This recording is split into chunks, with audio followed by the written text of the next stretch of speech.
No, it's all right. It's not your fault.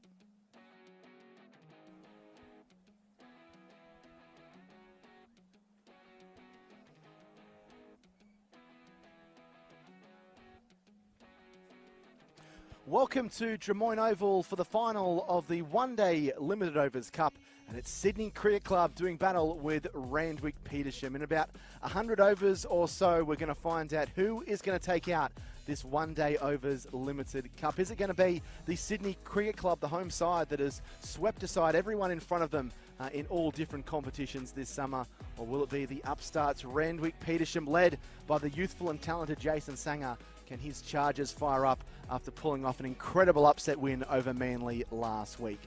Fairly nice conditions here at Drummoyne Oval this morning. There is a fair bit of cloud cover around, and there has been a little bit of inclement weather around Sydney over the last couple of days, and we did have a few showers this morning, but looking like it's clearing up, although quite humid and a little bit muggy here this morning. Joining me for the first 45 minutes or so of this clash is Andrew Menzel. Very good morning to you, Menez, and this promises to be a cracking contest. Sydney, I guess, the real powerhouses of first grade cricket at the moment, and Randwick Petersham, some of their young guns will be looking to fire to prove to everyone that last week wasn't just a flash in the pan. They're looking to take out their first title in some years. This should be an absolute absorbing contest. Yeah, good morning, viewers, and good morning, Jack. You're spot on there. This is set up to be a great day's cricket at Drummoyne Oval. One thing that I'm really excited about is the fact that we've got two teams out here with recent finals experience.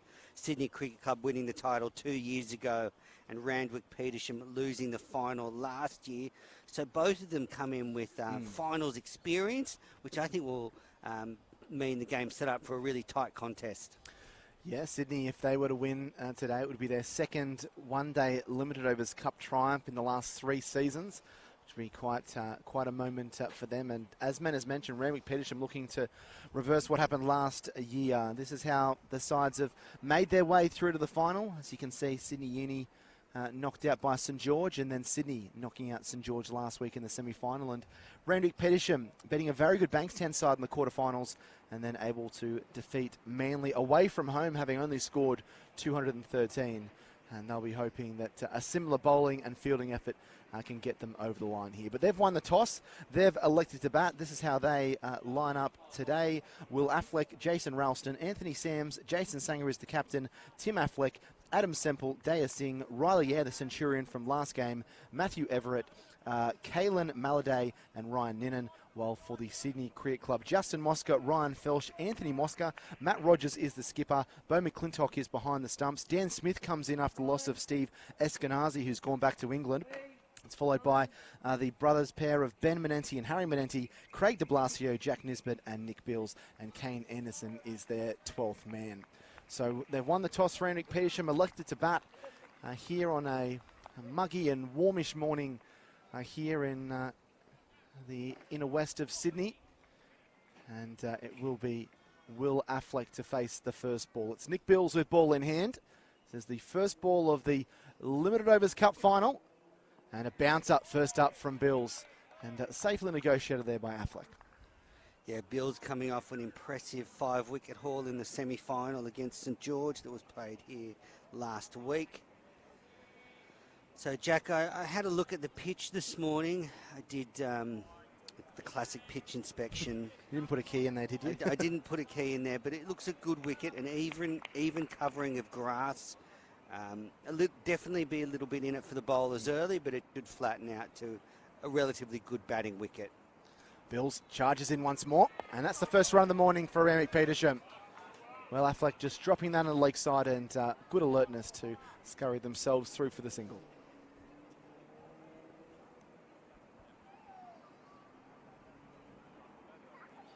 Randwick Petersham would have taken a lot of confidence from their wins in the last 2 rounds, beating Bankstown and Manly. Manly at home had Stephen O'Keefe playing. But Randwick Petersham able to get the chocolates, and they're here on finals day.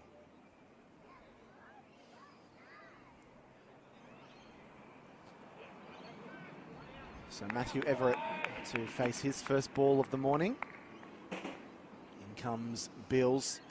He's forward and defending. So he's been right on the money, Nick Bills, as we have come to expect of him in any format that he plays. Never, New South Wales. I've never commentated before with the next batter right behind us, ready to walk in, Jack. Yeah, the Randwick Petersham boys up here trying to get a good vantage point up here on the, I guess, second tier, you could say, Menners, here up on the balcony. Yeah.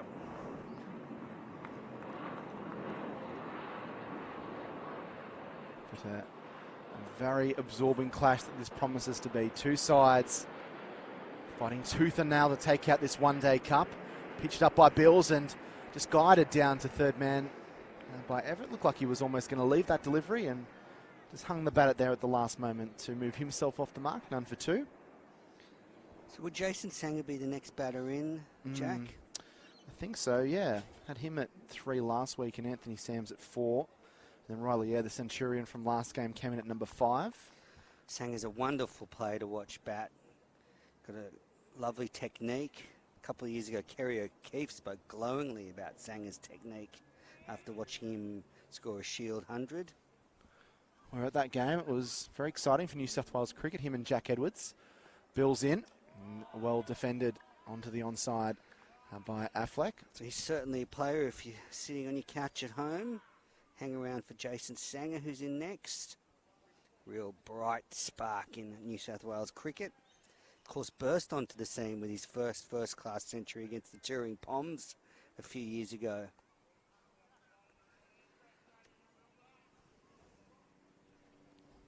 Just pumping him up because he's behind me.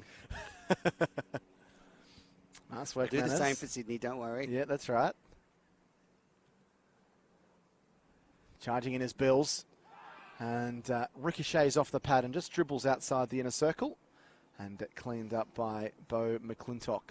So that will end the first over. 3 coming from it, with Affleck and Everett both able to get themselves off the mark. So a measured, albeit cautious start here by Randwick Petersham, who won the toss and have elected to bat.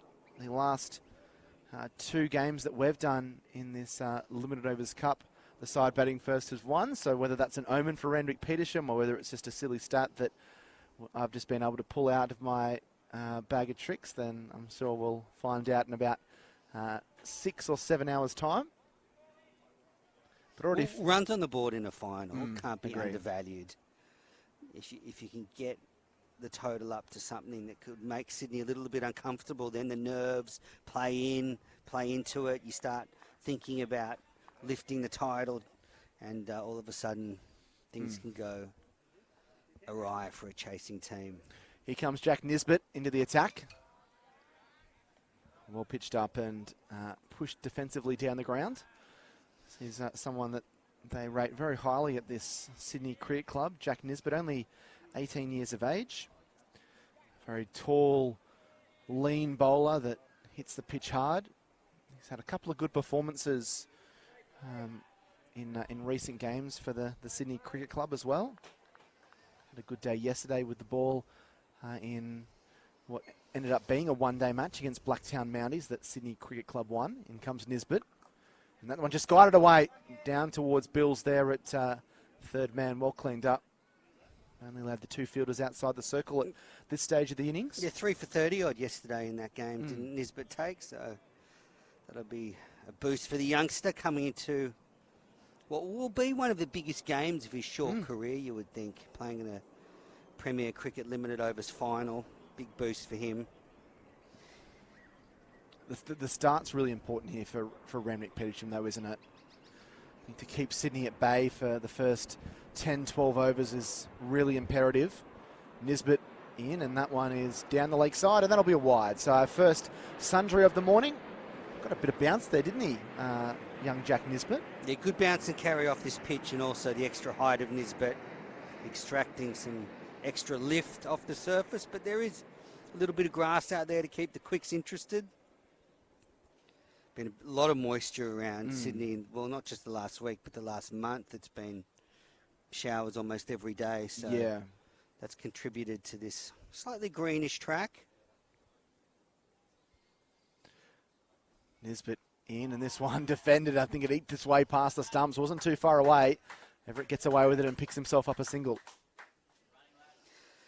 So coming into this match, Adam Lucius from Cricket New South Wales rung around some of the other Premier Cricket captains to get their feelings on the game, and overwhelmingly the captains tipped Sydney Cricket Club, except for the Fairfield Liverpool skipper Jared Burke, who's backed Randwick Petersham, and well, he's played over 400 games in McDonald's Premier Cricket, so a lot of experience has gone into that pick. Nisbet in, short bounce up, plenty of heat behind that one. Banged it in short, and Affleck did well to get under that. But it was quite funny. Adam had all the captains that listed Sydney as the favourite, and then it was just Jared as the one that had picked Randwick Petersham for this game. So clearly Sydney are the favourites at home. Second in the McDonald's Belvedere Cup first grade comp. Sometimes work in your favour. If you are Randwick Petersham, not much is expected of you, or not expected to win. Nisbet pitches up and driven firmly down the ground, well timed by Affleck, but can't beat Craig de Blasio down there. We had a chat with the Randwick Petersham coach, Bill Anderson, before the game, Jack, and look, he seemed very level-headed. I think he'd be a wise head to lead this team. Seen it all before, former Kangaroos coach. Thanks to Mary Kay, who's jumping in soon for making me aware of that. Last ball of Nisbet's first over, short, and drops the gloves nicely there, Affleck, as Nisbet got a little bit more bounce, and that will be the end of his first over. So 3 coming from that, and Randwick Petersham continue to try and build towards something here. 2 overs gone there, none for 6. Also, another player to look out for in this Randwick Petersham lineup is Riley Eyre, who made a stunning century last week when his team were reeling. He fought to a brilliant ton and set a target that ultimately was too much for Manly. He took 3 wickets as well, Mena. So we hear great day for him. We hear the term single-handedly winning a game, but that was certainly what he did there. As Bills is in, just jumps up and maybe just hit the forearm there as Matty Everett just motioned to his non-striker that just bounced a little bit more than he expected. We saw this a little bit last week in the semi-final win for Sydney Cricket Club against St George, where the pitch just played a little bit difficultly in the first probably 10 to 12 overs, and then once Bo McClintock got in and the sun came out, it became a little bit easier to bat on. Bounce started to be a little bit truer, but if Sydney can use some of the demons in the pitch here early on to snare a few wickets, and it could certainly help them down the track. Big booming drive there from Everett. Tried to flay that through the offside. It's a play and a miss outside the off peg. Yeah, certainly enough to keep the quicks interested early on. And that was a wild shot from Matty Everett there. The 2 fielders in the deep for Sydney. There's a third man and a deep square leg. So no one on the offside boundary. 2 slips, though, waiting for an edge. In charges Nick Bills. Another good ball beating the outside edge. Everett coming forward and just kind of feeling for that one.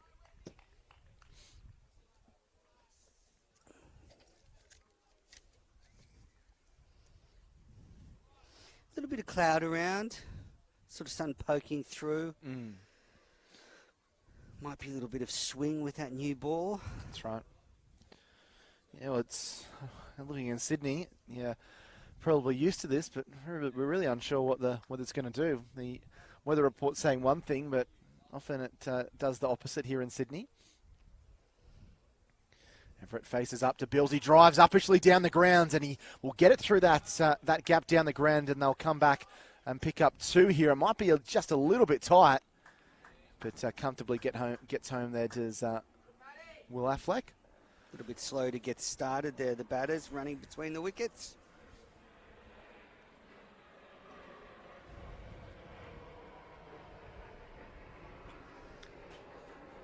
Beautiful scene here down by Canada Bay. The locals are strolling in, friends and family. sure more will come in as the day unfolds. Beautiful place to watch cricket. Bill's in, and he's trying to guide that one down towards third man. Just a feeling for that, just to try and push it through that gap just past where Dan Smith is. That second slip. Up and down week for New South Wales cricket, Jack. We saw the New South Wales team defeat Victoria in the Marsh One Day Cup last Monday on the back of a Steve Smith century, but then Victoria turned the tables in the Marsh Sheffield Shield and won a 3-day thriller at the SCG, Wednesday, Thursday, Friday. It was 15 wickets on Friday for about 250 runs, so the bowlers certainly had their say with the conditions. Bills comes in once more, punch down the ground, takes a deflection, and the stumps, I even believe there, as it balloons down, or maybe off the hand. But picks up a single there, does Everett. So he moves along to 5. Affleck is on 2. It's been a measured approach here by Randwick Petersham after winning the toss. They're none for 9 after the 3 overs. That run rate just sitting at 3 runs and over at the moment. And Bills has completed his first 2 overs at the bowling crease, none for 5. And we're just see the radar come up. That looks pretty clear, doesn't it, Jack? Yeah, it does. Yeah, that's good. Good sign for us. Last thing you want in one-day cricket is having to deal with Duckworth Lewis and reduced overs and all of those kinds of things. They need to get in 30 overs, 15 overs each for it to be constituted a game. Doesn't look like that'll come into play. It would be an intense one-day final if that was the case. Nisbet charges in and again keeping Everett honest there with a short ball bouncing up to the rib cage. So tall here, Jack Nisbet, that even a short of a length delivery is kind of getting up around the rib cage. Just like when the Australian batsmen had to face those West India attacks of the 1980s and early 1990s. Jack will be happy with you comparing him to them. He does have very long legs, young Nisbet. Yeah. Joel Garner style.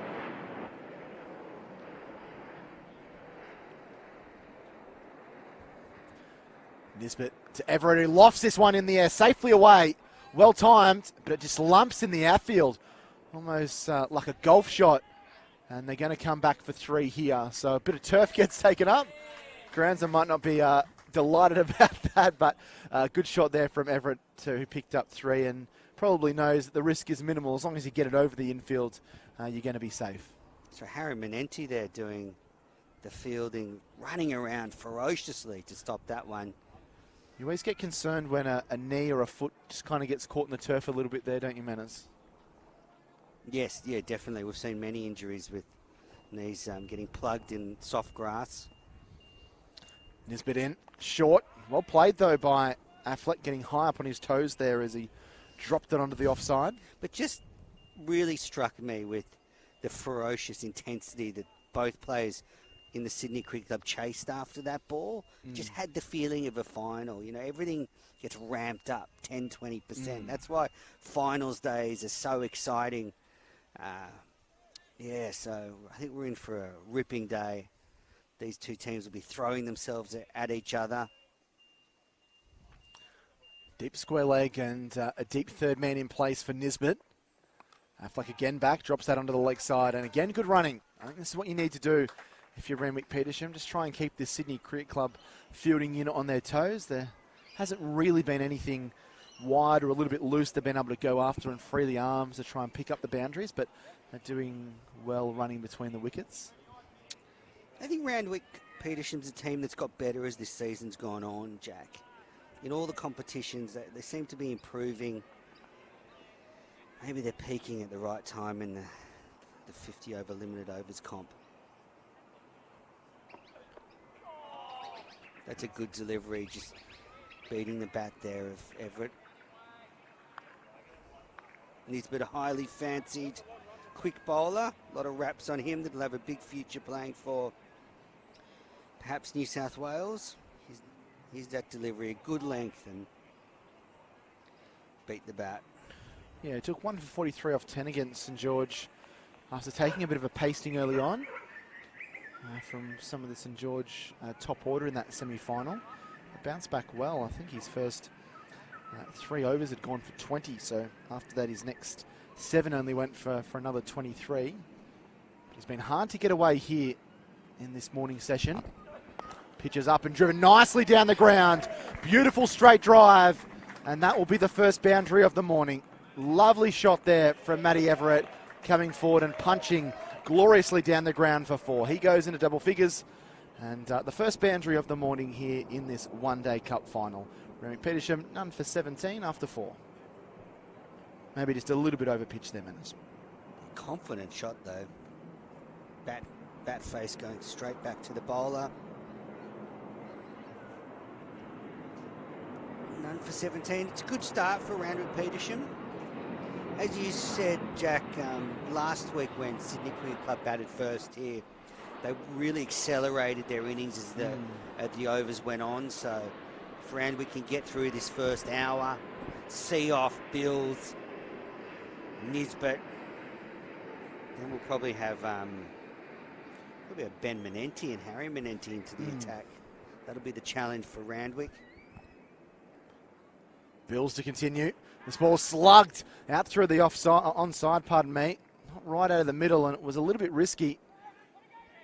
And de Blasio does the fielding as the batsmen get back for 2. So Affleck trying to open the shoulders a little bit there. He goes along to 5.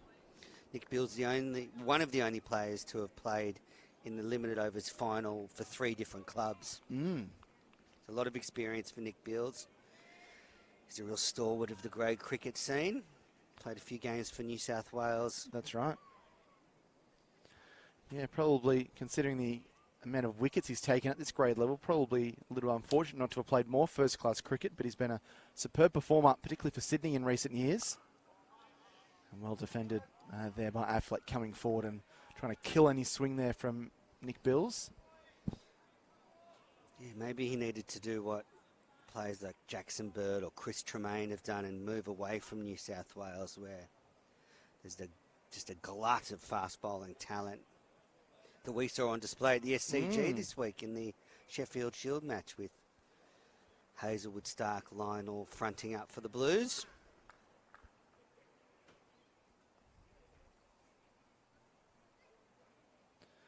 Bills in, short ball, and Affleck removes the bat away. Do we know why Dan Sams wasn't available for Randwick Petersham in this fixture today? That would have been interesting for them.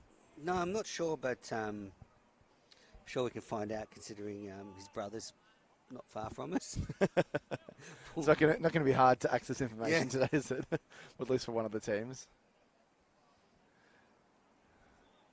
So 19 on the board here for Randwick Petersham. It's been a nice little opening partnership here between Affleck and Everett. Affleck faces Bills, and great Yorker. He does well to dig out there. That was good cricket all round. Bills, I think, for a moment thought he might have just got one through there, the defences of Will Affleck.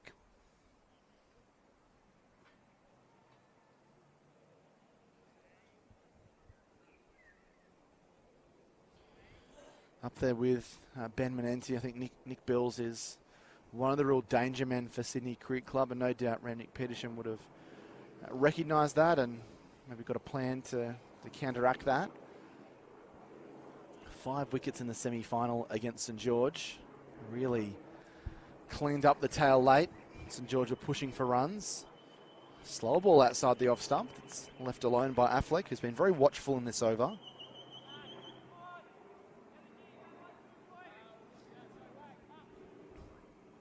I agree with you. I think Bills and Ben Menenti will be 2 of the key men for Sydney Cricket Club.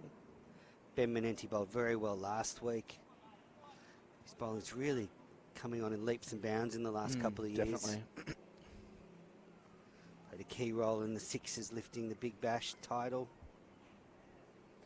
Bills in, pitched up and lofted over the top of mid-on. Beautiful shot. Again, just holds up in the outfield. And it's just going to pull inside the boundary, but they'll get back for 3. So good positive cricket there from Will Affleck. And that means he'll retain the strikes. He moves along to 8. Everett 12. Nice end of the over there for Randwick Petersham. 5 overs gone. 22 on the board without loss. Definitely this outfield's a little bit spongy, a little bit slower than we're used to seeing at Drummoyne. And therefore you would think whatever total Randwick Petersham set, you can add 20 or 30 to that when you're looking at it. Certainly already cost a couple of runs with the ball just plugging in the outfield. Seems to be the lofted shots, doesn't it, Manners? The ones that are hit airborne. We saw that lovely straight drive along the ground from... Skidded across the damp ground. Yeah, went rather quickly, but the ones that have a little bit of aerial on them, they just seem to lump in the outfield a little bit. So Affleck on strike, he's on 8, Everett's on 12. Good for landing a golf ball on. Yeah, that's right. Maybe not so much for a lofted on drive. Nisbet continues. This one is whipped out through the onside into the deep. It's going to be cleaned up by the man out there. So just a single. So rotating the strike and just picking up the ones and twos, no doubt, of importance here for the visitors. Who we've seen a couple of times this year, Manners, in the same competition on the same day in the Kingsgrove Sports T20 Cup. We saw them against Sydney Cricket Club in that game, where they went down, and then against Sutherland, which unfortunately they also lost. Nisbet in, bounce up, pulled away really nicely, but straight to Nick Bills. They only had to move half a metre, really, but it was right out of the middle there from Matt Everett. And he's starting to show his intent a little bit as well. Yeah, on that day you're speaking about at Coogee Oval, Sydney teed off on the Randwick Petersham attack. Hit a lot of sixes out into the road near Coogee Oval. Yeah, it was a rough day for Randy Peets that day, wasn't it? Losing the first game and then knowing that they couldn't make the final, but still having to back up and play another game. Nisbet with another short delivery. In near 40-degree temperatures. Yeah, and windy conditions. The 40-degree breeze coming across the ground. I did feel for them that day. Not quite the same conditions today, Manners. No, much better for cricket.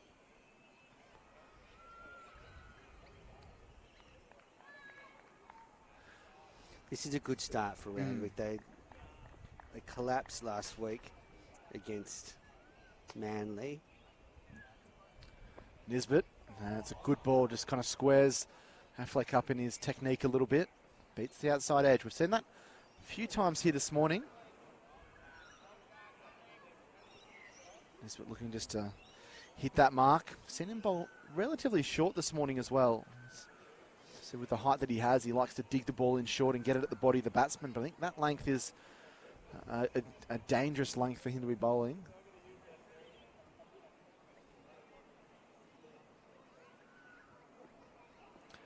He's got two balls left in his third over. He's charging in here.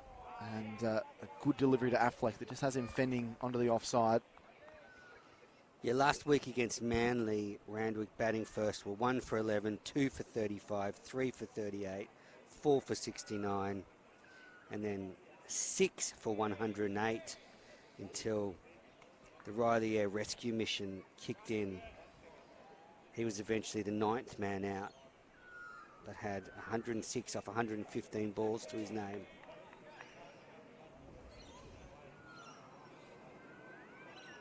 Nisbet in. And on the back foot is Affleck and defending. End of the over.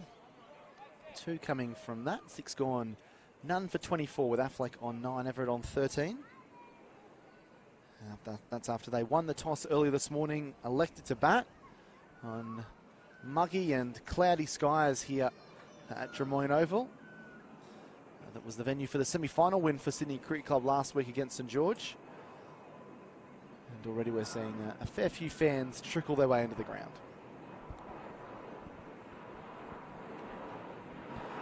Glenn Denning's been dropped for Sydney from last week. And de Blasio didn't play in the semi-final either. Yeah, Craig de Blasio coming in. He's an all-round talent and very capable batsman in the lower order. Any bowler as well. Got the New South Wales veteran Dan Smith at first slip, former wicket keeper. She's moving to second slip now. He's seen it all before, hands on hips. Scored some runs yesterday in first grade for the Sydney Cricket Club. See a change in the attack. It's going to be the all-rounder Ryan Felsh into the attack. This one's just guided its way down to third man for a single. So interesting change here by Matt Rogers, the skipper.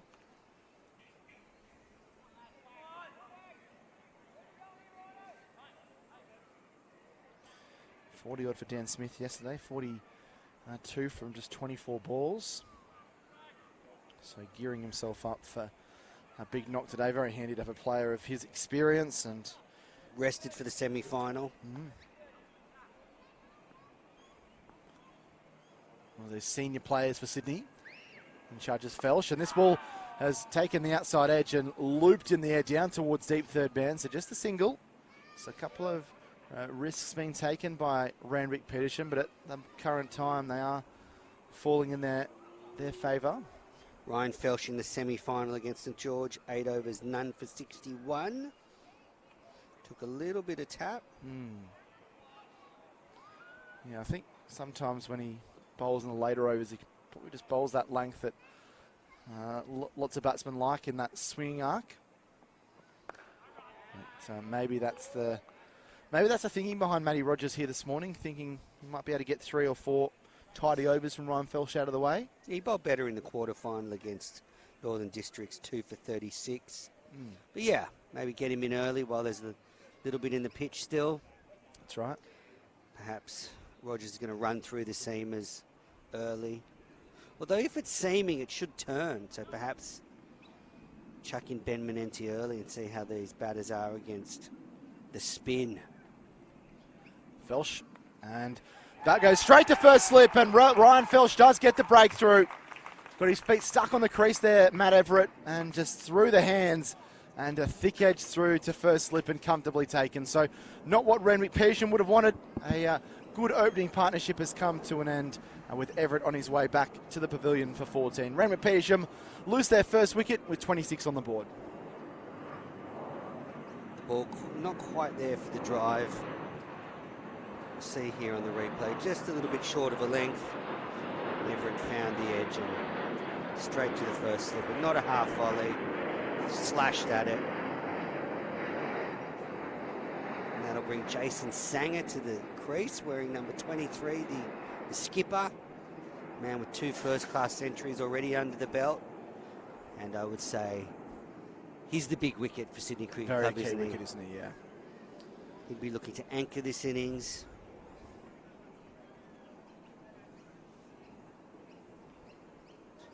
Everett disappointed with that shot. Yeah, so 15 first-class matches for Jason Sanger. He's played 4 times for the Blues in the one-day format, the list A, as Cricinfo calls it, for the Blues. But only made 9 against Manly last game. And in the quarterfinal against Bankstown, hit 29. But we know all the class that he has. And this is going to be a very interesting period of the game with Affleck on 10 and Sanger joining him now. And Ryan Felsh bowling good lines and lengths there. He deserved that wicket. He's been hitting that mark for the first 3 deliveries and maybe just enough width to interest Everett into swinging the arms. And it was an edge that, I wouldn't say looped Menners, but was fairly comfortably taken.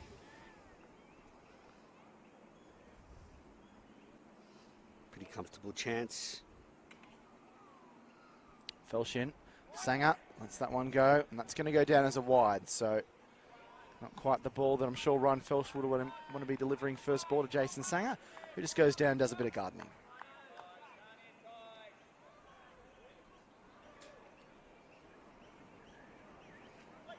Is that Matt Rogers at first slip that took that catch?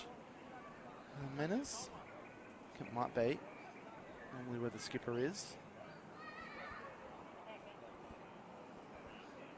Get his hands ready because there might be a few more. Felsh well outside the off stump, and that's going to be a wide as well. So after taking the wicket, Ryan Felsh has just lost his radar a little bit here. Yeah, it was Rogers that took that catch. Good safe hands at first slip. Buckets Rogers.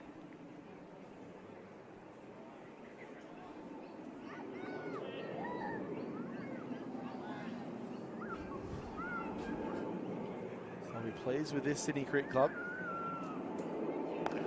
Back and dropping onto the onside. And Sanger is off the mark. So that'll just ease the nerves a little bit for the Randwick Petersham number 3. And that's one more to the total. Yeah, good morning, viewers. If you're just switching on KO Sports or the stream on Match Centre, Randwick Petersham won the toss, elected to bat in the McDonald's Premier Cricket Limited Overs final being played at Drummoyne Oval. I'm Andrew Menzel. I'm with Jack Clifton. We're going to be covering this match all day, so keep an eye on it. Felch, good line and length again. So take away those 2 wides. It's been a very good over there for Ryan Felch. He's got 1 for 5. The talented all-rounder who might be seeing some fireworks off his bat a little bit later this afternoon as well. 7 overs gone. Randwick Petersham 1 for 29 with Affleck on 10 and Sanger 1. Yeah, last year Randwick Petersham lost the final to Sydney University, so an instant shot at redemption, Jack. They've got a chance to put those memories well behind them and lift the title today. But they're up against the formidable Sydney Cricket Club that won the title 2 years ago. So it's not an easy competition to win, Menners, as you would have seen through your research, because there is just the 5 preliminary games, and it is a top 8, so it's a little bit more expansive there. But if you don't hit the ground running, you lose or you have a washout in one of those first few games, then you really got your back against the wall to try and get back in the contest. But 3 wins, a draw, which was against Northern District, and just the 1 defeat from their 5 preliminary games, and then have since then followed up with a quarterfinal win against Bankstown, where they won by 4 runs after batting first. And that was a game we were looking at from afar, thinking Bankstown were always in control of that chase, but then in the end just couldn't get over the line. Yeah. Tight bowling by Randwick contained them, and they snuck in with the win against a pretty highly fancied Bankstown team. Yeah, Bankstown, the winners of the Kingsgrove Sports T20 Cup, and very good Limited Overs Cup side. In comes Jack Nisbet. Again, that well wide of that off stump, and that Sanger's not going to play at those. So they come in to this game with 5 wins, a draw, and just 1 defeat from 7 games. So it's been a highly impressive campaign for them, but I'm sure they'd want to make it 6 wins, 1 draw, and 1 defeat if they can. This has been tidy here this morning into his 4th over, none for 13. It's been at the batsman. He's those bowlers that can really hurry up the batters and has a bit of venom and bounce behind the deliveries that he bowls. Pitches up and drives, and well, stopped there by Nisbet. Would have been going down the ground if he hadn't got his big paw to that one and parried it away.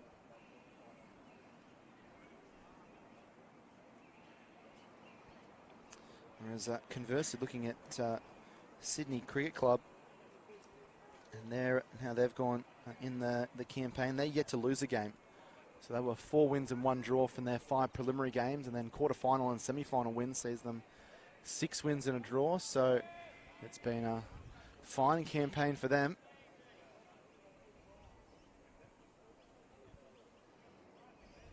Nisbet in and defended by Sanger out to the offside. Good running, and they get through for a single. Man, as the old adage is, you got to lose one to win one. It's often said in rugby league and rugby union and other circles like that. It'd be interesting to see whether Randwick Petersham learnt anything from that final last year, or little moments in the game where they felt the game slipping away, and whether they can use that to their benefit today. Absolutely, definitely the players would have learnt something and taken something from that experience. They're probably a little more relaxed today, having done it all before last year, but they come up against another very experienced team. Ball hit in the air. It's going out towards the man in the deep. No, it's not. It's gone over his head for 6. Well, that's come out of absolutely nowhere. Will Affleck didn't look like he got that right out of the middle, but he got a big enough chunk of it that it sailed over the fielder's head in the deep and cleared the fence as well. So the first 6 of the day, and it goes by the blade of Affleck, who goes to 16, 1 for 36. Yeah, Nisbet full, and Affleck went with the angle, the ball coming in from Nisbet bowling around the wicket and just plonked it up on the hill there. First 6 of the day. We see a bouncer in reply.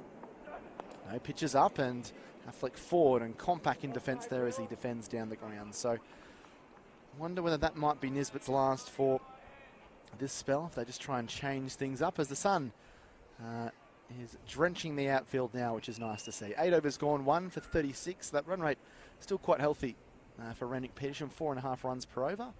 Affleck is 16 and the captain, Jason Sanger's there with him on 2. Yeah, beautiful ground, Drummoyne Oval. There's a hill that goes around 3/4 of the oval, so if you are nearby in the inner west, or even you're a Randwick Petersham fan, if you feel like coming over, plenty of space. People seem to have found their shady spots already in the hill and settled in for the day. Beautiful way to spend your Sunday. In charge is Ryan Felsch. And defended out to the offside.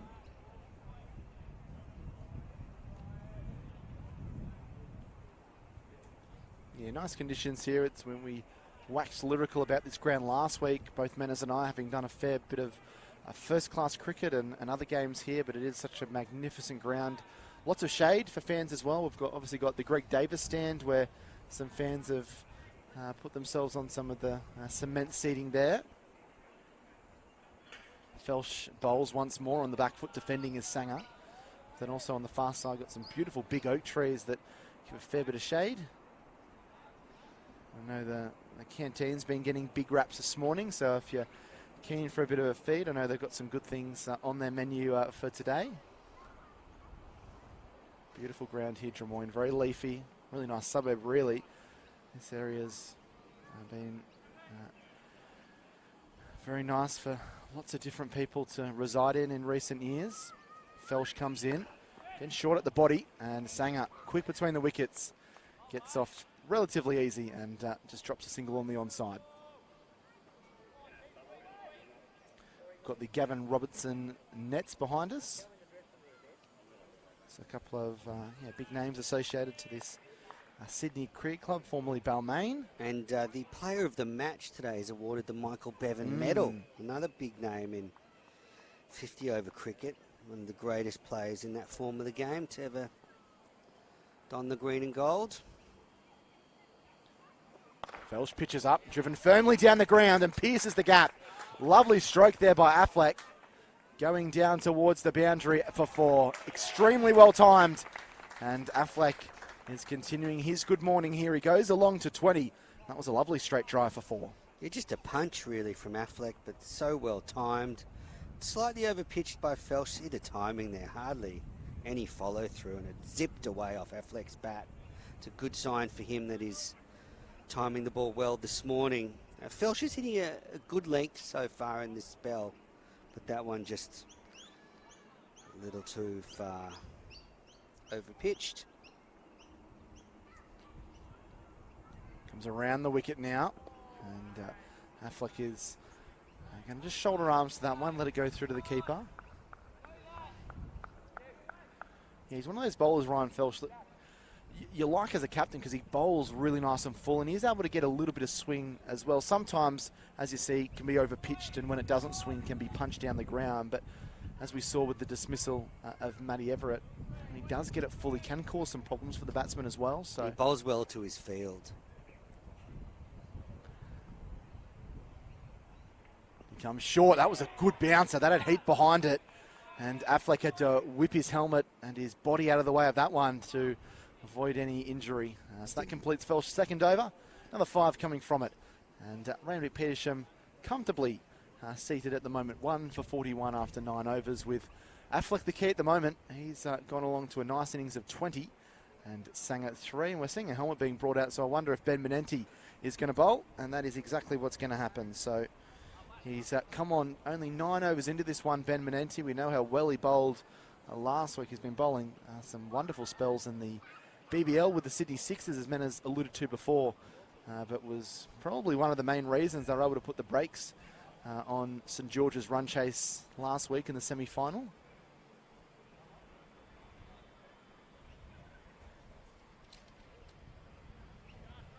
Some key spells for the Sydney Sixers in the Big Bash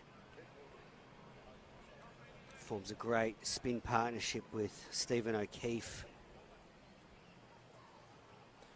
1 for 28 off just 10 overs last week. Ben Menenti was miserly, and he comes over the wicket. Back and Sanger working this onto the onside. A good battle if Jason Sanger can stay out here for the next little while up against Ben Menenti. Two first-class players against one another.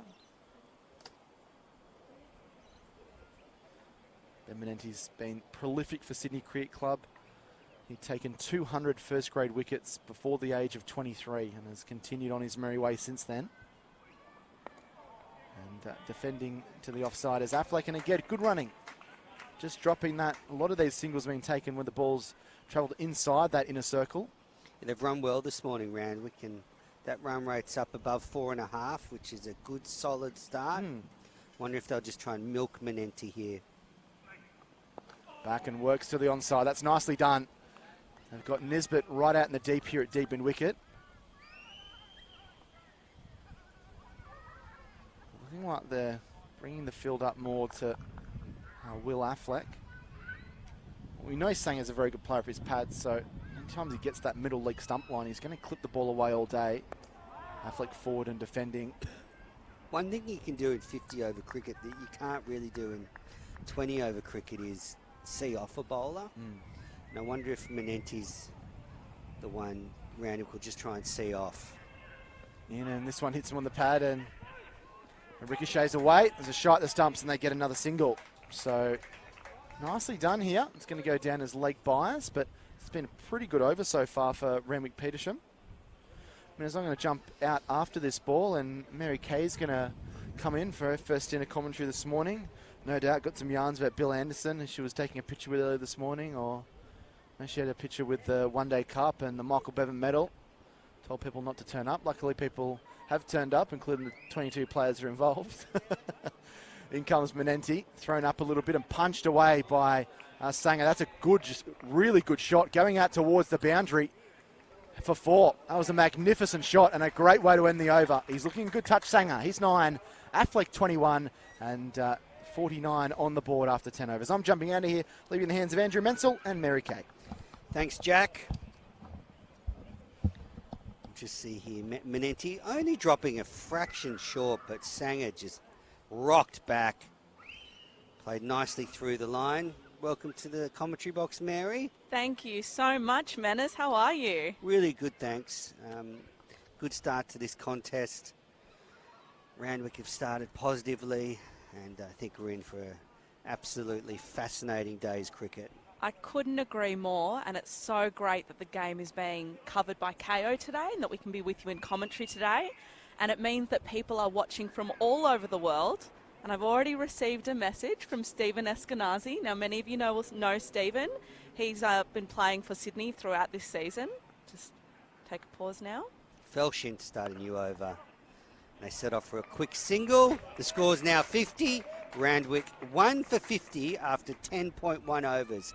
Good start. So Stephen is captain of Middlesex and unfortunately had to leave Sydney earlier this week to go back, and he's giving a shout out to his team and wishing them all the best for today.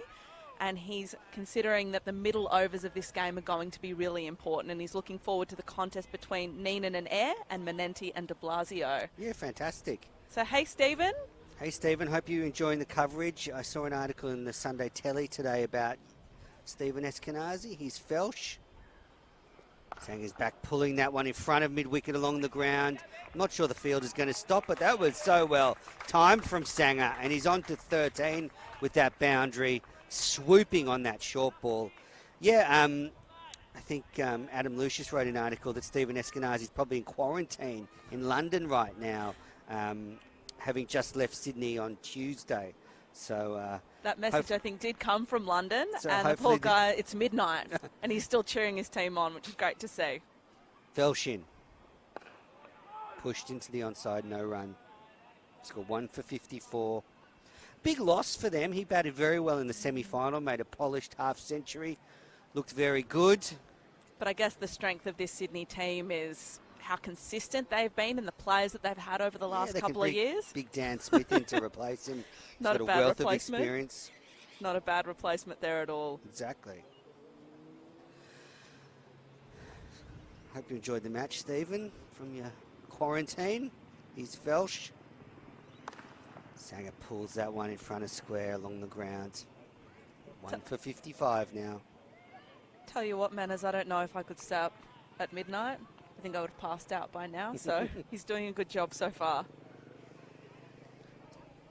So, Mary, last week you said it was your first game of men's cricket that you commentated on. Correct. You know, what was your sort of reflections over the week? You've obviously spent a lot of time commentating on the women's game. But after this, I'd love to hear, what you thought the differences were. And here's Ryan Felsch in, and it's in the air, over, long on, bouncing away, plugs in the outfield, and they'll get an easy 2. Nice little pitching wedge from Affleck. He's on to 26. I think what I actually loved the most was doing research into the teams playing and just understanding the history of this competition. And today I did the same with Randwick Petersham and again looked into Sydney Cricket Club. And it's just great to be here. It's got a real family, grassroots, community vibe, and it's just great to see so much support for this competition. Felsch and another short ball. Affleck swings out of the way. At the end of 11 overs, it's 1 for 57. Affleck is 24 not out of 35 deliveries. Jason Sanger's made a bright start. He's 14 of 14. And we'll just see the bowling figures here. Nick Bills, 3 overs, none for 10. Jack Nisbet, 4 overs, none for 20. Going at 5 runs and over. Ryan Felsch, 3 overs, 1 for 18. He got the wicket already of Everett. And Ben Menenti, just 1 over for 7 runs. Manners, we had a lot of fun with trivia last week, so I'm going to keep peppering it throughout the coverage. But I have to give a shout out to Randwick Petersham, who are celebrating their 20-year anniversary this year as a club. Got a special commemorative logo, so keep an eye out for it on the batters' shirts today. Menenti in and Sanger's back cutting. And it gets past the man at point, but no run. Randwick Petersham's club president is the ex-Australian left-arm fast bowler Mike Whitney. Some of you may know him from Who Dares Wins. That's how I knew him initially. Very good cricketer in his time.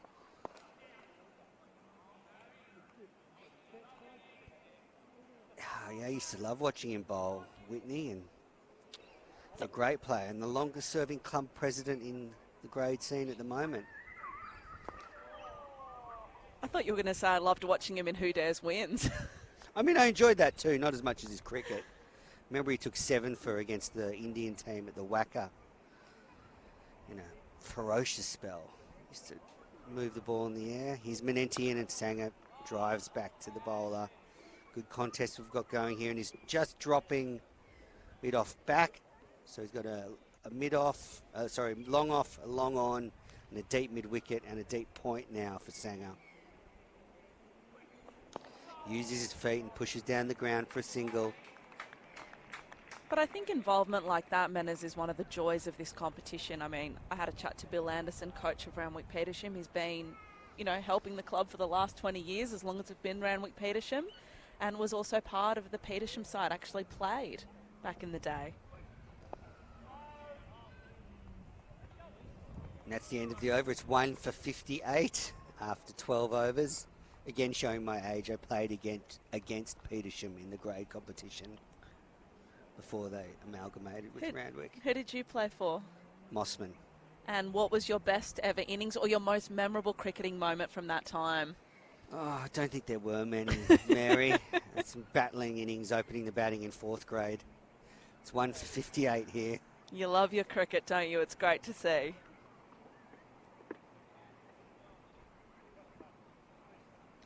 Now, I don't have any nicknames for the Randwick Petersham team. I haven't been able to track them down. So if anyone's watching on KO or listening along and has any information to share with us, please get in touch on Twitter. I'm Ladies Who League. Manners is at @Manners and Jack Clifton is at JackClifton90. So get in touch. Let us know what you think of the coverage, and we hope you're having a great day wherever you're watching from.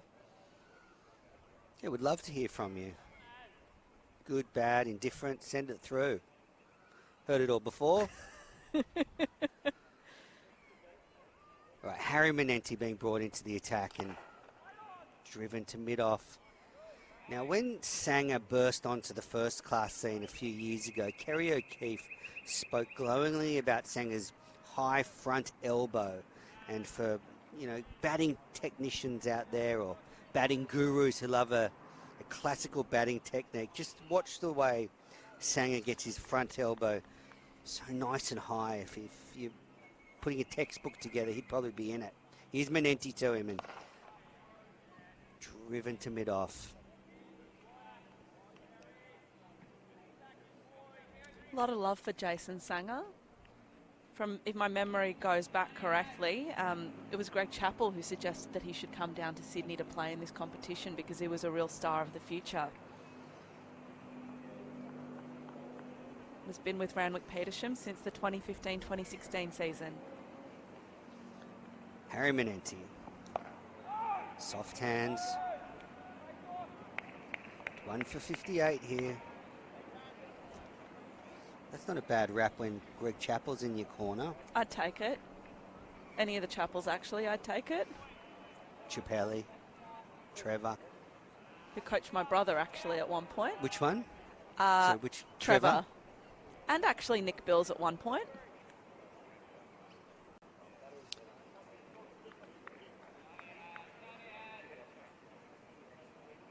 He's Harry Manenti in and Sanger's cutting in the air past Gully. Fielder comes around, Nisbet picks it up and I'll come back for 2. Where was that? Where did your brother and Nick play under Trevor? So they went to the King's School and played a lot of their junior and senior cricket together, actually. Seems like the outfield is starting to speed up and I expect that'll continue through the day today. A little bit of a breeze coming off Canada Bay.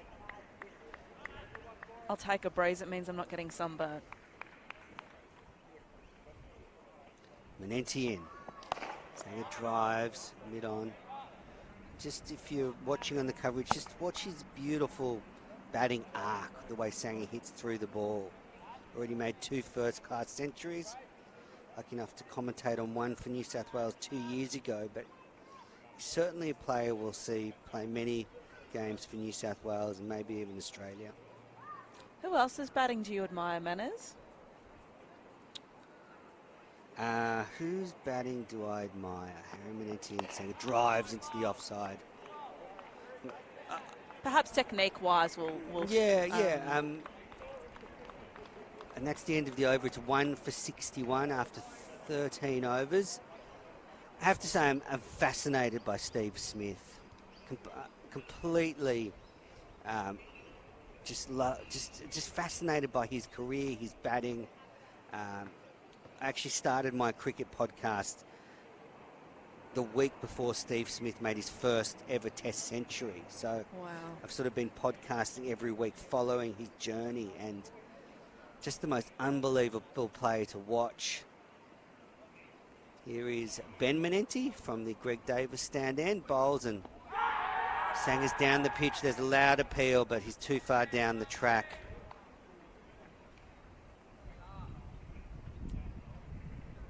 What about you?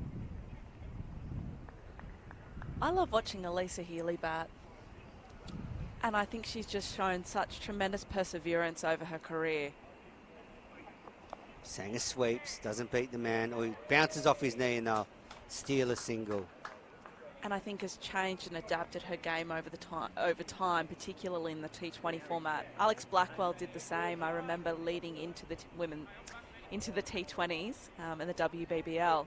She changed her batting so that she could play different shots because she wasn't used to doing that. Players that have the long careers and can adapt are the ones that I think I really admire the most. Yeah, Lisa Healy's really turned her game around. She was a sort of dasher that get out for 20 a lot, but now she can turn them into match-winning scores. Driven to cover. But it is interesting the way different techniques can function in the same game. Manenti.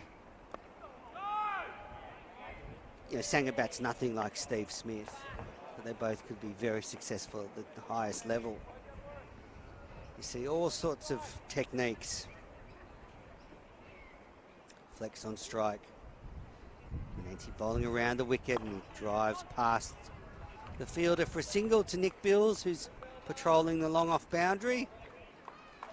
Good over for Ben Menenti. The score 1 for 63 after 14 overs. A Fleck 25 off 40. Sanger 19 off 27. Manners, we're seeing a pretty good crowd in here today, which I'm really enjoying. It's got a lovely festival vibe about it. And I think if we look at the Greg Davis stand, that is where the Randwick Petersham family members and friends are all sitting. There's a good crew of them, but people dotted throughout the ground, and I'm sure more people will come as the day progresses. I'd be under that tree. That looks like a really good spot. Yeah, there's so many great spots on the hill, isn't there? See, where these gentlemen are sitting right now, not much shade there. I wouldn't pick that spot. It's great to see so much support for these two clubs. I mean, it's the first time they've played each other in a final, so it'll be a significant day for whoever wins today. Absolutely, it's title day. Mary's not going to run away with the trophy. She was seen earlier today trying to put it in her car. Menenti around the wicket and Fleck plays a miss. Well, look, you have to take your opportunities when they present themselves. That's right. I mean, when am I ever going to be able to get a photo with the New South Wales Premier Cricket Trophy? Certainly not after the end of the day. That's Players right. will have their hands on it, and that'll be the end of it.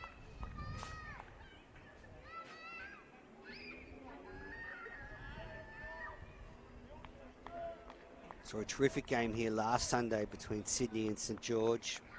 Bo McClintock made a dashing 100. Menenti around the wicket. Just nudged into the offside for an easy single. Sensible cricket by a Fleck. He's 26 off 42. Sanger's 19 off 27. I also just want to say hello to Roffey Cricket Club, who are watching the game from the UK. So hello, Roffey Cricket Club. Hope you're doing well and enjoying the game. And hope you're not having to stay up too late to watch this one. You just want people to go to bed early, but... Yeah, definitely. Sanger, soft hands there. I'm a morning person. What about you, Manners? I'm a cricket person, so I find it really hard to turn it off when there's really good cricket on and go to bed. I have this thing where I just go one more over, one more over, one more over, and I do that for about 2 hours before I'm dozing on the couch. Then I go to bed. Do you sleep at all? Because there's cricket almost all year round now. Look, I think the T20 competition from South Africa was on last night, but I let that go through to the keeper. That's driven for a single on the onside. I'm slightly selective, but... Because really, you could watch cricket 12 months a year, 24/7 almost. The last Boxing Day that went, it was test match into 2 BBL games, and then there was another test match on overseas, and then there was only probably a couple of hour window between in around sunrise before the test kicked off in New Zealand. That was a great 24 hours. You are a cricket nuffy. I love it. Right. Harry Menenti to Fleck, who turns it off his pad but doesn't beat Nisbet, who's in short at fine leg. Scored 1 for 65. Randwick Petersham in a good spot already. The run rate's around 4.5. They've only lost 1 wicket. What sort of a score do you think they're looking for here today, Manners? What would be competitive? I think if they can get 250 and above, they'll be in a really competitive position. Harry Menenti around the wicket. Just dabbed to third man for a single. But then I think if they get sort of around 275 and above, they'll be in a really strong position to defend that. The end of the over is 1 for 66. We saw last week Sydney make 289 and St George were just over 250 in reply. See the scoreboard there. Ralston, Anthony Sams, Daniel Sams' older brother, Tim Fleck, Adam Semple, Daya Singh, Riley Eyre, the Centurion, all still to come. Down at number 11, Ryan Ninnan.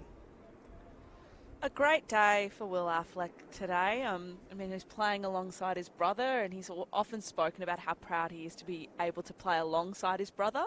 Got a couple of brothers around today. He's one of them, Ben Menenti, to Willa Fleck. I've noticed that's does seem to replicate around the grade cricket scene that a lot of brothers seem to be in these teams. Just dabbed for a single. Well, when you're a kid, your parents always encourage you to be in the same team, right? So then they have to drive to one place, especially for cricket that can often be an all-day affair.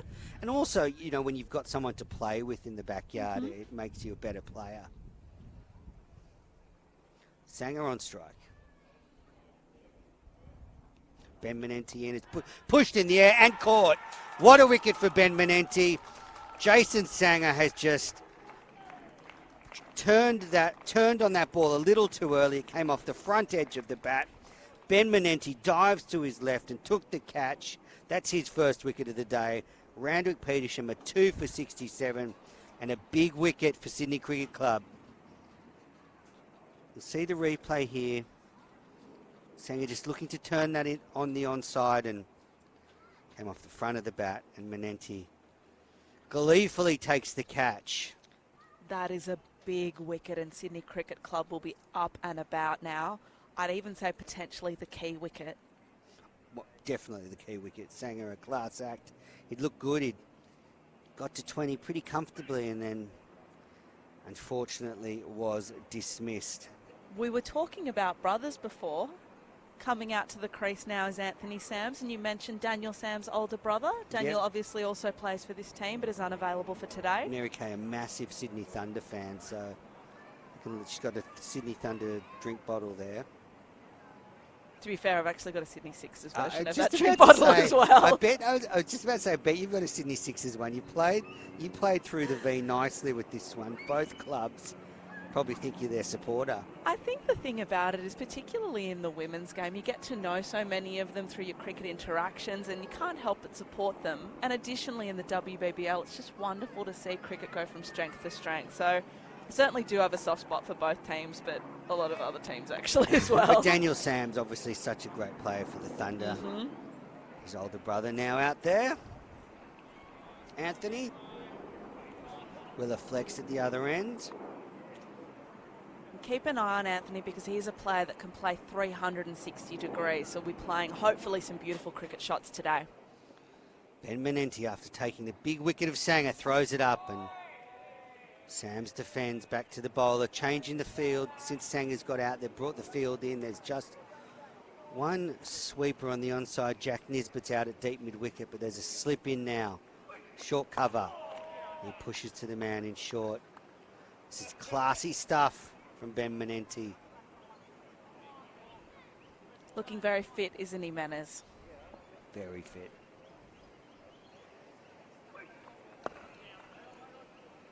Stop ball to end the over. Menenti has the figures of 1 for 11 off 4 overs. He made a big impression in the semi-final and it's continuing in the final today. And of course that comment about his fitness was due to a story doing the rounds a couple of months ago. He actually shed 9 kilos over the off-season. It's always handy to have a brother, and Ben and brother Harry were apparently racing each other through the off-season, and running became a real distraction for them during the pandemic. I think especially during lockdown they started a running competition to who could run the most miles.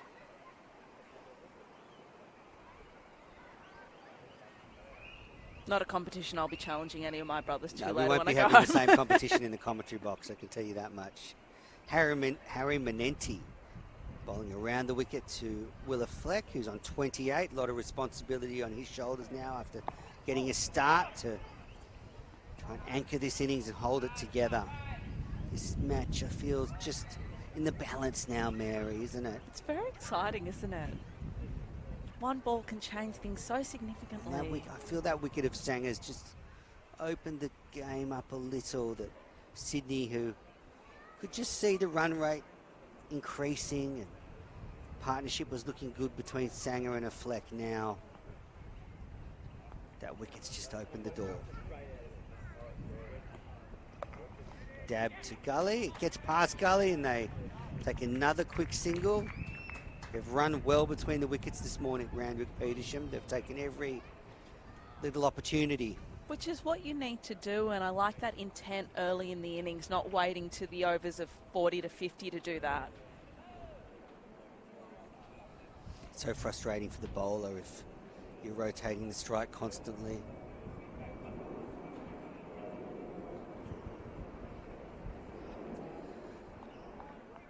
Harry. Manenti. Anthony Sams on strike. Turns that nicely through the mid-wicket region. It's beautifully timed and runs away for 4. He's off the mark with a delightful on drive. Isn't that the perfect way to start an innings? Perhaps the perfect way is a 6, but, you know, I'll take that for Anthony Sams, I think. Just a beautiful textbook on drive through mid-wicket. Just over-pitched and turned the wrists on it.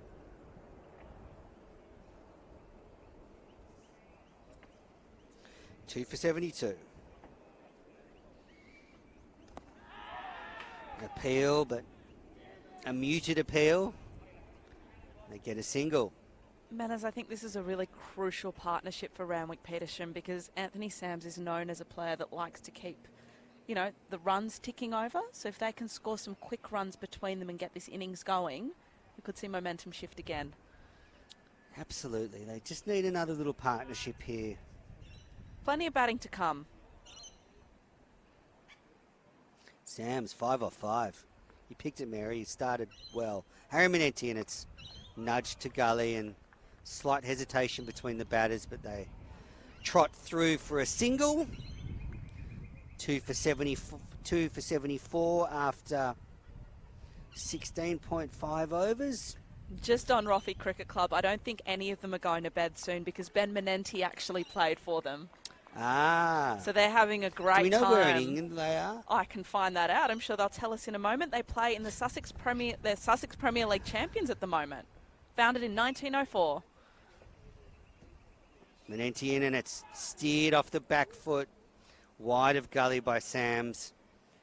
Scored 2 for 75 after 17 overs. Well, hello to all our viewers from the UK. That's drinks here at Drummoyne Oval. The first break of the day. 2 for 75. Matt Everett and Jason Sanger, the men to go. Felsh and Manenti with the wickets. Ben Manenti, that is. And you'd have to say it's pretty evenly poised at the moment, Mary. You can't really give advantage to either club. Can I make fun of people that don't know cricket particularly well and will come up to you while you're watching a game and they'll say, oh, who's winning? I mean, in a situation like that, like this, it's really hard to tell, isn't it? And even in the T20 game, I mean, if a team gets a particularly low score or a high score, I mean, you don't know until the other team starts batting because of the impact of the wicket. Exactly. So I would still say slightly evenly poised then. No one's winning at this stage. I'll keep asking you through the game who's winning. Is it time for I'm just trying to think who shoes would I rather be in right now. And as I said, very, very evenly poised. So this is set up for a really good afternoon's cricket. Yeah, but hello to all the English viewers tuning in. We'll just see the run rate graph there. A few expensive overs, but it's just gone a bit quiet in the last few overs. Manners, I think I'm going to jump off for a moment because we've got a very, very special guest joining us who I think is going to jump into the commentary box and say hello. I will let you introduce him and I'll be back after you finish having a chat, so maybe around the 40 over mark. Great. Thanks, Mary. Lee Jamond, the CEO of Cricket New South Wales, is going to join me in a moment as the drinks are taken here at Drummoyne Oval. Hi, Lee. Nice to see you again. Hello, am I going? You are on. You're on air. Good morning. Nice to be here. Yeah, great to have you. What a purple patch for New South Wales cricket. Finals day here in the McDonald's Premier Cricket Grade Comp, but you must be thrilled with the way things are going, broadly speaking. The Blues have the Sheffield Shield title in the cabinet. The Sixers have the BBL. The WBBL's in the Thunder cabinet. You must be pretty happy in the offices. Oh, it's pretty good. Yeah, it's one of our key pillars is around the performance side of things, and certainly winning titles is our goal. We have actually an annual objective of winning 2+ titles. But we all know how hard it is to win titles as well, and it can just be on your day. So we're very thankful that we've been able to tuck them away. I think the Sheffield Shield last year was a wonderful result, and then the Thunder WBBL side, which was a young side, mixed with quite a bit of experience, to win the WBBL was fantastic achievement, and great to see the Sixers come through as well. So that's really good, and of course the McDonald's Premier League contributes to that. It's a key pathway for us in terms of that elite cricket. It's the breeding ground, isn't it, for all this talent? We covered some of the Kingsgrove Sports T20 Cup as well, and that's just a wonderful springboard into the Big Bash franchises around the country. It is, and we're very conscious to focus even more on it. Manenti in, and Anthony Sams defends. So you've got Ben Manenti out there bowling, who did so well for the Sixers this summer. What are some of the other challenges for New South Wales cricket at the moment? There's an appeal, too far down the track though. Well, our key focus is around community cricket and cricket performance. So if we look at our most important goals, it's centred on our purpose, which is to inspire people to play and love cricket. So the more people we have playing cricket, the more fantastic it is, and the more chance we've got of actually achieving those goals. And how is participation then? Participation's gone. Levels? Participation's gone pretty strong. Last year we were at almost 500,000 registered numbers, around 200,000. This year junior numbers are even greater than last year, so that's in spite of COVID. So that's really promising. Manenti in again, and Sams is pushing into the offside. We just need to keep ensuring that people love our game, and we need to make sure that it's relevant for the type of format of cricket is relevant for those that want to play it. Manenti got Sang last over, and that's a good leave by Sams. They're always a good leave when they don't crash into the stumps. And do you find that there's a real interest from the younger generations in the shorter form cricket? Is that really their focus? It is, and that's some of that is the sort of society, the way society has gone. We find young kids want instant gratification more and more. But the BBL also, it's been 10 years now, the BBL was really introduced to increase relevancy of cricket to a new market. So we are seeing that, but it's also really vital for us to maintain the prestige of Test cricket and 4-day cricket. There's nothing like Test cricket. It's a wonderful format of the game, and we still want to inspire the love of that in our young cricketers too. So it is a bit of a balance. It is hard. I've got 2 kids now, and their life moves so fast for them. Trying to convince them to go and watch a 4-day or a 5-day match, it's a tougher sell than it used to be. Here's Manenti, and it's beaten the bat. So, the 20-over game is so attractive to them. It's short. It's a defined finish point. I agree, and it's sort of an entry point for a lot of youngsters to be exposed to our game as well, and develop that love of the longer game, because it does take a bit of sitting down and watching a Test match or a 4-day game, and you need to really appreciate the innuendo and connotations of a longer game. Manenti in and defended into the offside, and take us a little bit behind the scenes, because from the outside I can only imagine how difficult it has been to get this season away with all the different changes to borders and hubs and player welfare. What are some of those big challenges that you've had to work through? Well, probably the biggest challenge was getting the Indian team here, and really Cricket Australia drove a lot of that, and we supported them along with our government. Dabbed past the keeper nicely by a fleck. Taken 2. Smart fielding. 2 for 77 now at Drummoyne Oval. I'm chatting to Lee Jamon, CEO of Cricket New South Wales, former Kiwi international.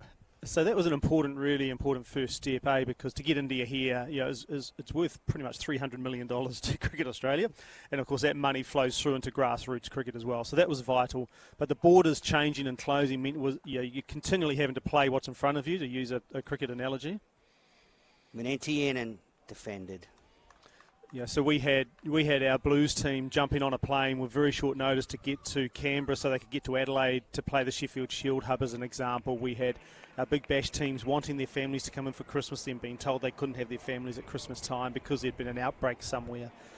We carried more players than we'd normally carry. We had people going in and out, and the player welfare was really important in terms of being able to provide that support. So a lot of challenges, and just thankful for the amount of people that helped us get the season going, really. Defended by a fleck. And the New South Wales government, I have to really pay tribute to them, because without them, India wouldn't have come here. They were due to go to Queensland and play there. They couldn't get there in the end, and so New South Wales enabled them to come. We've hosted a wonderful test match here at the SCG, one-day cricket. We hosted all the WBBL in Sydney as well. So it's created quite a lot of pressure on our people to deliver, but that's why we do it. That's what we love. But it has had been some challenges. An NTN and defended. Yeah, big sacrifices by the players as well to get through the season, as you say, spending a lot of time away from their families and friends in hubs and isolation. So, yeah, it's been a terrific achievement to get all the cricket away. I've been impressed with the way Nick Hockley's done as interim CEO. I think he's been just a steady all summer. There's been a lot thrown at him, and he just hasn't wavered, and I think should be commended for that leadership. I agree, and I think he has brought a steady hand to it. He's brought a calmness and been focused on just delivering the summer of cricket, and I think that's been really important for all of us to be able to do that. And of course, everyone is thankful. We're only really halfway through the season too. When you look at the Sheffield Shield and the Marsh Cup and the WNCL, and we've still got obviously club cricket going on, so it's still a lot of cricket to be played. Yeah, fantastic. I was at the Shield this week. Saw the Blues unfortunately lose, but there's a change at the bowling end. De Blasio is being brought into the attack. Nice to be playing Shield cricket at the SCG though, isn't it? Yeah, it's fantastic. Wonderful. Fantastic atmosphere there, and good game for Victoria. It was, that's right. And the young fella, Fraser McGurk, came in and obviously played a steady hand, and yeah, it was amazing. Will Pukowski hadn't played on the SCG prior to making his test debut on that ground. Blasio, left arm, orthodox. Quick arm action. So just as important as New South Wales playing on there is actually our young up-and-comers being able to play on the SCG as well. So first time they walk out is not their debut. De Blasio in again. Driven nicely in the air. And that's 4 runs. Beautiful shot from Sams. Yeah, I interviewed Chris Lynn a couple of years ago, and he said that he feels it's really important for the younger players to play on these first-class venues and to get the experience, as you say, and also there is a difference playing on bigger grounds with longer boundaries and different pitches. De Blasio in, squirts into the offside. Yeah, even if there's not a lot of people there, a lot of crowd, it's just changing in the dressing rooms, walking out onto the ground. It is a big ground, so it's getting used to those surroundings and the atmosphere as well. It's vital to prepare someone to play international cricket. De Blasio in and driven over the top again. Beautiful shot by Sams. And that's 4 more, his second boundary of the over. Beautiful footwork getting to the pitch, and nice shot.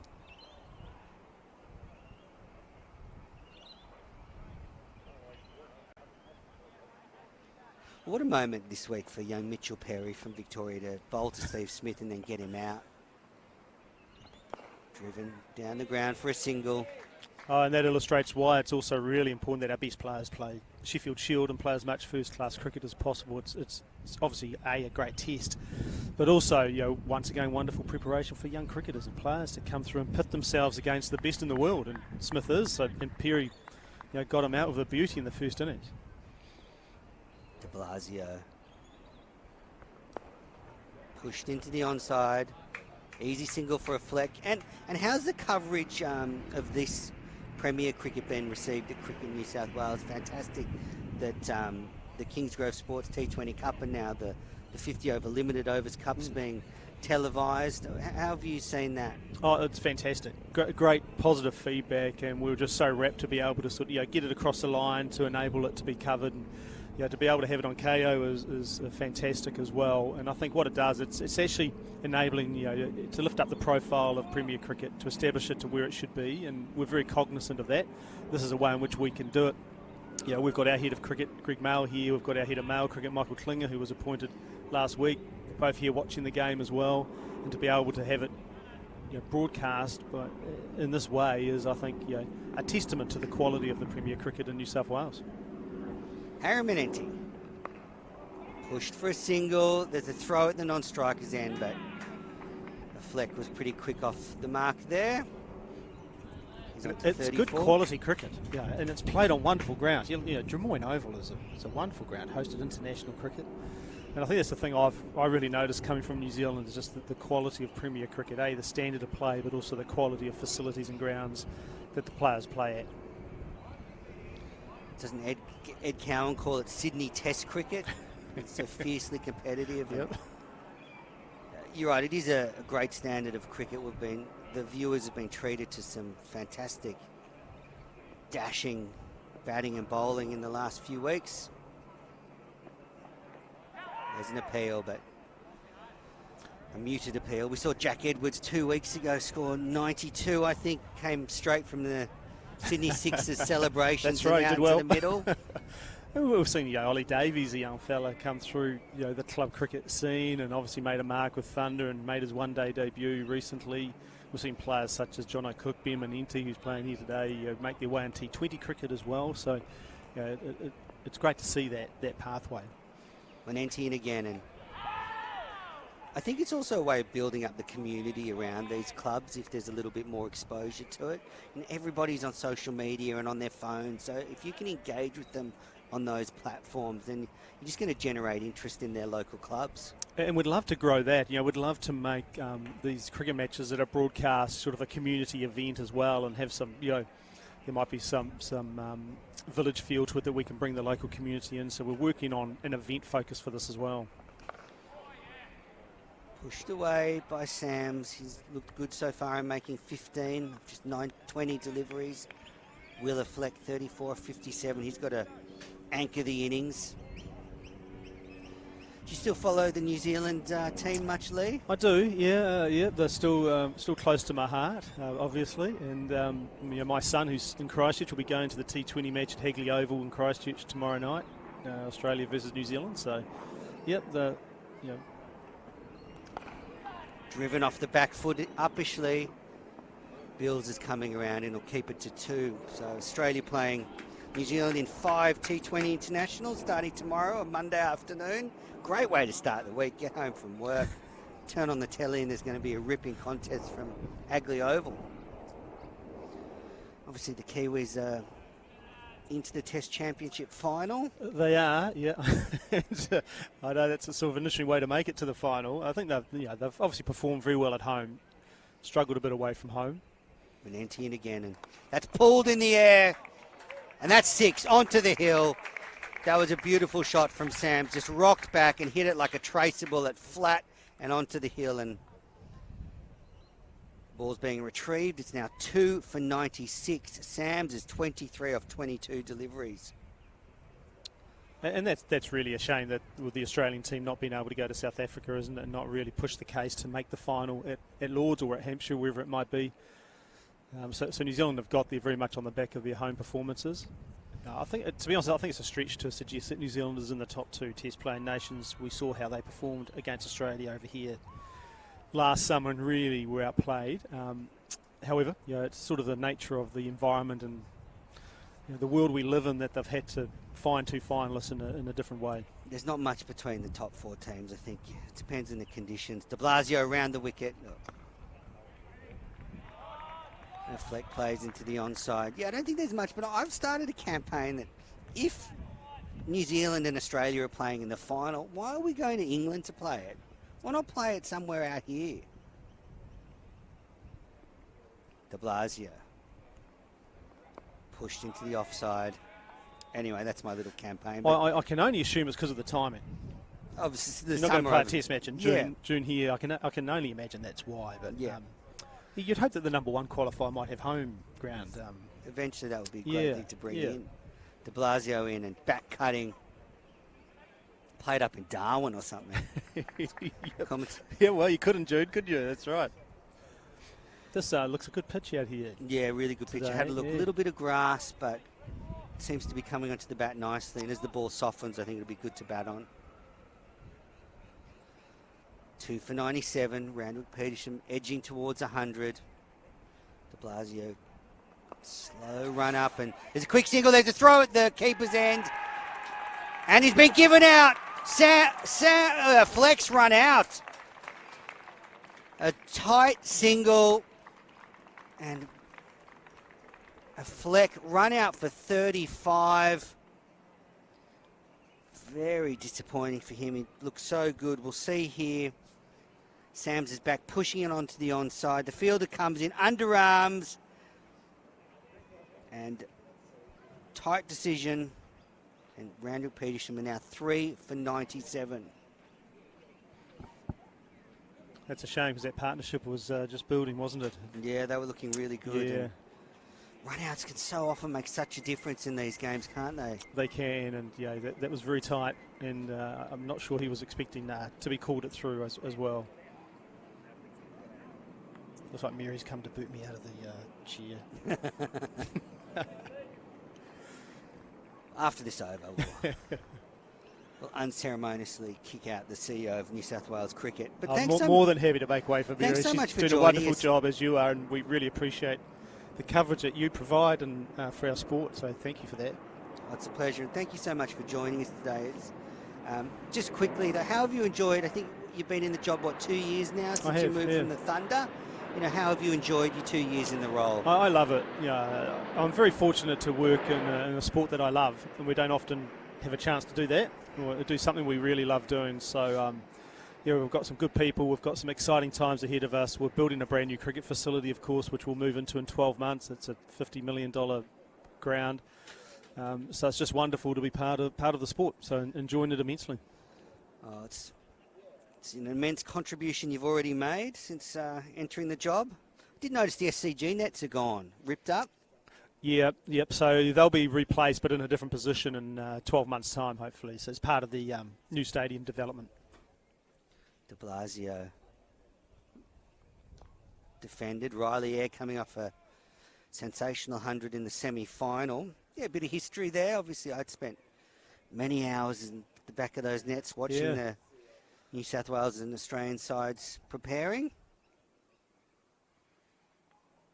De Blasio in and Eyre's sweeping nicely. And he's beaten the fielder. A little bit of a Harbour Bridge dive there, and 4 runs to Eyre. He's off the mark. And that brings up the 100 for Randwick Petersham. It's 3 for 101 after 22 overs. Lee Jamon is going to step out of the commentary box. Thank you so much for your time. Pleasure. Thank you. Enjoy the rest of the day. Thank you very much. Over to you, Mary.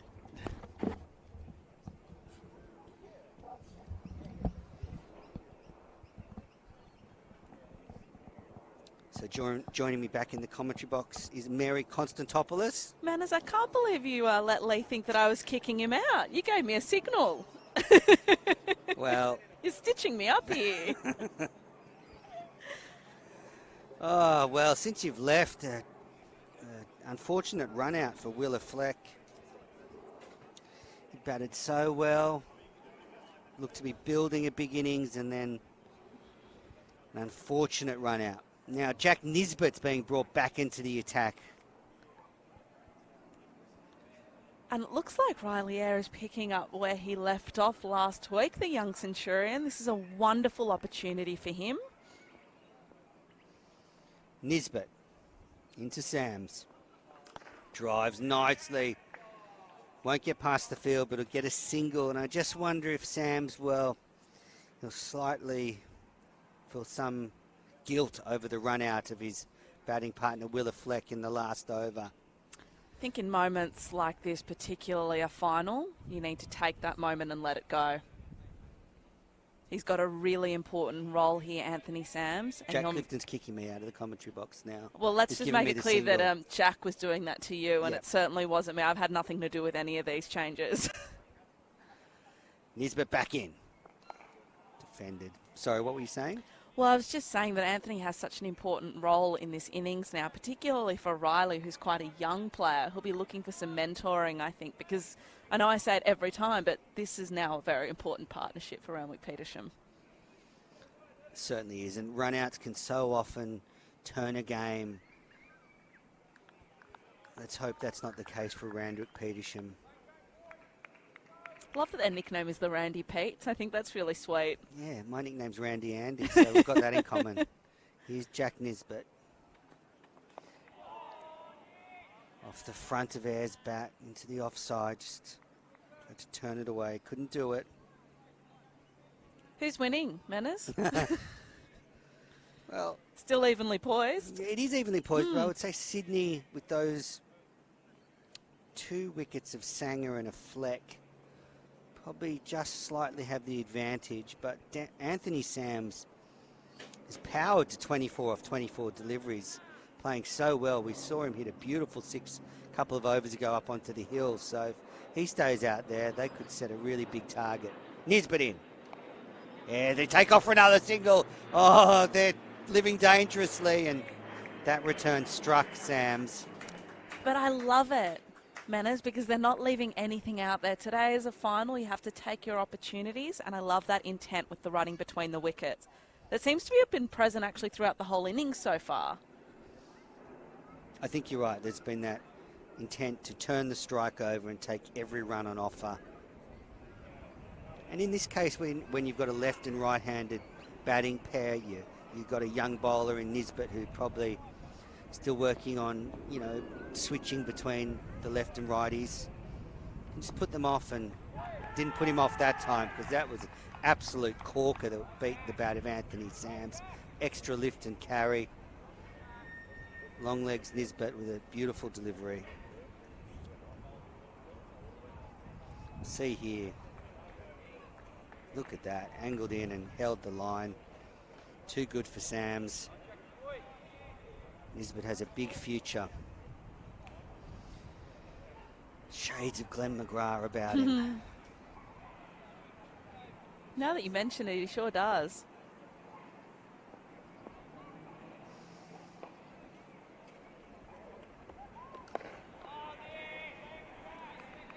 And that's the end of the 23rd over. It's 3 for 103. I'm going to step out of the commentary box and leave you with Mary Constantopoulos and Jack Clifton. Thank you, Manners. Just another point I'd like to make about this partnership, Jack, is that I spoke about Anthony Sams being a 360-degree player and one that likes to keep the score ticking over. Riley Ayres is also a player that likes to turn ones into twos and twos into threes, so potentially this could be a really exciting partnership for Randwick Petersham.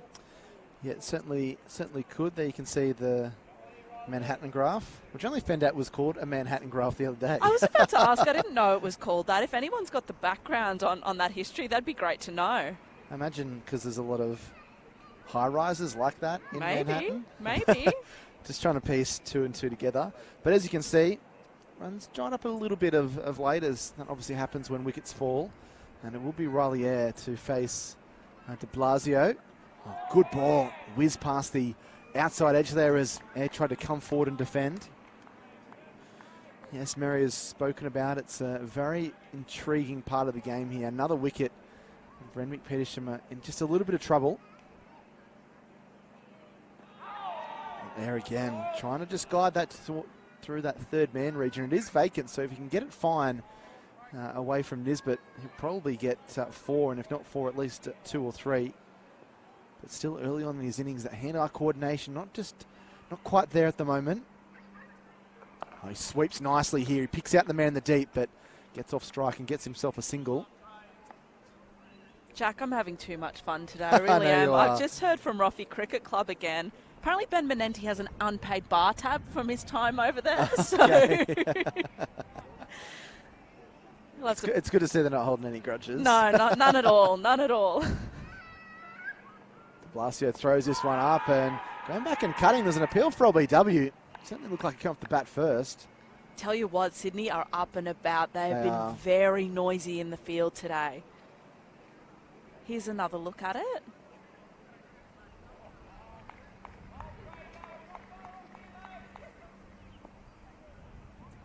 Sams, he's on 24. He's been seeing the ball well and playing some really classy strokes. He's forward and he's defending this length delivery from Craig de Blasio. And it really is all happening here at Merrick, because we've got a wedding that's next door in the Greg Davis stand. There's trucks pulling up and balloons and flowers and everything else that's happening. Fancy crashing a wedding a bit later, Jack? Maybe if we can get some free food out of it, we wouldn't be complaining.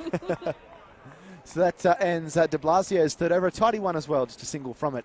And Randwick Petersham with 3 for 104. Air 6 and Sam's 24 trying to build a partnership. Just on Craig de Blasio, it's great to see him out there playing and bowling, because you and I both know that he split the webbing in his hand about 2 weeks ago. And I think last week during the semi, the club was unsure as to whether he would play. So good to see him out and about today. He's got some bandages, I think, on that webbing as well, just as a bit of added protection. Not a fan of these injury stories. No. It hurts. No. Crowd's up and about as well. It's great to see. Oh, here we are. This is the wedding. Congratulations to the happy couple. Nisbet continues into his 6th over now.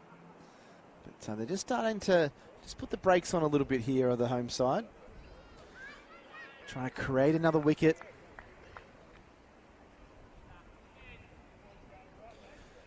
Anthony Sams, I just feel, is the key wicket here. I know Air got a century last week and certainly not taking anything away from that, but Sams, as Mary mentioned, he can play 360 degrees. He has all the shots. Very strong batsman. And Air just nudges that on the leg side. They scamper them through for a single. Well run once again to the arm there of the skipper, Matt Rogers. Just on Anthony Sams, obviously everyone had a really tricky year during the pandemic last year, and still obviously there are challenges associated with it, but it really reminded him how much he loved playing sport, especially cricket. So it's great to see him out and about today in a grand final. Reminded me how much I love watching sport. That's right. Nisbet in, pulled around the corner beautifully by Anthony Sams. It's been pulled back just inside the boundary. That is some fantastic fielding out there by Craig de Blasio. I think Ben Menenti helped as well. It was a great shot, but equally well fielded there by the home side. Again, good running between the wickets for Randwick Petersham. It's been a real consistency throughout their innings so far. Here's a look at that fielding again. Wow. Nice work there by de Blasio. I have to say my favourite in the field is when the ball is going for a boundary and a player will flick it back into another player just standing there. I find that so impressive. Nisbet steams in, driving down the ground. Looks like he was trying to play that out through the covers on that occasion with Sams. Who's one of the more experienced players in this Randwick Petersham team now, Anthony Sams, at the age of 32. So he's played a little bit of second 11 cricket for New South Wales. A New South Wales underage rep. No doubt he's been revelling in the success that his brother Dan has had and riding every peak and trough of that career. And Dan playing in the IPL this last year just gone. Driving in the air. It wasn't a good shot there from Sams. Very, very risky, but as you can see, pressure's building here for Randwick Petersham at 3 for 107 in the 25th. You're right about his experience, Jack. He's been with the club since 2010, 2011, and there are a couple of players in this team that have been with Randwick for a really long time. Yeah, they're a good club with a proud history. Randwick Petersham itself has been running for just over 20 years, but 2 separate clubs before that, as I'm sure Mike Whitney will be able to allude to when he get him on the mic in the second innings later today. And that's a good shot by Sam. Just patient there, guiding that down to third man. That's better cricket, and he'll retain the strikes. He goes to 27. Air supporting nicely on 7. And at the halfway mark of the innings, Randwick Petersham are 3 for 108 with a run rate of 4.3 runs per over. It's actually their 20th birthday this year, and Yeah, they're planning fantastic. a party, I think, for their 21st birthday, given everything that happened due to the pandemic. 21 is a big age to celebrate as well, that's which right. I quite like. But Spot on. Jack, 3 for 108 at the halfway mark. That's a pretty solid score. But Yeah. again, we're looking at this partnership, and I think it's going to be crucial. Yeah, it is. I think you're exactly right. They've got a bit of batting to come. Both Adam Semple, who will come in at 7, and Dayasing at 8. So certainly no slouches at the bat. Have all the shots. Back and cutting hard into the deepest sands for the single. But yeah, they would want, I think, the lion's share of the runs to be coming from this partnership. And if this partnership can continue, then towards the back end of the innings, it really gives Randwick Petersham the opportunity to accelerate. in this innings for Anthony Sams. He's gone past 500 runs for the season. And flicks that one around the corner. Might be a little bit tight, but they took on Dan Smith there. And good piece of running again. So they're just looking to knock the ball around the park here, Randwick Petersham. Try and pick up these 1s and 2s and put the occasional ball away to the fence for 4. Which is probably more likely to come off the willow of Anthony Sams than Riley Eyre at the moment, just because Riley's still at the early part of his innings. Back and cutting forcefully out to the deep. So de Blasio's happy just to drop short on middle and off stump and let Sams cut those ones away.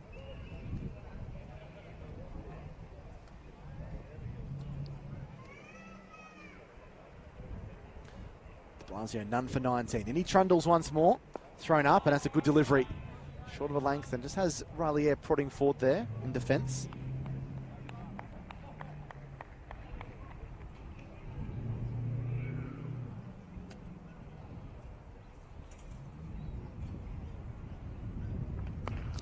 Back and pulling hard this time is Eyre. He's got that one in the gap. They might think about 2 here. Nice placement. And a good shot there from Riley Eyre. Takes him into double figures. And ekes the score up to 3 for 113. Now, Mary, you've been involved with us since the semi-final and the final today.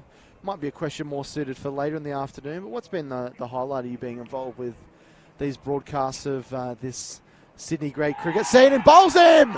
Fantastic delivery from de Blasio, and that is a big breakthrough. Eyre has a look at the pitch to. It might have just bounced a little bit more than he expected. He went back. And I think it's clipped just the top of the off stump. Let's take a look at the replay here, Mary, and see what this ball did from the wicket. Yeah, right the top of the off stump. So that is a big breakthrough. It was a great ball by de Blasio, and I guess you probably have to say Riley maybe a touch unlucky there, just bouncing a little bit more than he expected.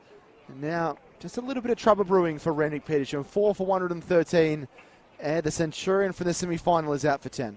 I was actually going to go through that century at the next little break we had. I hope I wasn't responsible for that. We've got Tim Affleck coming out to the crease now, brother of Will, and a big job ahead for Randwick Petersham. You can see that scorecard, and unfortunately a bit of a trend's developing. Starts and no one being able to push on for Randy Peets. Feels a bit like St George last week.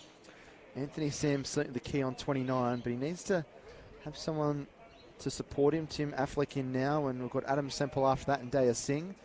And Daya's a very talented batter as well. He scored 103 from number 9 against North Sydney in the Belvedere Cup first grade action earlier in the season.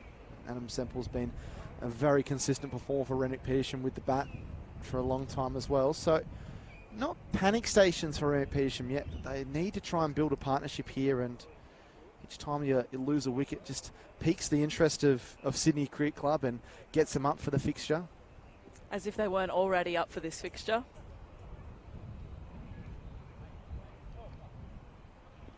Only 26 overs gone as well, so still plenty of cricket left. That run rate's just going to be slowed a little bit as well.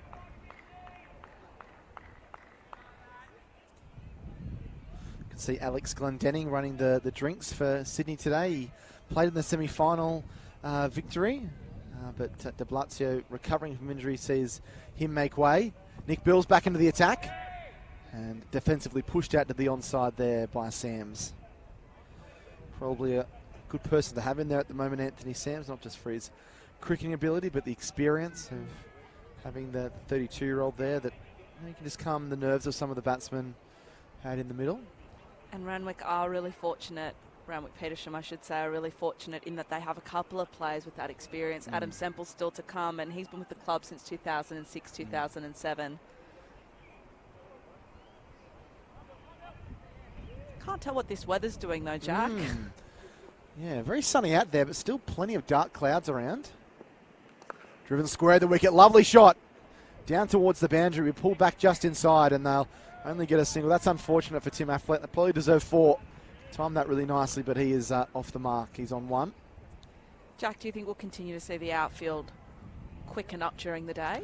Yeah, I think so. And although Sydney lost the toss, they'll probably be factoring that into what happens. And just the pitch being dried out a little bit, it's cool for us where we are in our position. We're getting a bit of a cross breeze, which is nice, but that sun would certainly be beating down on the pitch at the moment. In comes Nick Beals. Slower ball, just rolled his fingers across the seam and worked into the gap there. Might want to. Anthony Sams has to get on his bike, and he does. That was very well run. 2 more to the experienced wicketkeeper. I've said it so many times, Randwick Petersham aren't leaving anything out there today. If there is an opportunity for a run, they are taking it, and I love that intent.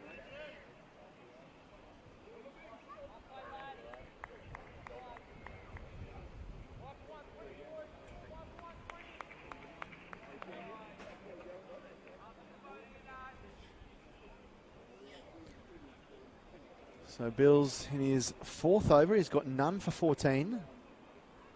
Looking to get a breakthrough. Nice ball. Really good battle here. 2 veterans, wildly veterans up against each other. One's taken a lot of catches and scored a lot of runs in first grade cricket. The other's taken a hell of a lot of wickets. Over 400 in his career. So it's a nice little battle. Sam's looking well set on 32 from 38.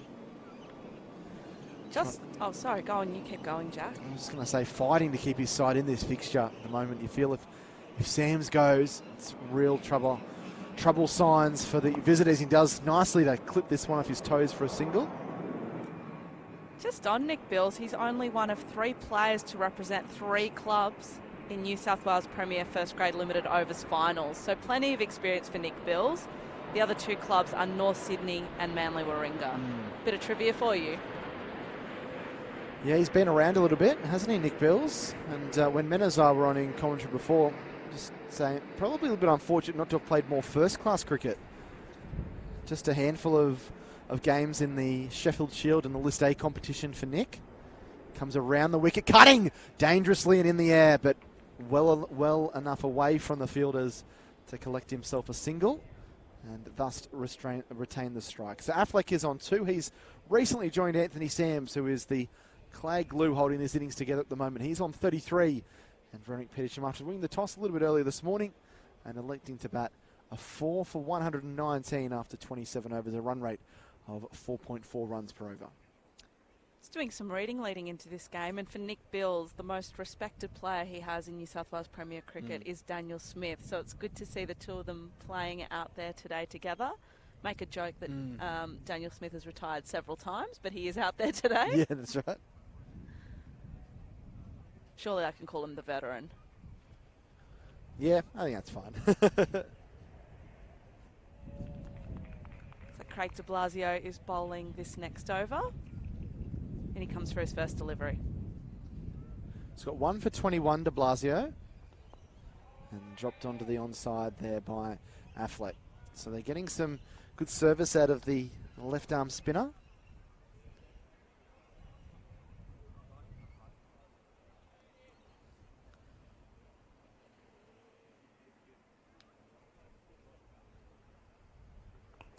Forward and pushing this one down to mid-off, so tightening the screws a little bit here at Sydney. They'll be really pleased to have the opposition 4 down just into the second half of the innings. Oh, gets back down on one knee there as Affleck, very unconventional to defend that one back down the pitch. Sometimes the unconventional shots are the most entertaining.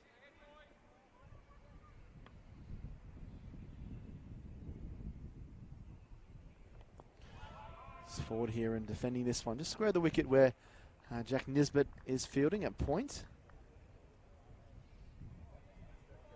Jack, at the end of this over, I'd be really keen to hear who you think will be bowling the rest of the overs for Sydney and what you think they'll do next.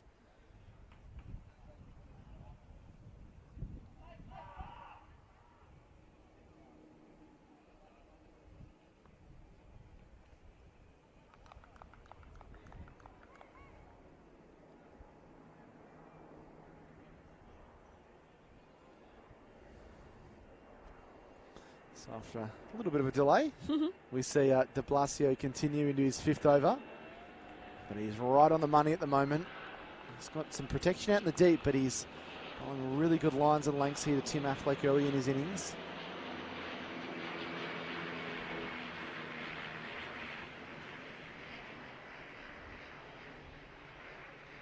Thrown up and now driven out through cover. And will retain the strike, which I'm sure Sydney won't mind, keeping the new batsman on strike. He picks up a single and he goes along to 3. Sam's 33. 4 for 120 after 28 overs. And I think there's got a lot of overs they can get out of Nick Bills at the moment, so I think they might bowl another 2 or 3 for Nick in this period. And I guess it really depends how the game progresses from here. If Bills was able to get maybe 2 or 3 wickets in this spell, that they might even keep him on and bowl his full 10 from here. But I'd say they'll bowl another 2 or 3 and then save another 3 or 4 for the final 10 overs, I think. And I think they're going to try and do the same with Ben Menenzi. I think Ben's probably the kind of player that you can bowl in the final 10 overs. It's almost seen as a bit of a cardinal sin to bowl a spin in the final 10 overs these days with how aggressive batsmen are.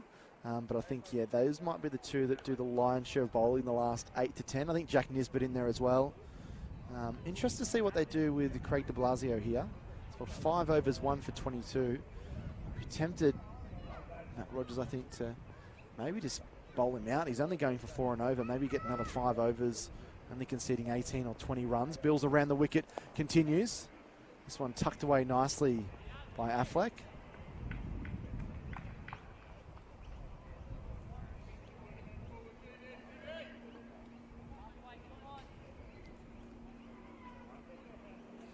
Good job there by Tim Affleck to get down the other end, having occupied a few balls in the last over. See a few bin chickens around the field. Not a fan. No. Been having a bit of a battle with birds over the last week. I'll tell you about it when we've got a moment. I don't think there's going to be too many people disagreeing with you there. Bills into Sam's, who tucks this off the pads out into the deep. They've got a couple of different names. My wife is originally from Queensland, and they call them sandwich eaters up there. Really? It's so funny, isn't it, across the country, how people call things different things. Yeah. I need to hear more about this battle with the birds, though. I was going out to dinner the other night, and I was walking up, and I felt something on my shoulder, and I thought, must be rain. And then I thought, not feeling any other rain droplets. Bird had pooed right on my shoulder. No, Mary. And then on 2 separate occasions this week, my car's been decimated. Something's going on with the birds and I. Short at the body and defended away onto the leg side. Nice work there by Affleck, who was just rotating the strike a little bit. It wasn't something out of the birds, Alfred Hitchcock, was it? Well, I was going to say, have you seen that Seinfeld episode where George accidentally runs over a squirrel and he's like, we had a deal. That's sort of how I feel with the birds. Yeah, poor old Mary Kay. She's been in the wars against the birds. As long as recent those days. ibises stay away from me, I think we're okay. I wouldn't be sitting on a cricket field if I was a bird. No. I'm hoping that they don't drop short here to Anthony Sams, and he plays a great pull shot. It's short on the other side of the wicket and punched out to the deep for another single. So pressure's really been taken off Sams here. He's been given balls that he's just been able just to knock out into the deep and get to the other end. This has been a good over in terms of changing the strike up. 35 now to Sams. Randwick Petersham, their run rate has been pretty consistent throughout. It's been sitting at about 4 and over, I think, for almost the entirety of the game.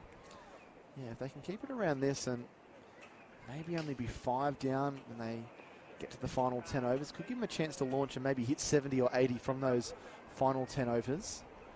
Bills to Affleck. That was a good bouncer. That should be a wide, I thought. That was looked like it was over the head there of Tim Affleck. Be interested to see a replay on this. Maybe he ducked a little bit to get under it.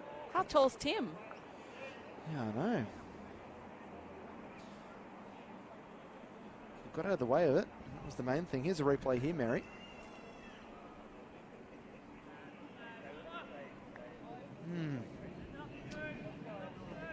Yeah, obviously hard for the umpires only get one look at it, but yeah, I thought that might have been a little bit harsh towards Tim Affleck there. Faces up the last ball of the over. Another bouncer. And that will finish the over. So good finish there by Bills. He's got 20 runs off his 5 overs so far. And after 29 overs, it's 4 for 124. Randwick Petersham with Affleck on 5, Sams 35.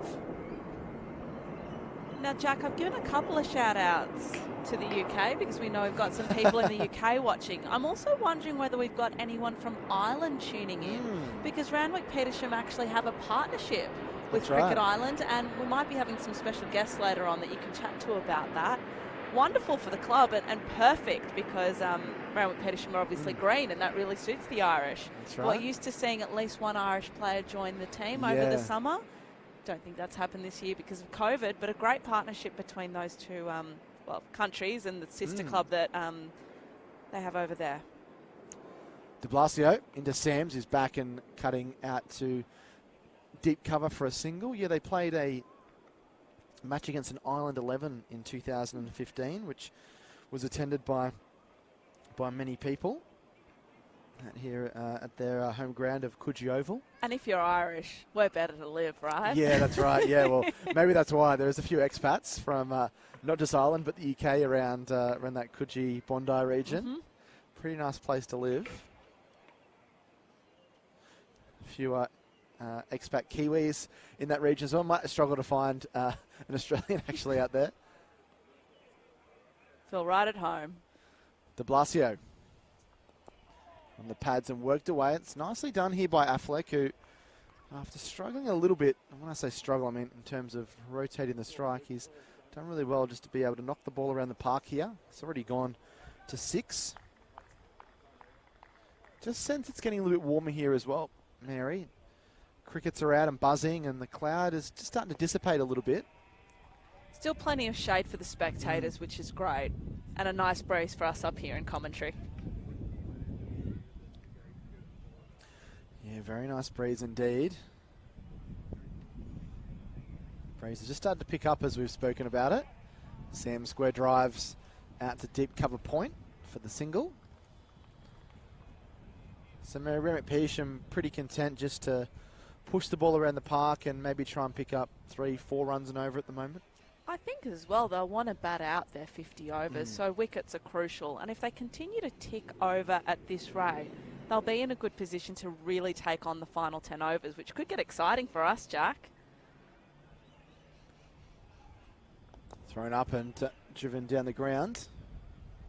And it's been a great showing so far by Randwick Petersham. I mean, we were following the game last week as we were doing commentary, and they were in quite a bit of trouble, sitting at 3 for 38, I think, at one point before Riley Ayres came in and made his century. So they're doing a great job here so far against the favourites, you'd say.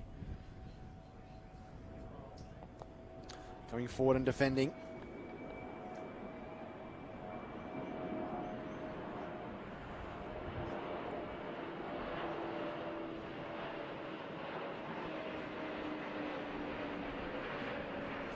So 4 for 128 now after 30 overs. If they could double what they've got here, they'd be very, very pleased with themselves. 256, I think, would be a challenging total to chase down.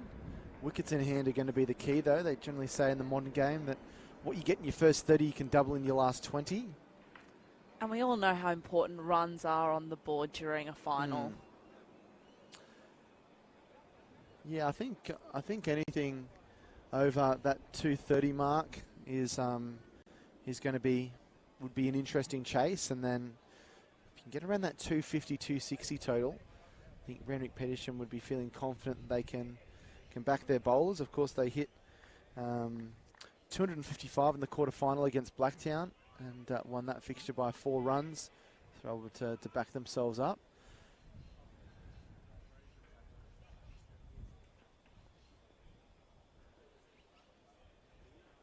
So in comes Nick Beals. Another bouncer. The third in a row there. Yeah, the last 3 balls he's faced from Nick Beals have all been bouncers. I think he's trying to send a message. Yeah. Maybe just trying to throw him off his game early in his innings, and so don't want him to be using his feet, getting forward to the pace here of Nick Beals. Wonder if Nick Beals' fan club is in the stands today. Last week his daughter was sort of in the outfield near where he was batting, and they would fist bump throughout the innings. It was absolutely adorable.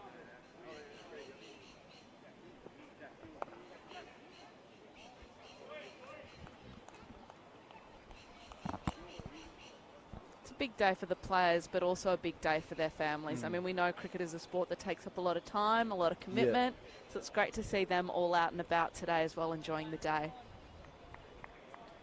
You're getting into the back half of the first grade season, so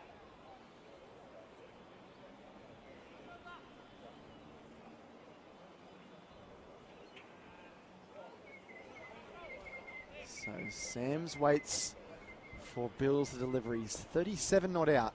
Needs to push on to a big score here. Bills pitches up. Caught behind, is it? There's a big appeal for it. Doesn't look like it was trending down the leg side. He just got a little tickle of the pad on the way through.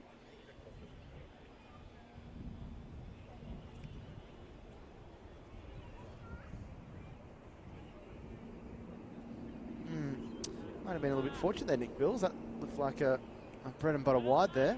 Didn't look like it deflected off the pad or anything.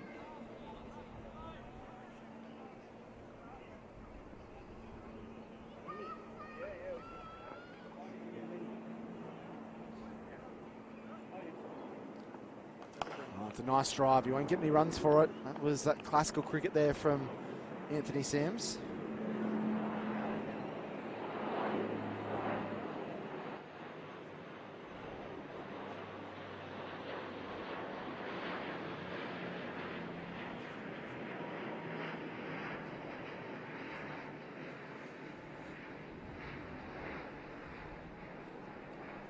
Plenty of blue sky that's poking its way through now. A jumper on this morning, I don't know that anymore, Mary. It's tended to be quite warm out there in the middle for both sets of players. Absolutely. My goal is to not get sunburnt today, so I'll have to retreat into the shade shortly, I think. Raps into the pad there of Sams, who's trying to work that one across the line. Yeah, fortunately, we've got a bit of shade up here. I still got sunburnt last week. Yeah. Well, the slatted roof in front of us, so when you do get burned, you get burned in lines. I had a nice one along my forehead this week. You've almost got the hoops that the St George Illawarra jersey has. There you go. It only took you 30.5 overs to bring up the St George Illawarra Dragons. The blood and bandages. Last ball of the over here for Bills. And dug into the pitch and will get away with another dot ball. So Bills has been miserly, 6 overs for just 21 runs. It's a great word, miserly. And at the end of the 31st over, Randwick Petersham are 4 for 129 with Affleck on 8 and Sams on 37. Are Randwick Petersham happy with where they are at the moment, Jack? What do you think? Yeah, maybe not happy, maybe content, I think, with where they are. I know they've got some runs on the board. They've laid a bit of a platform. The margin of error is just a little bit smaller than they probably would have wanted. If they could have been 2 down at this stage, I think they would have been feeling pretty happy about it. But I think they'll feel confident that Anthony Sams out there, well set on 37. If he can push on to a big score and anchor the innings, which is what they need.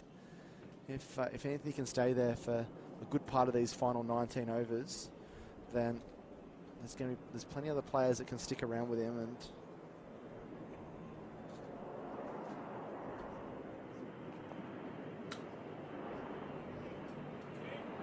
Craig de Blasio's also been quite miserly today, Jack.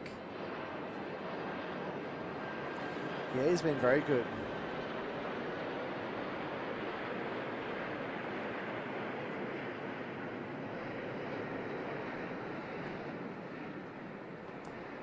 Punched down the ground nicely there by Sams, not exuding too much energy. Just using his feet nicely to get to the pitch of the ball.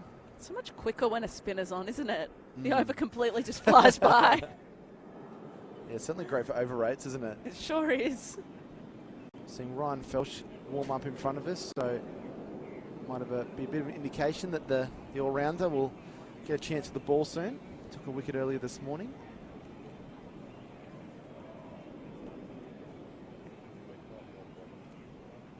So 2 mid-wickets on the onside here for Affleck. And he's able to beat one of them and the bowler to pick up a single. It's turned into an absolutely beautiful day here at Drummoyne Oval. I know I keep joking about the sun, but Plenty of rain was predicted for Sydney this week, and I think today there was 15 mils predicted. No sign of it so far.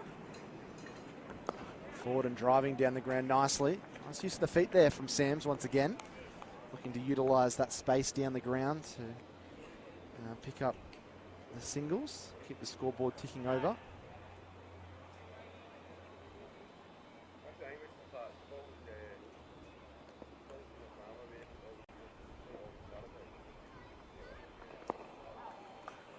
Nice comeback there from de Blasio, getting a much needed dot ball.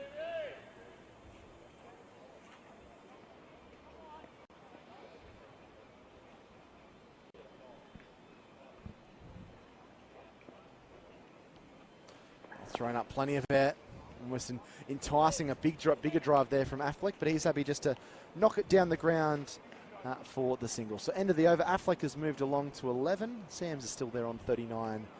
And 18 overs left in this Randwick Petersham innings. 4 for 134 after 32. That run rate just a tick above 4.2. Jack, we've got two sets of brothers in each of these teams. Obviously, we've got the Sams brothers and the Affleck brothers for Randwick Petersham. And we've got the Menenti brothers. And am I missing another pair for Sydney? The Mosca brothers. Of course. Is that the most in Premier Cricket? 2 sets of brothers in a team? Yeah, I think so, yeah. I love it. It's great to see. Much better for the parents as well. They can pick one team to support. Yeah, that's and right. back in the days when they would have driven them around to cricket, they only have to go to one place. That's right, yeah. Speaking of parents, it looks like that's Randwick Petersham over there. They've got a good support base, and the crowd is starting to fill up here at Drummoyne Oval, which is good to see. Plenty of shade for spectators, so if you're in the area, feel free to come on down, or just stick with us on commentary. We're having a great time. We certainly are. We've got Michael Klinger coming up to chat to us in about 10 minutes, the head of male cricket at Cricket New South Wales. Newly created position, and Leah Poulton is the head of female cricket. But, Jack, I just wanted to say, it looks like Ryan Felsh is coming back into the attack. So you were spot on when you said that he would probably do so, given he was warming up in front of us just a few moments ago. Yeah, he bowled 3 overs early this morning, 1 for 18. A little bit expensive, but he bowled nice and full and was able to get the early breakthrough of Matt Everett, who flayed away at a wide-ish delivery and was caught at first slip. And now bowling to Tim Affleck. Short, looking to pull around the corner. Getting a big appeal, and that will be a wide. I think that was the old try and trick the umpire with a big appeal with the ball moving down the leg side. So he didn't get away with that one, Ryan Felsh. Jack, in situations like that, no matter the team, do you hold your breath? I do. I get very nervous. You're emotionally invested in Absolutely. It's a great contest so far. Randwick Petersham needs some more runs, though.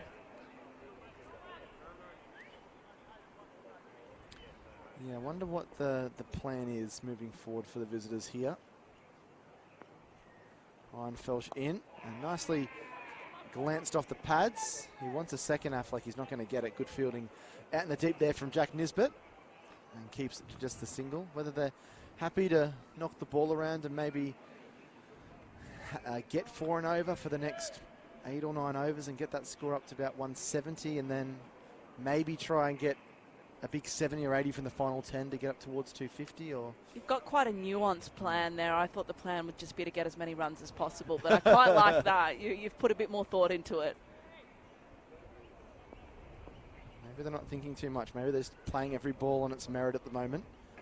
Felsh in, lovely drive there by Sam. Square of the wicket, picks out Bills in the deep.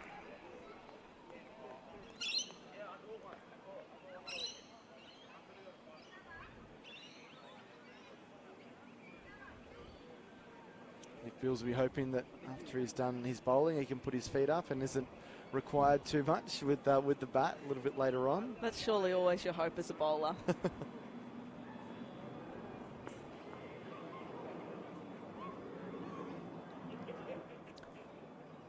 Felsh in, bound, so that should be a wide. No. Spotting a few celebrities in the crowd. It looks like Neil Maxwell is here. He sits on the board of Cricket New South Wales and joined us in commentary last week, but also has a strong association with Sydney Cricket Club, and he's wearing their colours today.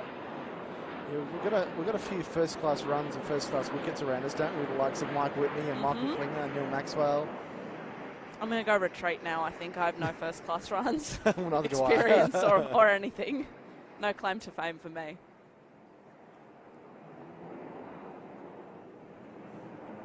Pulled hard out into the deep. No Woolworths Blast cricket runs. Well, they didn't have that when I was in school. No. It was Canada cricket. There was no association with anything really. It's been really advanced over the last probably decade. And also, Jack, I went to an all-girls school and cricket was only offered 1 year when I was in year 6. So I played one term, but I just played school sport, and women's cricket wasn't really a thing back then. So it's wonderful to see so many young women getting involved in the game now.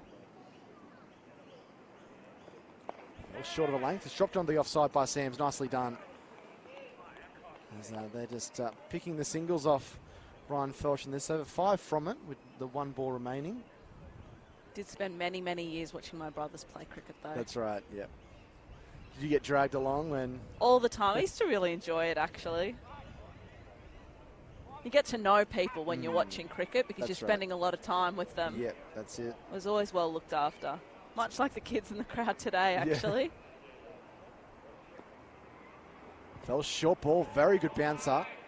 And that will be the end of the over. So 5 coming from it, a pretty good one for Randwick Petersham.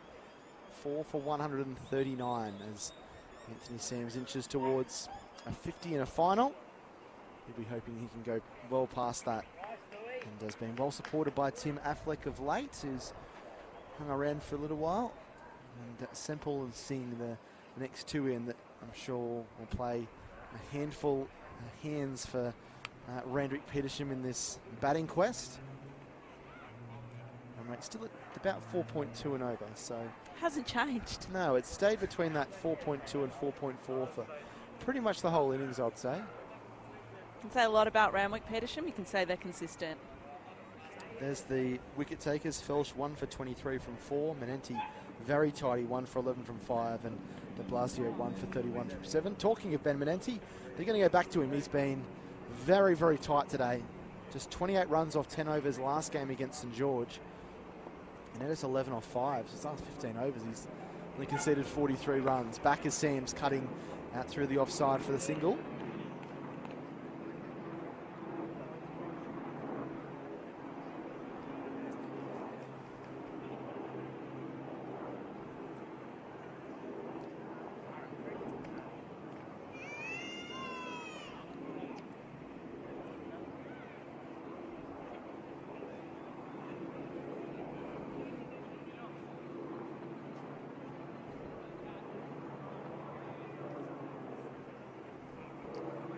Thrown up, advancing down the track and lofts it over the top of mid-on, down towards the boundary.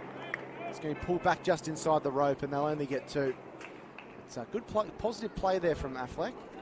Using his feet, getting to the pitch of the ball and lifting it over the infield. So keep an eye on him because his coach has said that he has shots all around the wicket and is a great player off the back foot. Certainly got an opportunity to demonstrate his skills today at a crucial point for Randwick Petersham.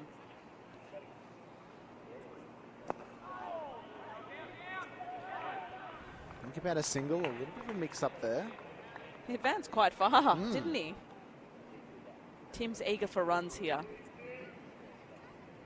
Yeah, well, a couple of big overs here and get themselves maybe even on top. Randwick Petersham.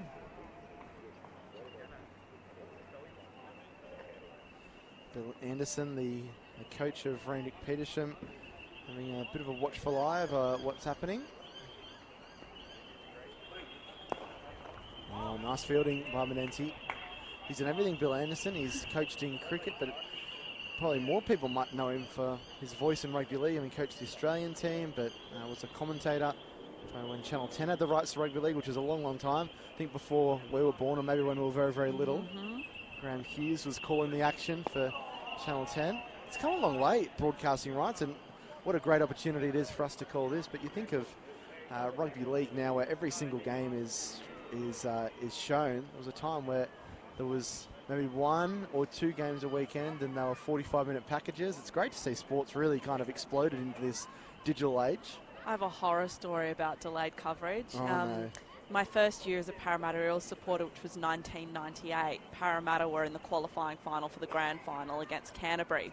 And I was listening on ABC Grandstand And I was ahead, obviously, and I had to be somewhere that day. So I was driving home with Mum, and I got home, and Parramatta were leading 18-2. And I said to my dad, "Dad, we've got this." For anyone that knows what happened in that game, Parramatta did not have that, and my dad really hasn't spoken to me since. My dad's traumatised. Playing a miss outside the off stump. Yeah, and that goes down as one of the most, not just painful rugby league memories, but one of the more painful sporting memories. Well, there was a Dragons fan the year after, had high tackle in the final few minutes to give away a penalty try. Probably rivals Parramatta, who haven't had a great deal of things when semi-finals have rolled around, unfortunately. A little bit like Manly Cricket Club, as our cricket news photographer Ian Bird was saying to us this morning. I said the Manly Cricket Club and the Parramatta of New South Wales Premier Cricket.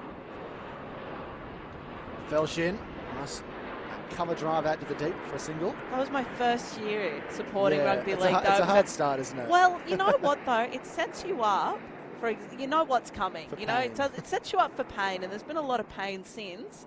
It's not like those kids who get a premiership in their first year. Like, that's just setting you up for disappointment.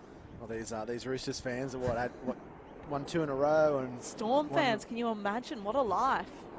Anyway, back to the cricket.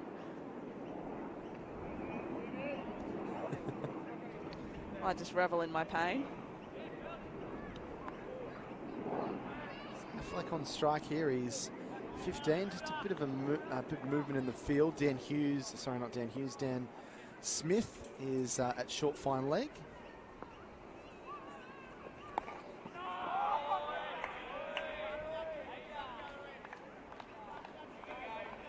Crowd beginning to stream in. We're seeing more people arriving. I think they're here for the cricket, not the wedding.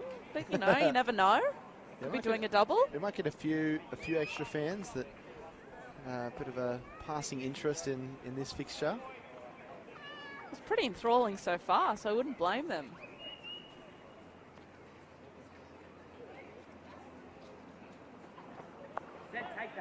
Right it down.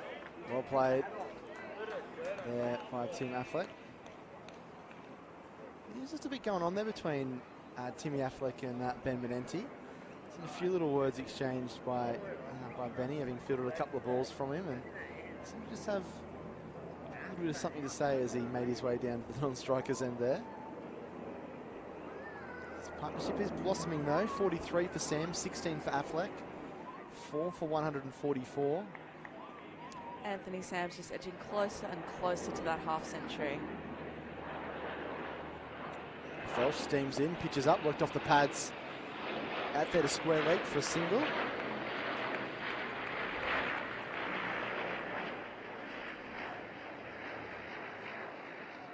have to say, this is pretty good weather for cricket, Jack, if you're a player. We've got some shade.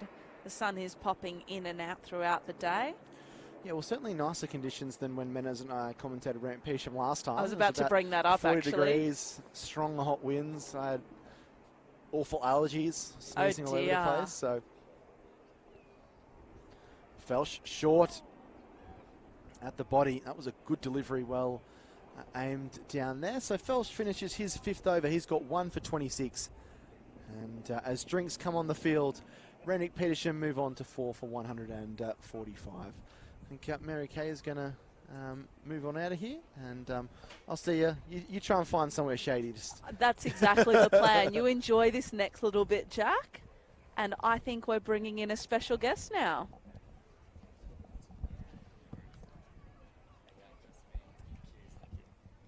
Michael Klinger's joining me in the commentary box. It's a pleasure to have Michael join the coverage. How you doing this afternoon, mate? Yeah, good, thanks. How are you? Yeah, very good, thanks. What have you made of the game so far over the last probably half an hour? It looks like Randwick are getting a bit of momentum back, which is good after losing a sort of few wickets in a clump. But yeah, it looks like a pretty good wicket, so you might need 270 odd to sort of get in the game.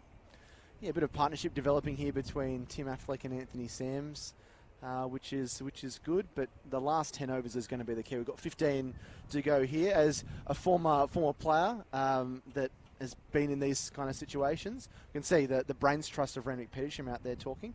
What would the main focus be for them at this stage of the innings, do you think?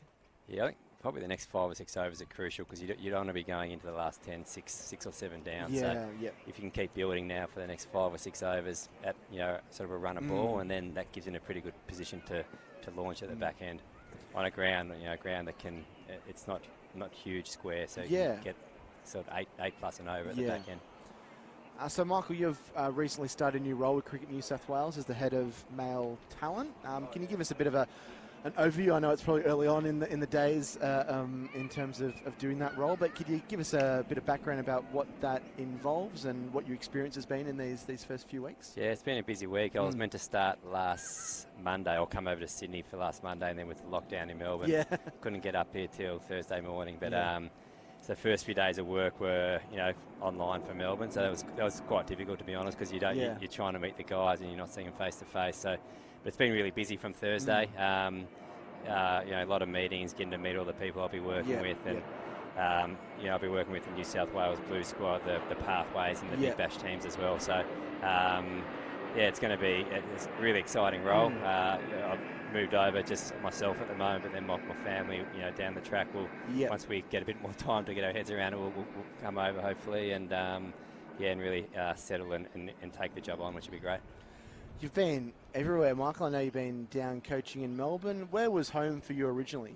Yeah, Melbourne was home. So I grew up in Melbourne, started my state career there as an 18-year-old till I was 27, then had 6 years in South Australia and 6 years in WA.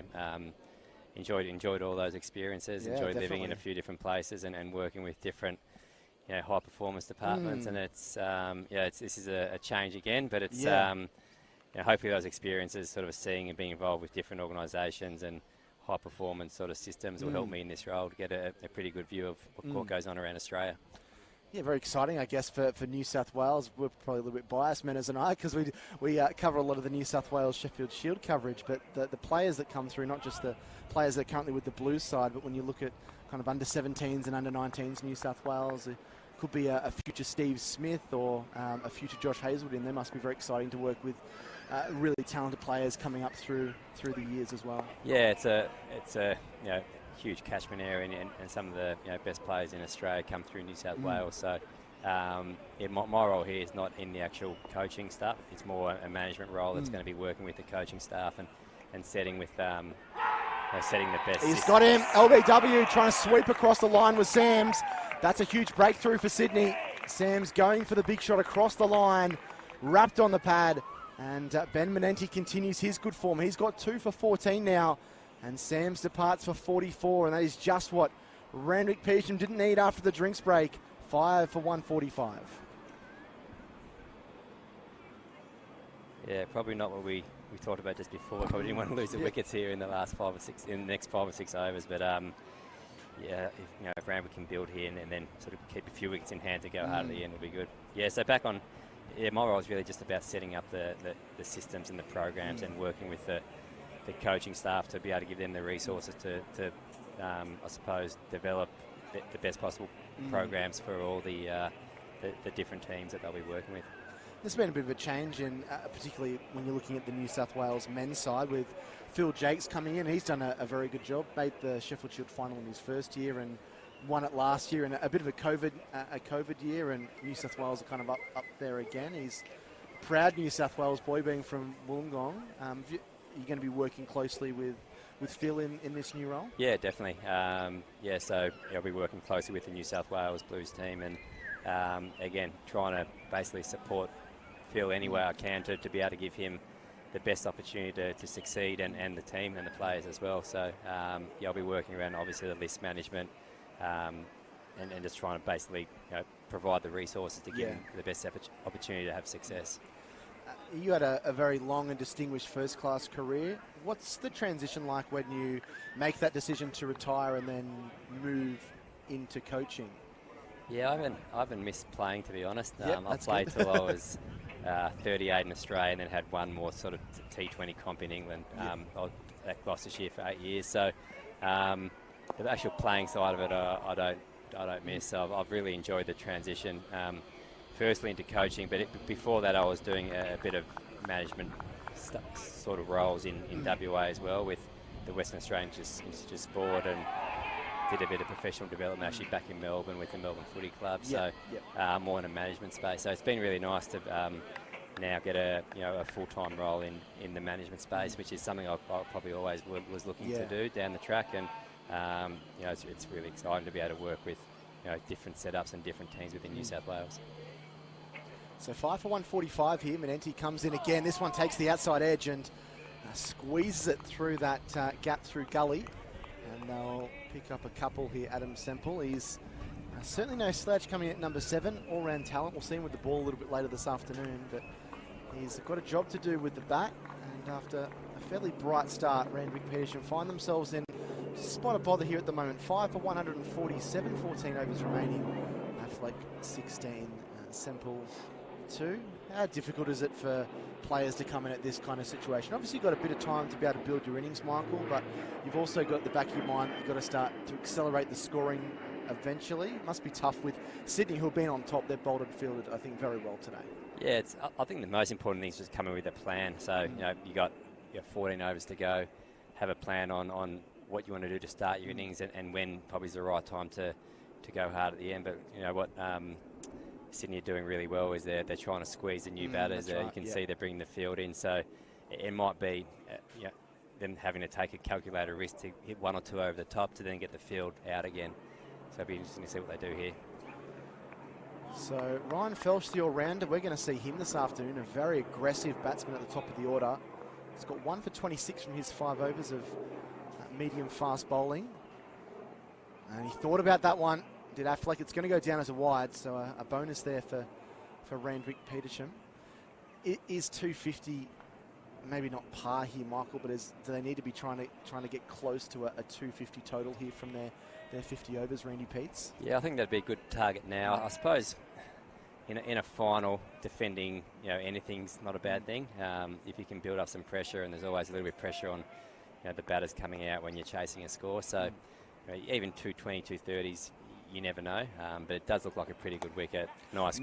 Yeah, nice shot here from Affleck. He's not going to get a boundary, but should pick up 2 as Nisbet does the fielding.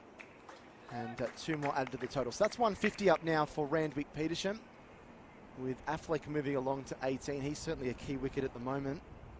But unfortunately for Randwick Petersham, a lot of starts. No one's been able to go into that big score. Sam's the top scorer with 44, the last wicket that was dismissed. And they've always just kind of kept Sydney Cricket Club interested in this contest.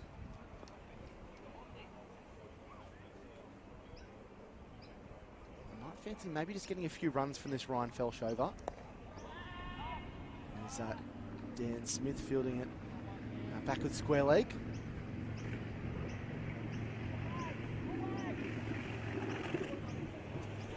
A long first-class career for you, Michael. One thing I'm always really interested when I chat to first-class players is the players that you enjoyed playing with the most, and maybe those bowlers that really just gave you a bit of a hard time. Those tough bowlers to face during your career.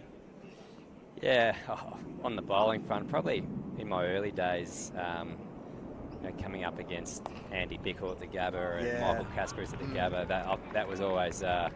Extremely, and they had a really strong side. That's when they were winning all the shields. They had Jimmy Maher and Andrew Simons, Wade Seckham as a keeper. So they're quite an experienced side. So they certainly let you know you're in for a contest when you're out there as well. But that was a great grounding for me and other young players coming in to be able to play against guys like that. Jason Gillespie was also, when he was up and running and fit. I remember facing him at Adelaide Oval when he had the ball reversing in a real quick spell, which was really tough. So, it was exciting but challenging at the same time for a young kid to come up against those guys. But that's certainly probably throughout my career, I remember that as being the most challenging times against those bowlers. And in terms of guys I've played with, it's hard to pinpoint. There's so many. I've been over a few teams, and within cricket, you generally get a lot of good people. So. I was lucky to play in teams where I made some really close friends around the country. Yeah. So Felsh's bustling in here looking for another breakthrough.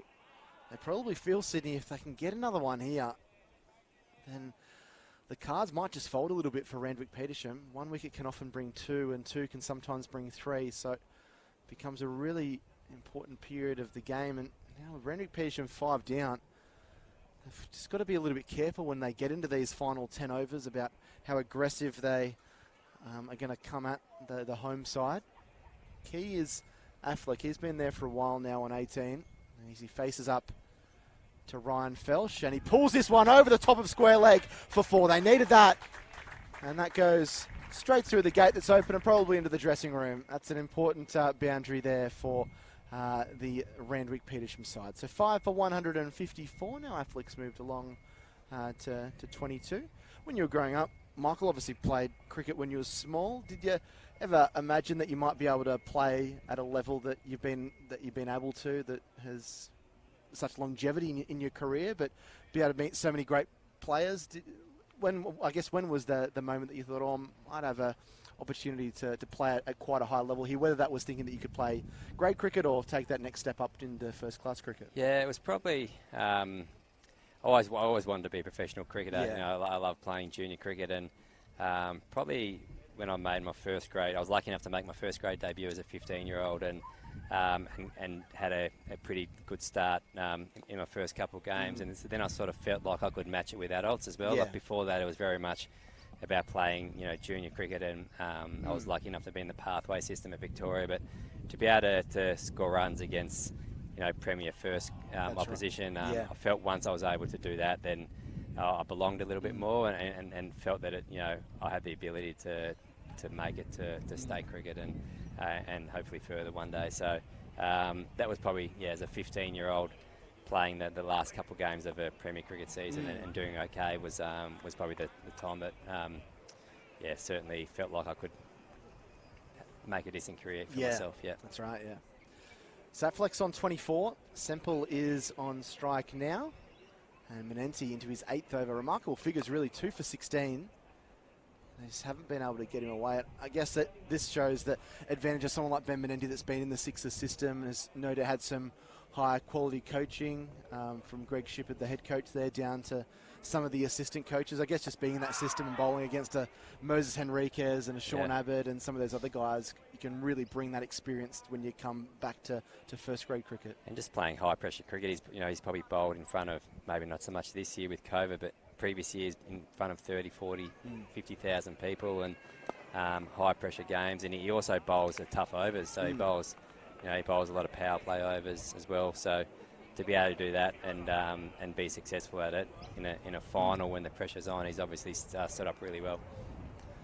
So 5 for 157. Michael, I want to thank you for jumping in the commentary box with us this afternoon. Well, it's not really a box, we're out in the open a little bit, but it's been great to get your insights on New South Wales cricket and your cricketing career, and we wish you the best of luck with your new role head of male talent at Cricket New South Wales. No worries, thanks for having me. Cheers.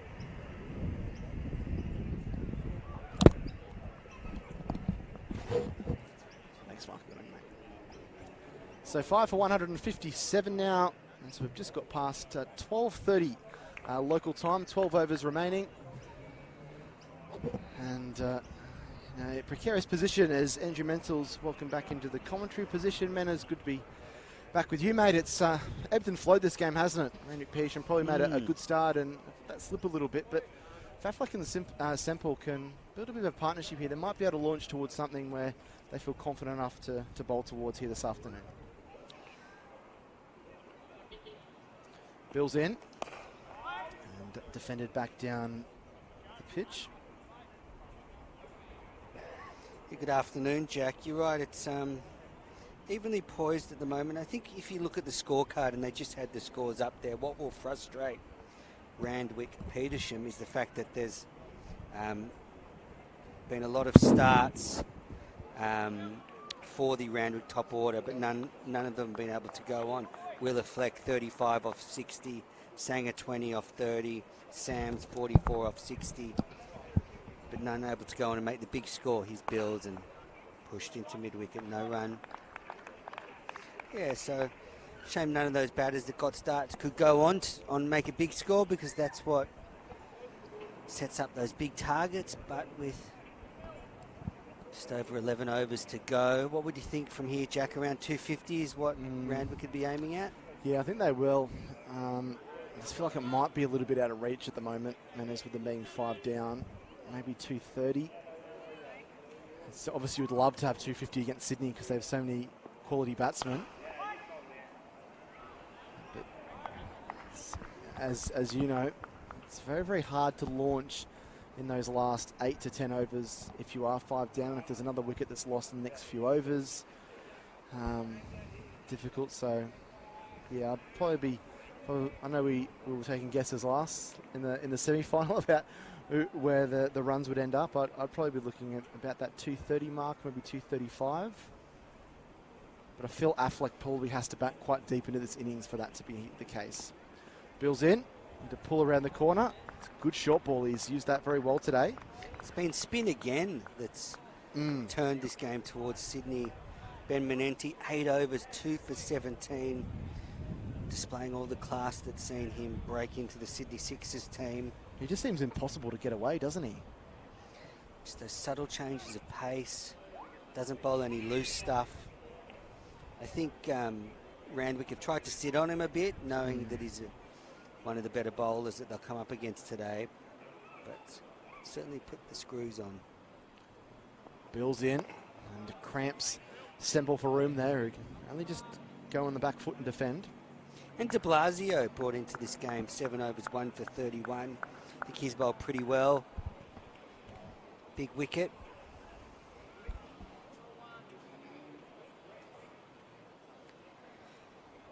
Yeah. 12:40 on Sunday afternoon in Sydney, finals day. What would you normally be doing on a Sunday afternoon if you weren't commentating the cricket today, Manners? Driving my teenage kids around. Gives me a break from taxiing them. Mad today. Manners. This ball pulled around the corner. But unfortunately, straight to Jack Nisbet down there. They've struggled to really pierce the gaps, unfortunately, and it's been good field placement from Sydney Cricket Club. So 39 overs gone, 5 for 158. That run rate's dropped to exactly 4 and over now, with Affleck on 24 and Semple on 4.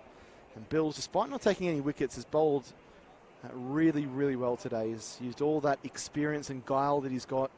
None for 22 from 7, and you throw in the 8 overs from Menenti. It's been difficult. That's the scorecard, as Men has mentioned.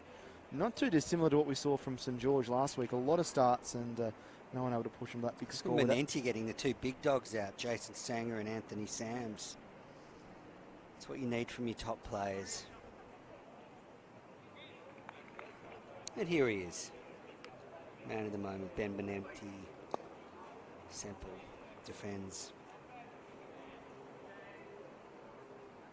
Lots of cricket though this week. Australia playing New Zealand tomorrow afternoon. That'll be on KO. You looking forward to that one, Manners? Cannot wait. Menenti thrown up, lofted and dropped by the skipper Matt Rogers. It was low to him, but he looked like he got both hands to it. Here's the replay, Manners. What do you make of this one? Tough chance going forward, but one he would like to hold on to. That would have been huge if they could have got rid of Semple there and 6 or 158.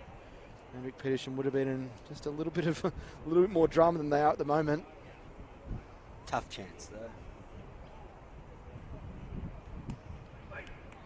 Back and chopping this one out to deep cover.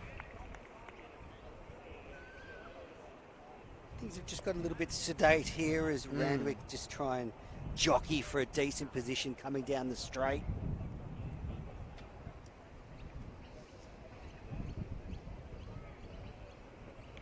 Menenti, 2 balls left. Just happy to defend. I wonder if they're just happy just to ride Menenti out here, the 10 overs, knowing there's only another 7 balls that he has left to bowl.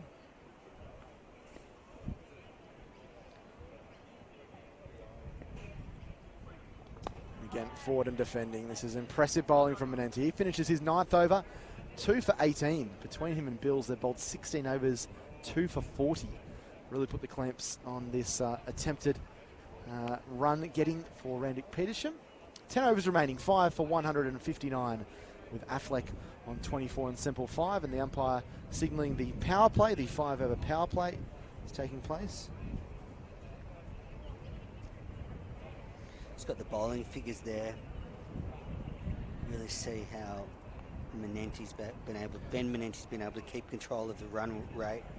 And as well, Nicholas Bills, as you mentioned, bowled very well. Even Jack Nisbet, 6 overs for 26. It's been tidy. And Craig de Blasio, 7 overs, 1 for 31. So they've certainly got some options in these final 10 overs. Well, they're still going to get 3 from Bills, 1 from Menente. That's 4.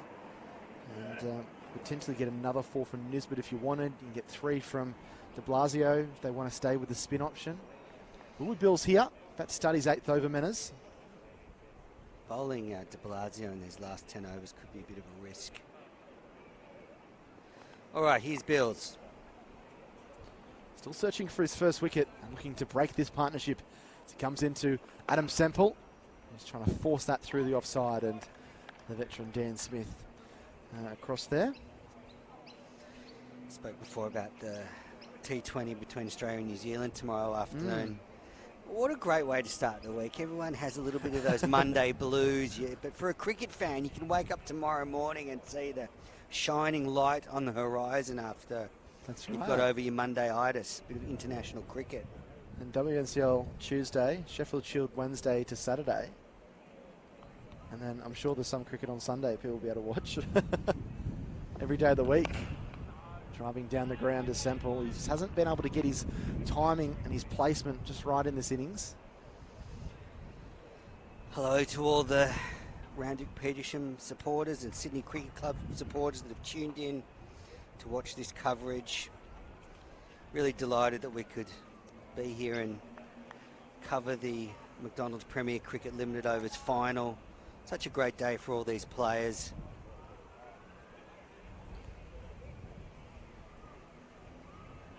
Bills to Semple. Works that to short mid-wicket where the skipper Matt Rogers is stationed.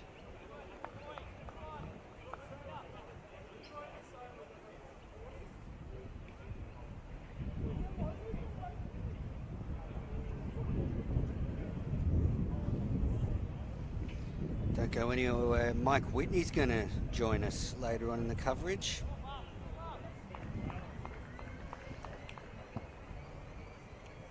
TV experience under his belt.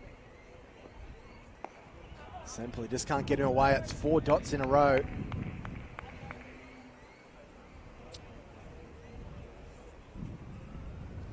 He's just brought Jack Nisbet up to the edge of the circle at short fine leg, and he's pushed his 2 fielders at mid-off and mid-on. The Moscow boys back.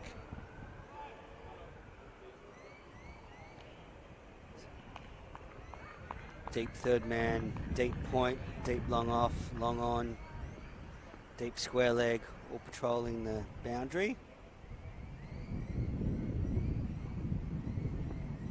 Back and cutting nicely down there towards third man. It's a little bit of a chase and a bit of a fumble, and they'll get back for 2 runs. So finally some runs coming off the willow here of Semple,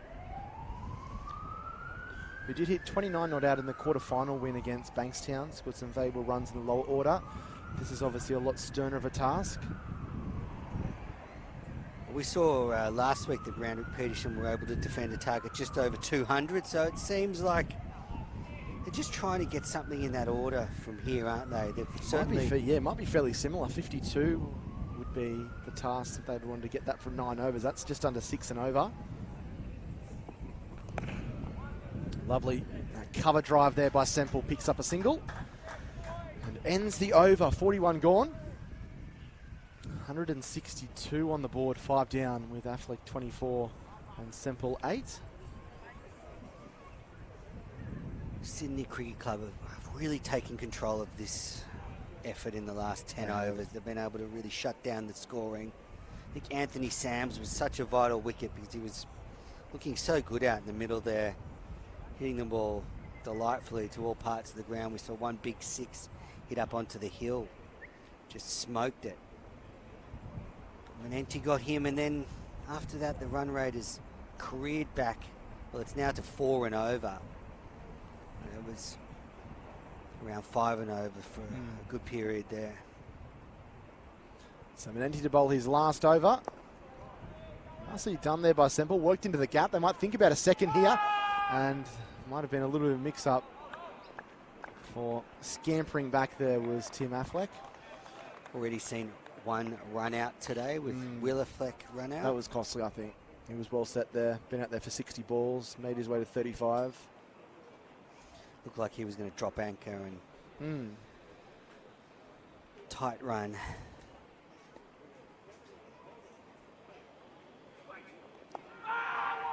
Hit him on the pad. Big appeal.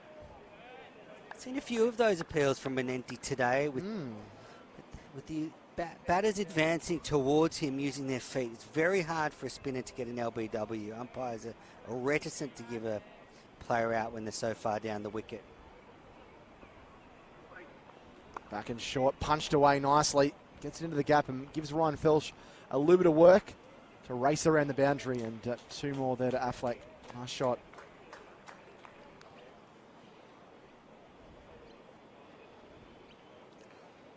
Quieter, the Randwick Petersham players aside us. They were a little bit earlier in the morning, which is completely understandable. They're cheering on their side, hoping to get a breakthrough, hit some runs and work themselves up to that 200 plus mark.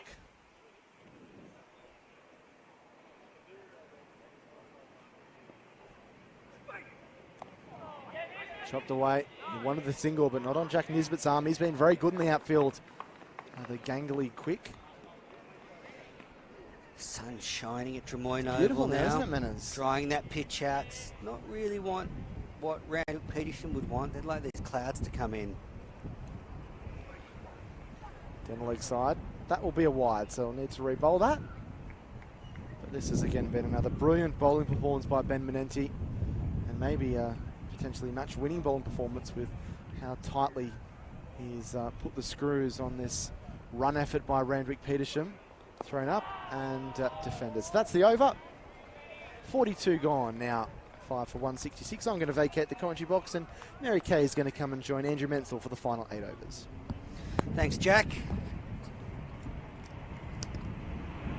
5 for 166 here, and great spell. Ben Menenti, 10 overs, 2 for 22. We just see the scorecard there. A lot of starts. No one able to go on and make 50. Anthony Sams getting closest to 44 out of 60 deliveries. And that run out to Willafleck when he was on 35. I've got Mary Kay in with me. I'm Andrew Menzel. It's the last 8 overs of this innings. So I think we're in for some stroke play here. Ready to catch some sixes where it's kind of deep mid-wicket here. No, I don't catch Manners. There was one chance I had at the Big Bash one year. I was watching the Sydney Thunder play. The ball was coming towards me. I ducked. My brother went for the catch and missed. So I'm going to duck and you're going to take the catch, okay? I'm ready. Because I most certainly am not. I don't think ducking really helps, though. Like, I even put my hands over my head, but I don't think that's going to help. No, I don't think so. I think you want to watch the ball and take some evasive action if it comes towards you. I've often thought that, if you go to one of those games, a Big Bash game or even this, you've just got to always keep your eye on the action if you're in the crowd. Absolutely. Ash Gardner once hit one towards me at North Sydney Oval that kicked off the cement and almost took my head off. Yeah, my goodness, you've got to watch the ball.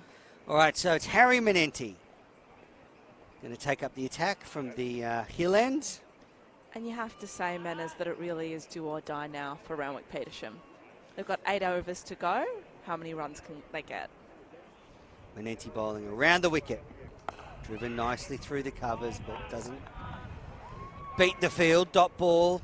Yeah, we were sort of speculating before he jumped in that if they could get around the target that they set Manly last week, they made 213 last week, but if they could get around 220, keeps them in the game, something for their bowlers to defend. It seems like they're sort of playing that way. That's a full ball, change of pace, doesn't get past Menenti. And they've got quite a bit of experience at the crease there with Adam Semple. He's been with the club since 2006, 2007, so I believe they call him the Warhorse. They need a bit of that now, don't they? And no doubt they'll also be looking towards Adam Semple during the bowling innings. Apparently he's one bowler that batters do not like to face. Menenti again with a change of pace. Knocked into the onside.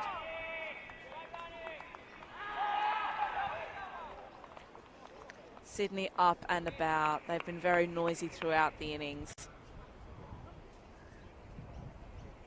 Just again on Adam Semple, I spoke to Coach Bill Anderson earlier this week, and he said had BBL been around when Adam was younger that he would have been a dynamic player. So many players like that who just missed out, given the BBL is still in its infancy, you would say.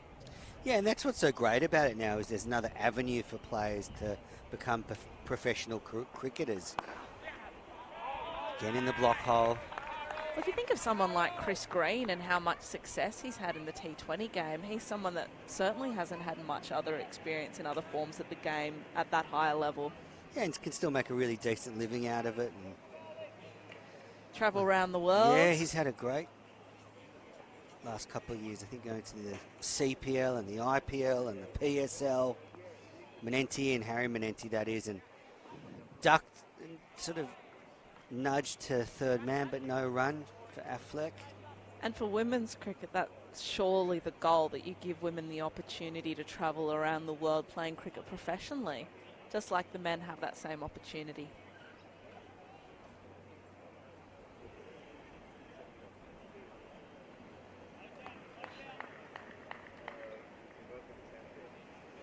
Harry Menenti delivers another slower ball, and Tim Affleck nudges it onto the onside. I've wanted to call him Ben Affleck for about 3 overs now, but I was wondering whether that joke was going to come in and whether either one of them has a funny nickname to do with the actor. yeah, What's your favourite Ben Affleck film? it's a classic, Good Will Hunting. It's a great movie. I only watched it recently, so Mena, something you might not know about me is that I'm appalling when it comes to movies. Okay. You name it, I haven't seen it, unless it's Disney. Well, you've seen that one. I have, but only very recently, within the last year. Only recently saw Silence of the Lambs as well. Wow, that's what I mean. That's my wife's favourite movie, so I've seen it like 100 times. Now there's a change in the bowling. Jack Nisbet is being brought back into the attack. He's going to bowl from the Greg Davis stand-in. The youngster with 6 overs, none for 26 so far. Highly fancied, quick bowler. Bowlers have done a great job for Sydney Cricket Club today. Most of them have been quite miserly. And the fixture was getting away from them, but then in the last sort of 10, 15 smothered overs, them. They have smothered them.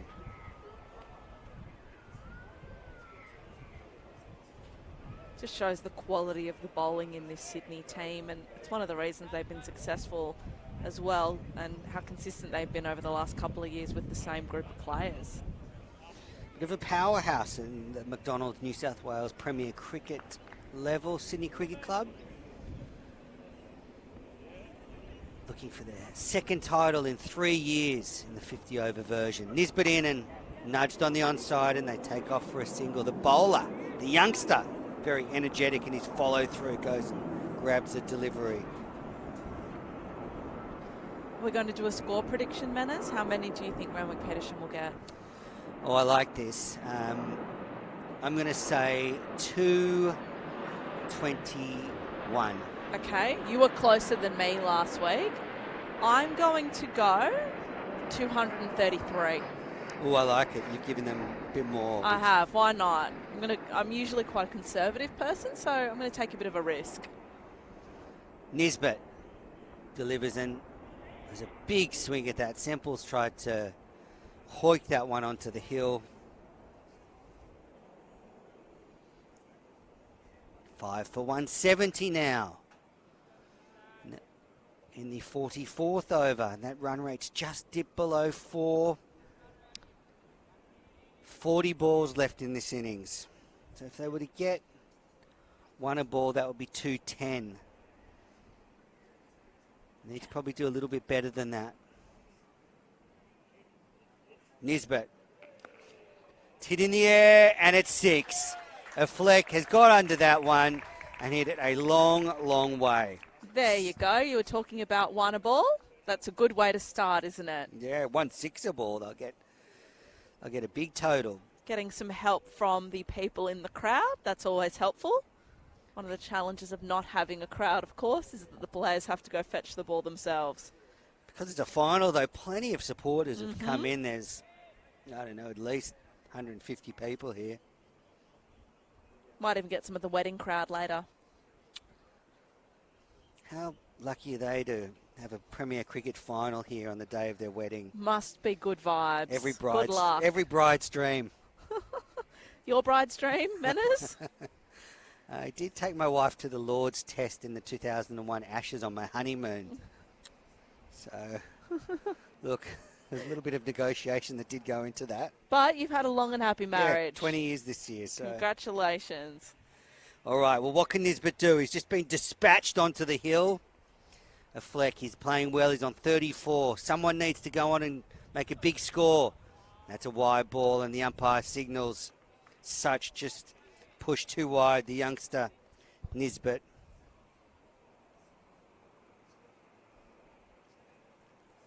A fleck, 34 off 50. He's been the glue in this back half of the innings. Now he needs to go on. Finish 60 or 70 not out. No doubt his brother will be cheering him on from the stands. Brother, unfortunately, run out earlier today. He'd look good. Nisbet in. Back cutting. They've taken one. Are they going to take one on the arm? Yes, they are. There's a throw coming in. And he makes it. Good running. Will and Tim have often spoken about how influential their dad John has been in their cricketing careers. So I'm sure John is here in the stands today watching his sons play. No doubt very proud dad.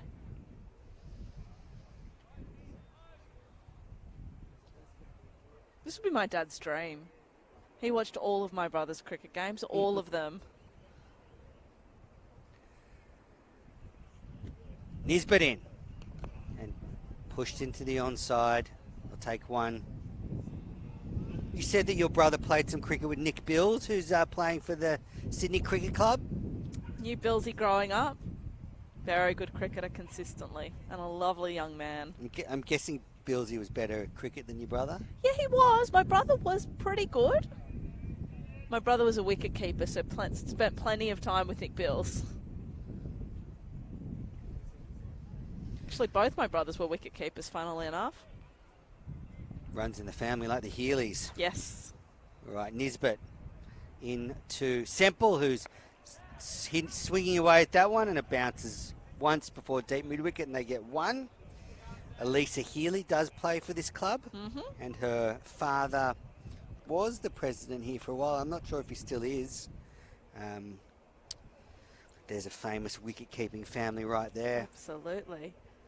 Let's talk a little bit about Drummoyne Oval, because I found out that 15 venues have hosted this finals game. Drummoyne actually hosts the record. It's held 6 finals, and they're hosting their 7th today. Do you know, can you guess any of the other grounds? Well, North Sydney Oval, is that there? So Coogee Oval has actually hosted 5 finals, and Howell Oval in Penrith has hosted 4. And many of you will know Howell Oval because that was the place where the very first WBBL fixture was ever held. There you go. And Sydney University, been the last 3 finals? They must have hosted a couple. All right, so Manenti in, and that's hit very hard back to him. Not sure if that was a catch. Certainly hurt his left hand there. He's got it. Let's just see on the replay. We'll see this ball was hit very hard back at him. Bounced and, yeah, just hit him on the left hand. Yep. Need some ice on that. That's a stinger. Ouch. Ouch, yeah. So they've set the field deep now for Manenti. There's a deep square leg, deep mid-wicket, long on, long off. Deep cover, who's asleep on the fence out there. And then a ring field. Harry Manenti, round the wicket. Full toss and hit in the gap between the 2 fields and the deep. And that's 4 for Semple. He's on to 16. The score 5 for 185. Much needed boundary. Wasn't that a beautiful shot? We'll get another look at it here, but he found the gap just so perfectly. 3 men on the deep. Bang. And so often those full tosses you can hit straight down a fielder's throat and you walk off shaking your head.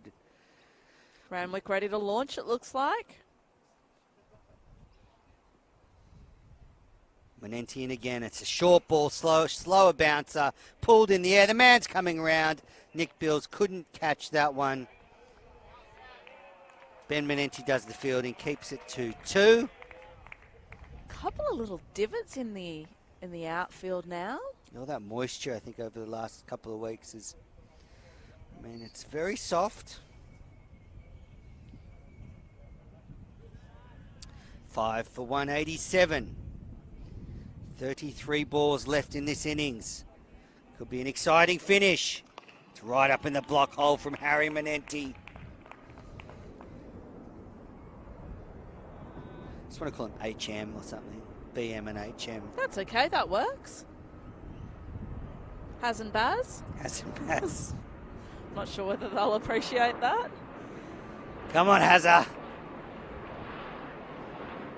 Well, we'll know because the players are right next to us. So absolutely. If any of these nicknames don't work, they'll tell us. Hazza in. Played nicely into the gap for a single. That's smart cricket from Semple. Surely he's just Samps. Samps. Or ads.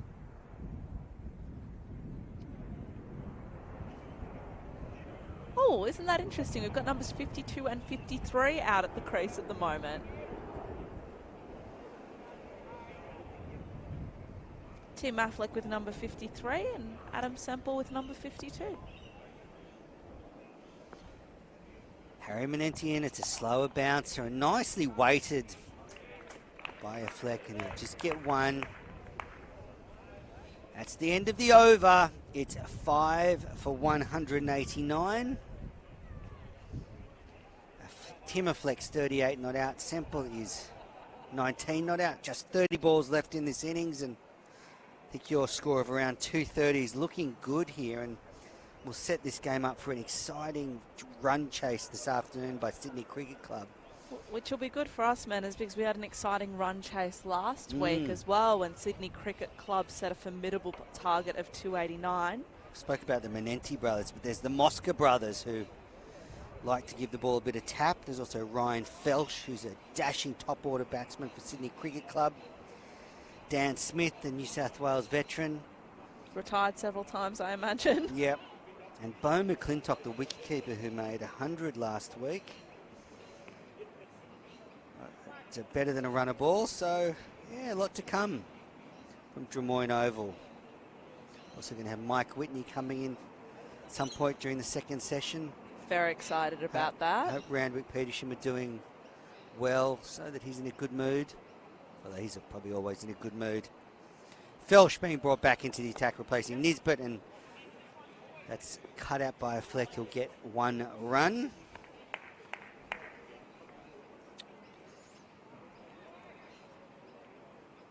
Been a couple of left-arm quicks that have gone on to be great broadcasters. Brendan Julian also when he left cricket, started to present on, I think, Getaway, perhaps.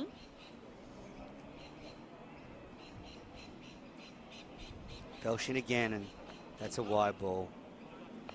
Getaway would be a great gig, wouldn't it?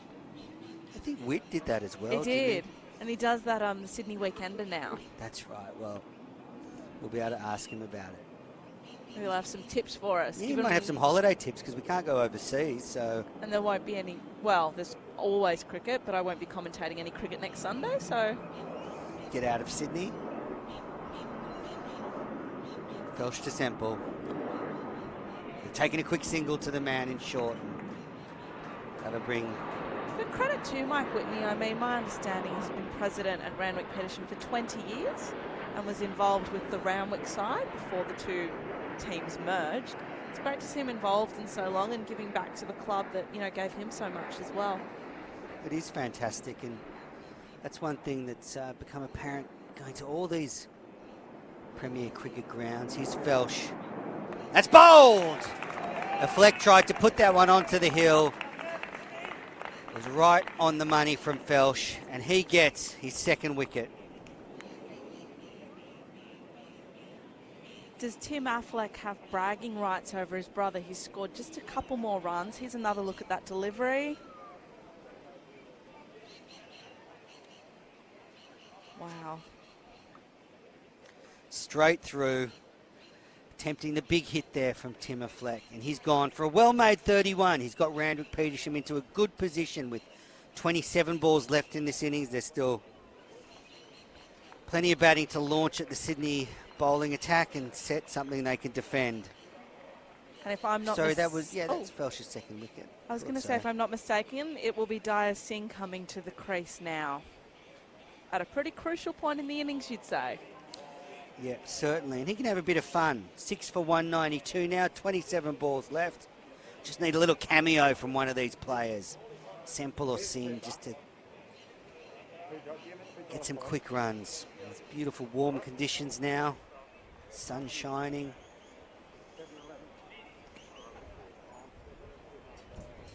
Felsh with the figures of 2 for 38.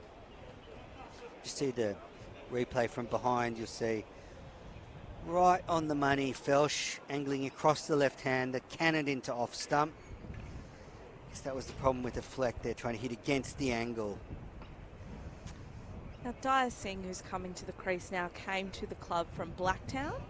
He's primarily a fast bowler, but apparently he's also very good running between the wickets and likes to keep the strike rotating, which is quite useful given the point in the innings where we're at.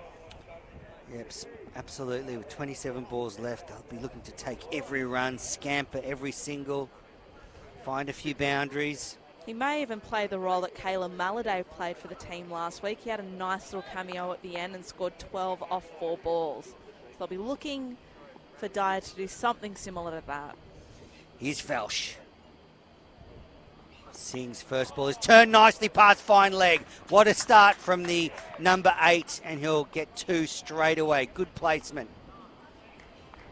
It's a good start. Very good start. If they do go at 2 a ball and get around 50 from here, that'll get that target around 240. And 240 in a finals game. I mean, I know Sydney scored 289 in the semi-final against St George, but 240 is not too shabby. Finals pressure. We saw the much fancied Manly side crumble against Randwick Petersham last week. So Sanger will back his bowlers. That's pushed in the air. I'll just get 1. Yeah, that was one of the things from the one Premier Cricket captain that tipped Randwick Petersham, Jared Burke, out of Fairfield, Liverpool, when Adam Lucius from Cricket New South Wales asked him to give the tip. He did give it to Randwick Petersham because he felt their bowling was going to get them over the line. Well, let's see who's right. I mean, he was the only one that predicted Randwick Petersham, but we do have a contest on our hands here.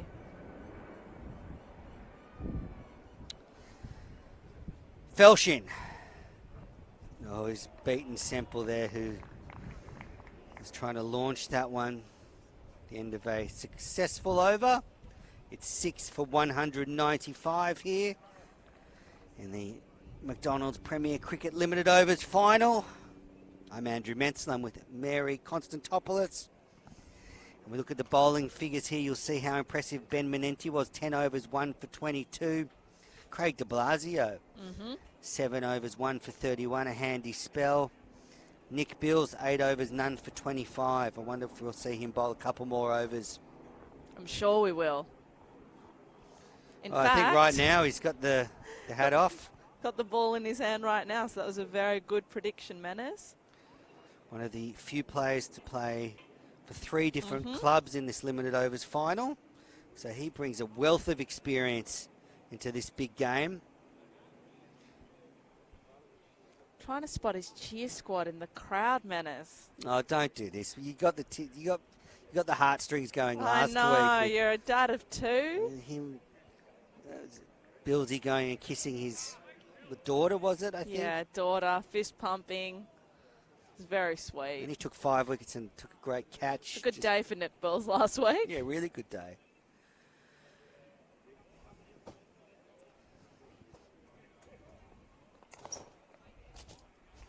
Almost knocked over the table here. Manners is getting excited. There's 4 overs to go here.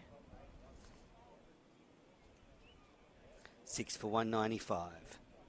Sings on 3, Semple 20, 23 balls left in this innings.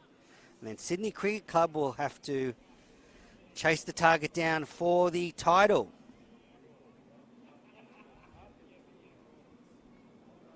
Bills into Singh, who's pushing, and they take a single. Well, they take 2. Not Almost. quite. Tempted.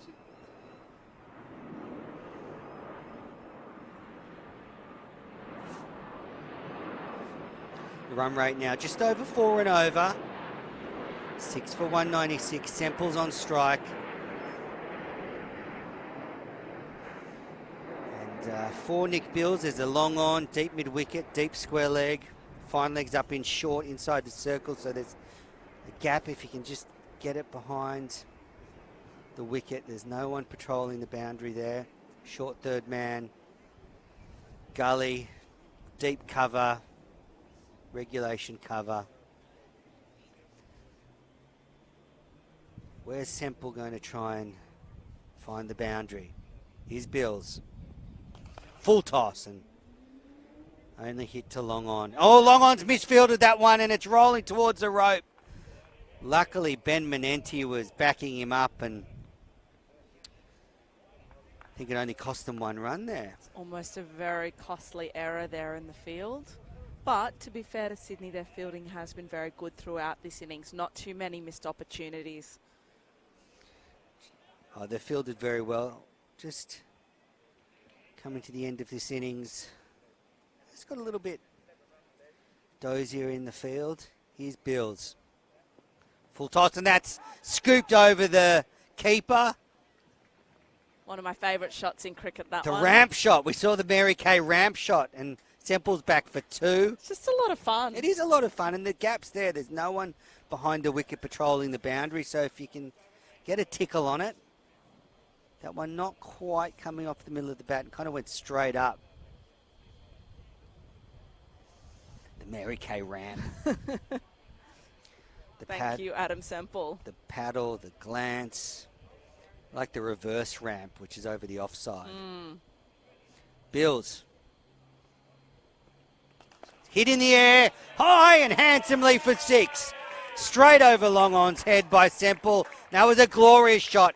Brings up the 200 for Randwick Petersham. They're now 6 for 206. That almost went straight into the canteen. He told the crowd to watch the ball. They absolutely needed to on this one. Look at him launch. Great shot. He's playing a really vital innings here, Semple. 30 off 41 deliveries. Can he keep going?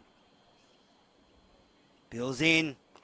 Hit over the top of Bills, and they'll take 1. They'll come. Singh's dashing back for a second. Good running from Dyer Singh, and that's great stuff from Randwick Petersham. They're now 6 for 208. And if you can hear any background noise, that's because the rest of the Randwick Petersham team are sitting right next to us, cheering on their teammates in the field.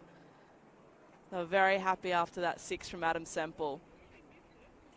They're just eyeing us up. That's okay. Making sure we're nice to them when they go into the field. Absolutely. We only say nice things, don't we, Manners? Yeah, we try to. Have some fun. Yeah. Tell some stories. Make That's some right. jokes. Sometimes the odd thing does slip out. Would you see the shot here of the locals that have come in? There's plenty of space here, plenty of shade.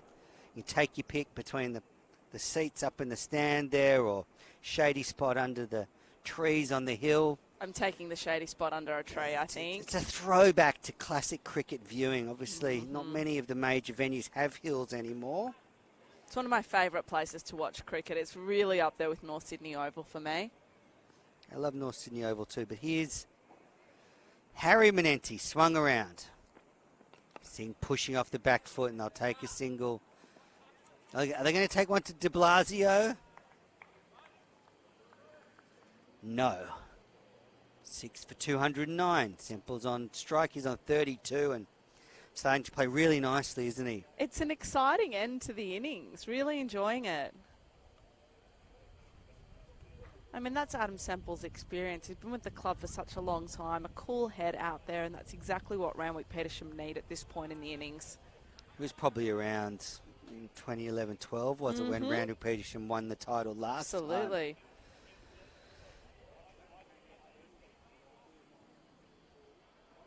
Thank you to Cricket New South Wales for providing all these stats in the lead up to this game, Adam Lucius in particular.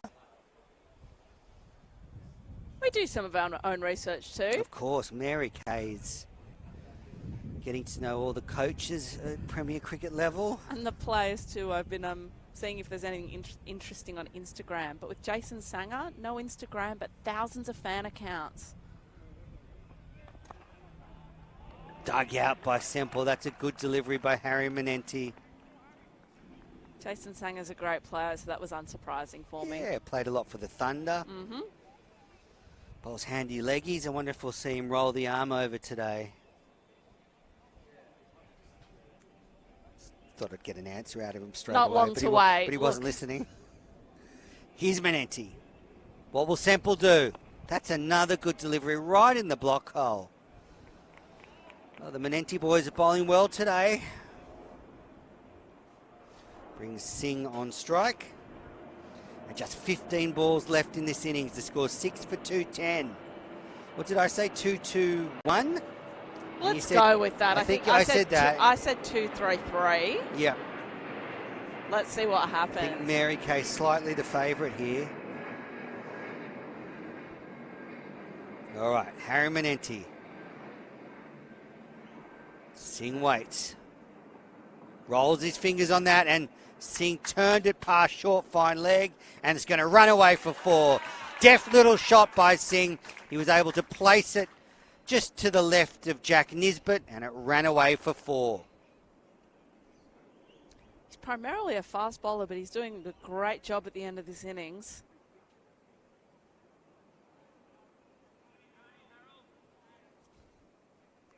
Got a call of Harold from the outfield. That must be one of Harry Manenti's nicknames. Yeah, his brother Ben was shaking his head after that delivery. That's pushed nicely down the ground for a single. Score now 6 for 215. That run rate now 4.5 and over. They've been very consistent throughout, Manners. It's been sitting at around 4.4 for most of the innings. Just got that slight little acceleration they needed in these last few overs. And it's great that they have so much experience in their batting order. They've lost a couple of wickets, but these two men in the middle are doing a great job. Semple on strike.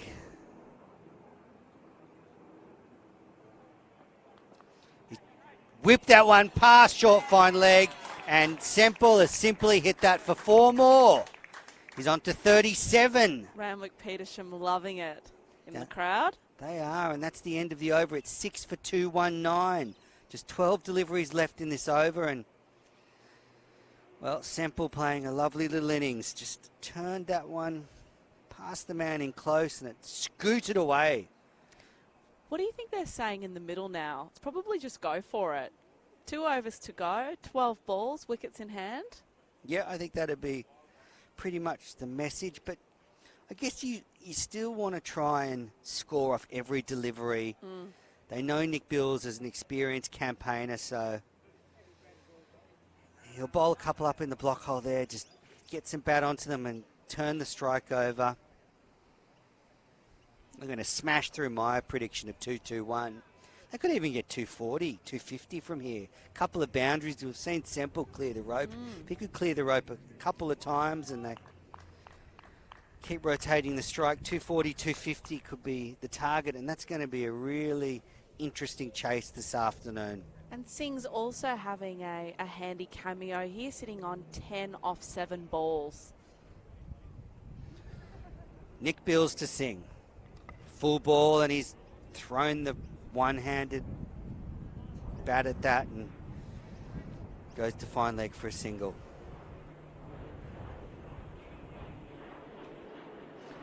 Six for 220. What can Adam Semple do here?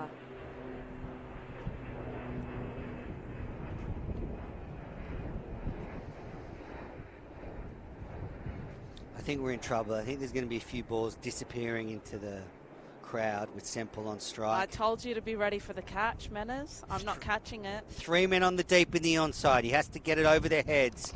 Well, he couldn't because that was smartly bowled by Bills right up in the block hole. Nothing he could do with that. But continues to rotate the strike, which is important. Here we are sitting on 2-2-1. That was your prediction, Manners. Yep. Let's see what Randwick Petersham can do with the remaining balls. As usual, I'm wrong. No, you were right last week. Too kind, but I hope no one's keeping tally. Bills will be bowling to Singh now. They've now got a third man in place for Singh. Deep cover, long off, long on, deep mid-wicket. Here's Bills to Singh. Another very good ball. This is proficient bowling by Bills, just executing that Yorker time after time. It's a difficult skill to master, but he's doing so well. This is Bill's experience shining through. Not giving Randwick Petersham an inch.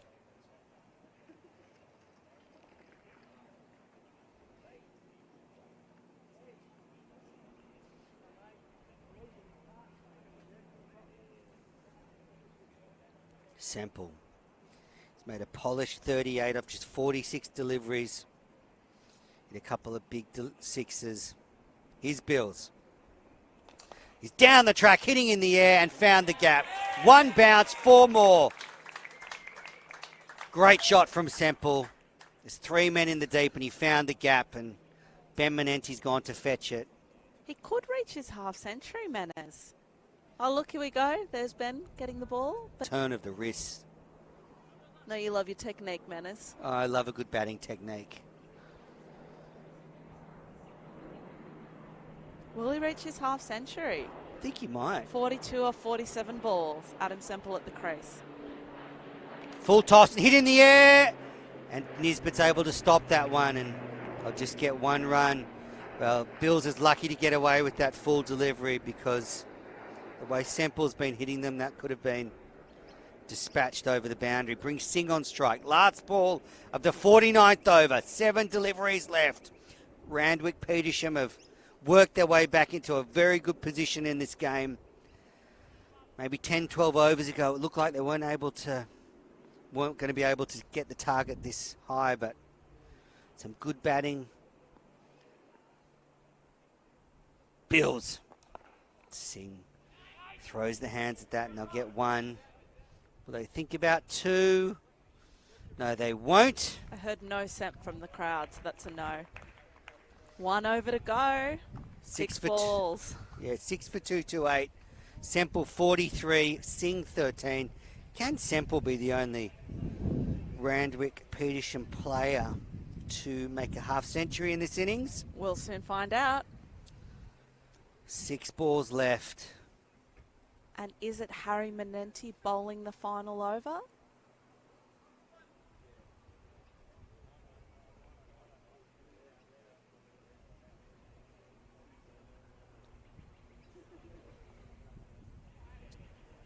Will be, I think.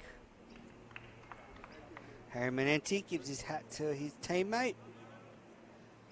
One of the COVID changes we've seen this summer is the umpires aren't taking your hat anymore.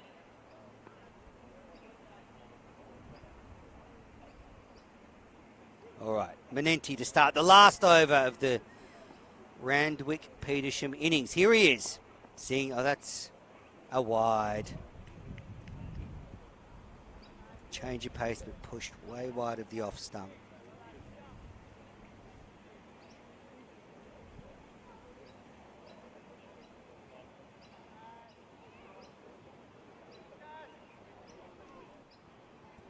Semple 43 off 48 deliveries, Singh 13 off 10. Nice little partnership at the end of this innings. Oh, he's edged that and he's out. Change of pace, he tried to swing it away over the mid-wicket region. Good catch by McClintock, and Manenti gets his first wicket of the game. Harry Manenti, that is. He strikes. So that's a couple of wickets for the Manenti brothers today. And Singh goes, nice little cameo, 13 off 11 deliveries.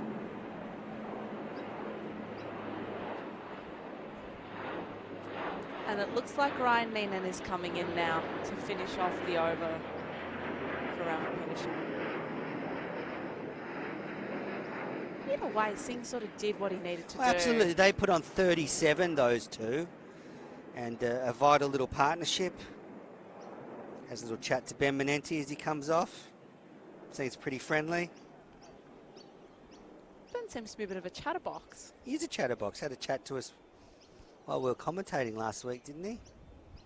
You don't get that at the Sydney Cricket Ground when you're up in the media box behind the thick glass. Not even close. So, five deliveries left in this innings.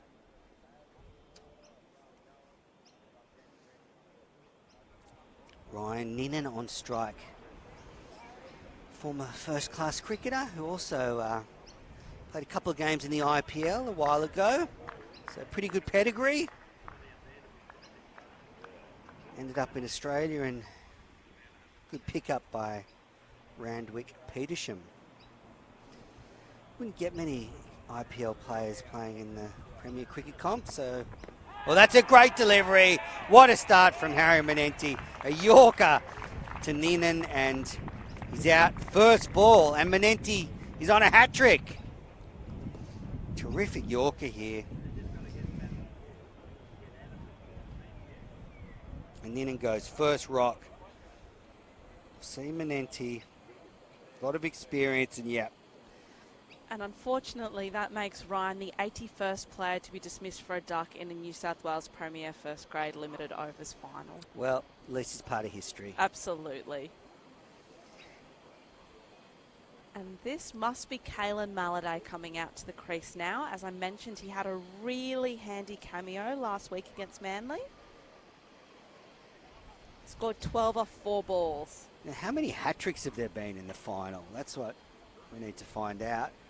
Harry Menenti on a hat-trick now. He's picked up Singh and Neenan consecutive deliveries. 2 for 47.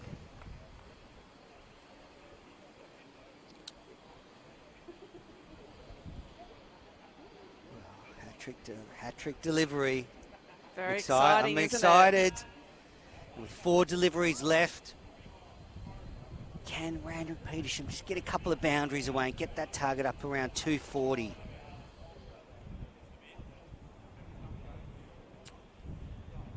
Ben Menenti's signalling, do it again, I think.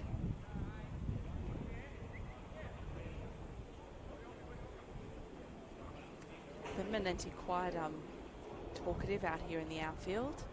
You know what it's like, though. I'm sure when your brother's bowling, you're way more invested than just any of your other teammates. He's Harry Menenti on a hat-trick. And he's got it! He's bowled Malladay first ball! Menenti gets a hat-trick! Harry, 3 from 3! Wow! Randwick Petersham, 9 for 229. Harry Menenti, a hat-trick in the Premier Cricket final. Didn't have to listen to his brother at all. Harry knew exactly what he was doing out there.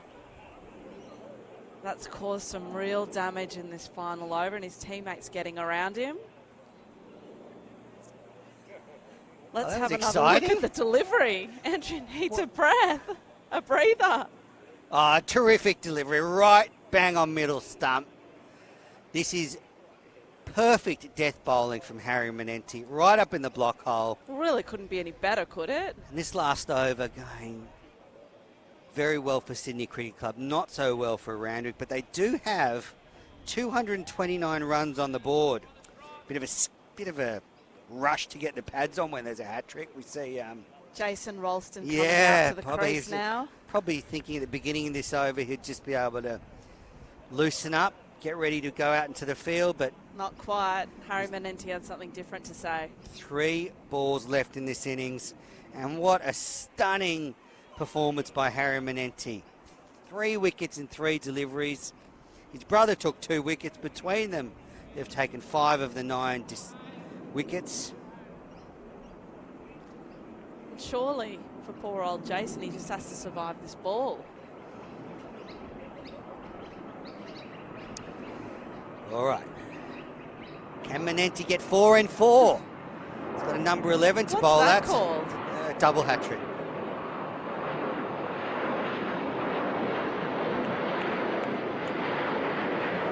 Manenti. Bowling to Ralston. Here he goes. Oh, he almost got another one, but it was dug out. And that takes the score on to 230 with 2 deliveries. And Semple finally gets back on strike. He's on 43. Can he hit a couple of boundaries and go past 50? He's watched the carnage from the other end. That was well done to Jason Ralston there. He's now off strike. Adam Semple back in. And we're just seeing the hat trick. Singh edges the first one, change of pace. Good catch by McClintock. Then a terrific Yorker, Yorker that caught Semple in front. Manenti. Semple, it's a full toss and slashed that. Just wonder if that's a no ball. It was very high. Just wait for the umpire. No, not a no ball. It's 9 for 2-3-1. Last ball of the innings coming up. Semple on 44. He'll remain not out unless there's an extra. 44 or 49 deliveries. Ralston. 1 off 1. 1 off 1. Can he hit this last ball to the boundary? Imagine if they get 2 runs here and my prediction of 2-3-3 is completely on point. Well, you're so far closest to the pin. Manenti, last ball. It's full in the block hole. They've taken 1. He was going to throw at the stumps, but wisely held on to it. And Randwick Petersham finished the innings at 9 for 2-3-2 after winning the toss and electing to bat. Will it be enough? We've got a big job ahead of them in the field. So, top score was, well, 2 top scorers. Adam Semple, he was 44 not out. Anthony Sams made 44. Good contributions from Willa Fleck with 35 and his brother Timmer Fleck with 39. And then the bowling figures. Harry Manenti, 3 for 49, including a hat-trick in the last over. Ryan Felsh with 2 for 41. And Ben Manenti with a very fine spell of 10 overs, 2 for 22. We're going to take a quick break and then we'll resume here in about 35 minutes when Sydney Cricket Club will need 233 runs to win the McDonald's Premier Cricket Limited Overs title. It's a competitive total, but let's see after the break if Randwick Petersham can take some early wickets and put Sydney Cricket Club under pressure. We'll be back in 35 minutes to resume coverage from Drummoyne Oval.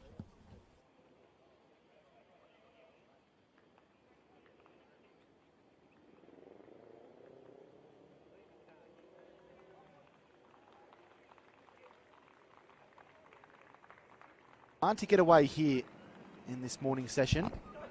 Pitches up and driven nicely down the ground. Beautiful straight drive. And that will be the first boundary of the morning. Lovely shot there from Matty Everett coming forward and punching. See how these batters are against the spin. Felsh. And that goes straight to first slip. And Ryan Felsh does get the breakthrough. Got his feet stuck on the crease there, Matt Everett. And just through the hands. Another very experienced team. Ball hit in the air. It's going out towards the man in the deep. No, it's not. It's gone over his head for 6. Well, that's come out of absolutely nowhere. Will Affleck didn't. Felsh pitches up, driven firmly down the ground and pierces the gap. Lovely stroke there by Affleck. Going down towards the boundary for 4. Extremely well turned up, including the 22 players who are involved. In comes Manenti, thrown up a little bit and punched away by Sanger. That's a good, just really good shot going out towards the boundary for 4. That was a magnificent shot and a great way to end the over. He's looking good touch, Sanger. Stephen Eskenazi, he's Felsh. Sanger's back pulling that one in front of mid-wicket along the ground. I'm not sure the field is going to stop, but that was so well timed from strike. Ben Manenti in, it's pushed in the air and caught. What a wicket for Ben Manenti. Jason Sanger has just turned on that ball a little too early. It came off the first time they walk out is not their debut. Blasio in again. Driven nicely in the air. And that's 4 runs. Beautiful shot from Sams. Yeah, And the atmosphere as well. It's vital to prepare someone to play international cricket. De Blasio in and driven over the top again. Beautiful shot by Sams. And that's 4 more. His second. Struggled a bit away from home. Manenti in again. And that's pulled in the air. And that's 6 onto the hill. That was a beautiful shot from Sams. Just rocked back and hit it like a traceable at De Blasio. Slow run up. And there's a quick single. There's a throw at the keeper's end. And he's been given out. Flex run out. A tight single. Side's preparing. De Blasio in and is sweeping nicely. And he's beaten the fielder. A little bit of a Harbour Bridge dive there and 4 runs to air. He's off the mark. What's been the highlight of you being involved with these broadcasts of this Sydney grade cricket scene? And bowls him! Fantastic delivery from De Blasio. And that is a big breakthrough. It's more a management role that's going to be working with the coaching staff and setting with setting the best. He's got him. LBW trying to sweep across the line with Sams. That's a huge breakthrough for Sydney. Sams going. As he faces up to Ryan Felsh, and he pulls this one over the top of square leg for 4. They needed that. And that goes straight through the gate that's open and probably... Nisbet. It's hit in the air, and it's 6. A Fleck has got under that one and hit it a long, long way.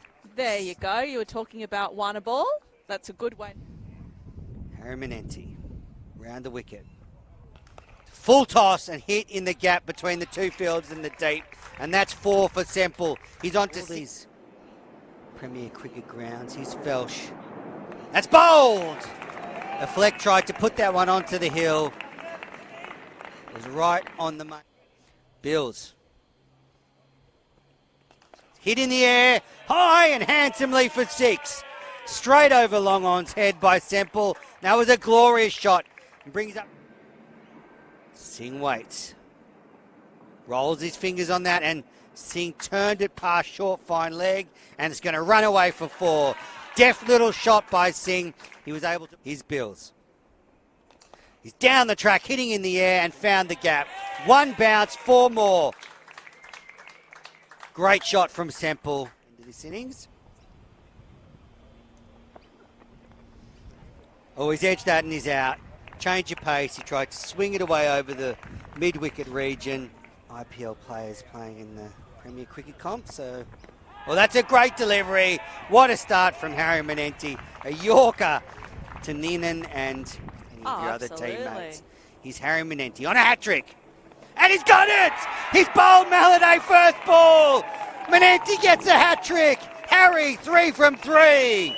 Wow! Randwick Petersham, 9 for 229. Harry Manenti, a hat-trick in the Premier Cricket final. Didn't have to listen to his brother at all. Harry knew exactly what he was doing out there. That's caused some real damage.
Welcome back to Drummoyne Oval for the second innings in this McDonald's Premier Cricket Grade Limited Overs Final. I'm Andrew Menzel. I'm with Jack Clifton.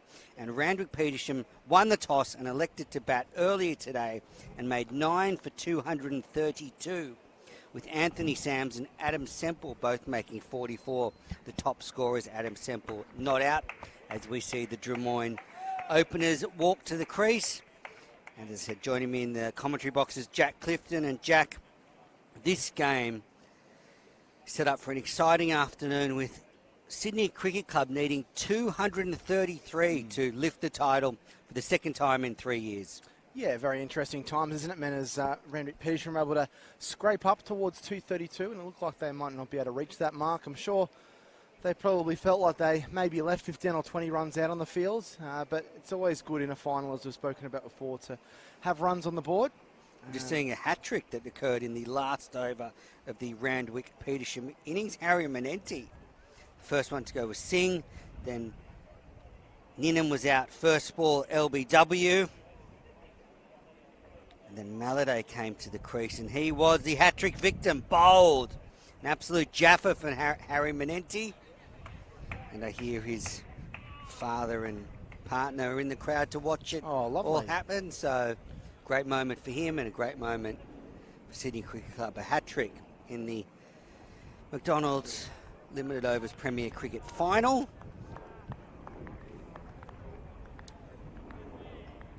Ralston has the ball in hand. Is it Ralston? No. Semple. Adam Semple with the ball in hand. He'll be bowling to Justin Mosca to get things going.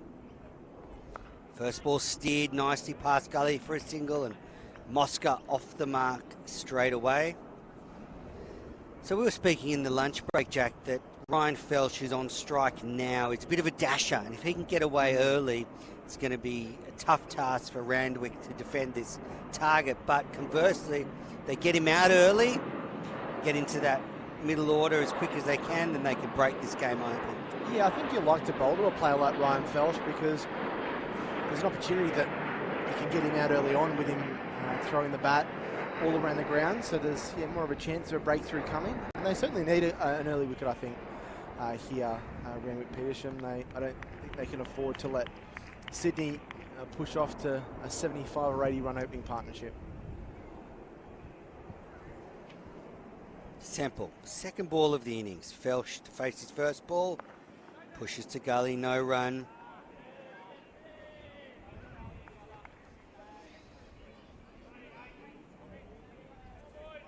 A good effort from Randwick Petersham to get that target up to 9 for 232. At one stage they were 6 for 192, and a handy little partnership between Semple and Singh gave them something to defend. Ben Manenti was exceptional, 10 overs, 2 for 22, the Sydney Sixers champion, showing a touch of class here in the final. Semple and Felsh is off the mark, turns it past short fine leg. They've taken one, they'll come back for two, the throw's coming in, and Felsh is on to two, the score none for three. Yeah, I thought Ben Manenti bowled so well, and then Harry cleaned things up at the end. Yeah, he bowled awesome in the semi-final as well, and he conceded the 28 runs from 10 overs and backed it up with two really important wickets, the two big wickets as well. It was a huge performance by him, and I guess he's shown that class that he has, doesn't he? He's been at the Sixers for a while now. Semple in, and Felsh is playing to the deep point fielder. One more to the total. None for four. The required run rate is 4.6.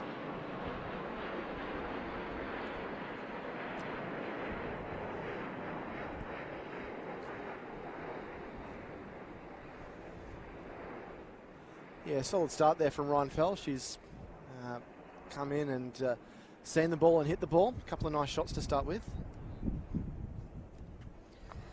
Cut in the air by Justin Mosca, and he'll just get one. Anthony Mosca due to come in. Do you think he'll come in at 3? I think he will, yeah. made, 134 in the final 2 years ago, which is the highest score. That's right, Manners. In a limited overs final. If he scores 31 runs, he'll be the highest ever scorer in all limited overs finals. I think there's a little bit of wiggle room for some of that top order. Don't know if Matt Rogers will come in at 4. You got McClintock that comes in at 4. Smith could be elevated if quick runs are needed. Simple, and it's down the leg side, and will be a simple call for the umpire. That's a wide. A simple call. I've dropped 2 of those in today. That's all right. It's fine. So time for puns, Manners.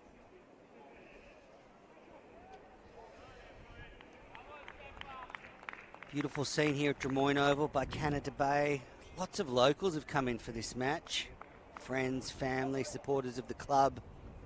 Both clubs, that is. Would have been a lot of people make the drive across the Anzac Bridge. Semple in and cut into the outfield for a single. And without taking much risk, Manners, they've been able to pick up 7 off that first over. I didn't think Semple bowled that badly, but Felsh able to tickle a couple around the corner for 2 and just finding the singles with that deep point in place. Yeah, you're right. Pretty solid start from Sydney. Ryan Felsh looks in good touch. It was that match against Northern Districts 2 rounds ago where a target similar to this, Sydney chased it down in 30-odd overs. They're a powerful batting unit. That's the challenge for Randwick Petersham. Can they slow them down and get a couple of wickets and put a bit of pressure on Sydney Cricket Club? Cannot underestimate what that finals pressure can do to a team. Can they spark the wobbles? Singh to take up the attack. He'll bowl his first over from the Greg Davis stand end.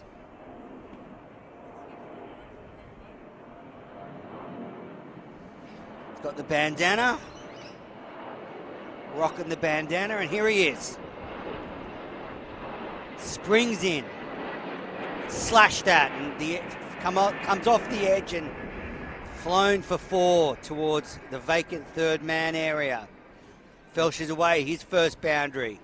Yeah, well, he's not going to muck around Ryan Felsh. If it's short enough and it's wide enough, he's going to throw the arms, and although there was an element of risk in there, they tell you to go hard at it, and that one raced away. Bit of width.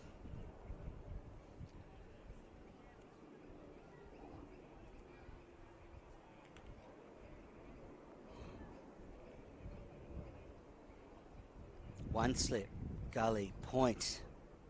Waiting for the ball that skews off the edge. And he's tried to hit that one into Canada Bay and just came off the edge of the bat. Singh did the fielding. I think we've got a pretty clear idea of what his intentions are, Jack.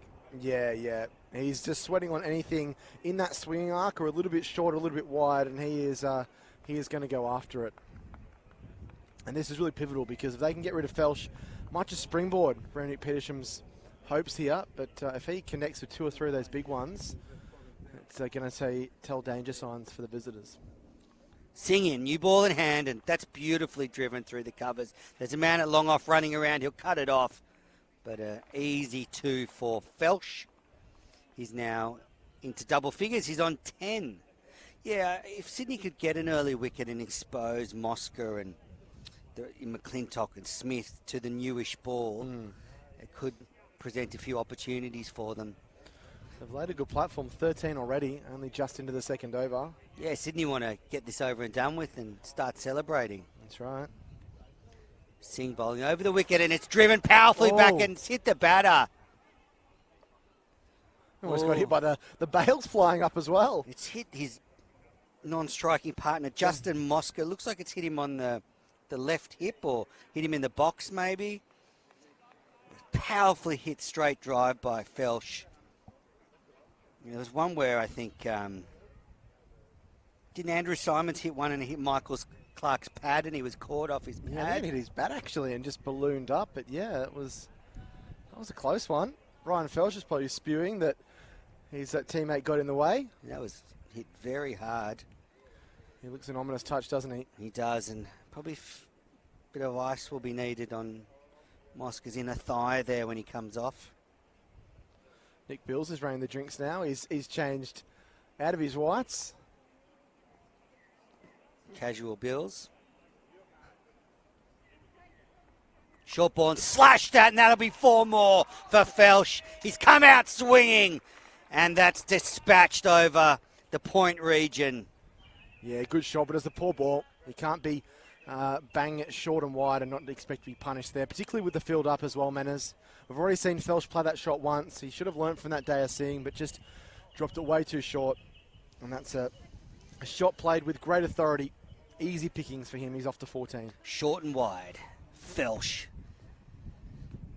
Off to a quick start. Will he continue? Oh, he's beaten. That's a comeback. Good Great comeback ball. from Singh. Great ball. That's where you want to be. Good pace as well and good carry.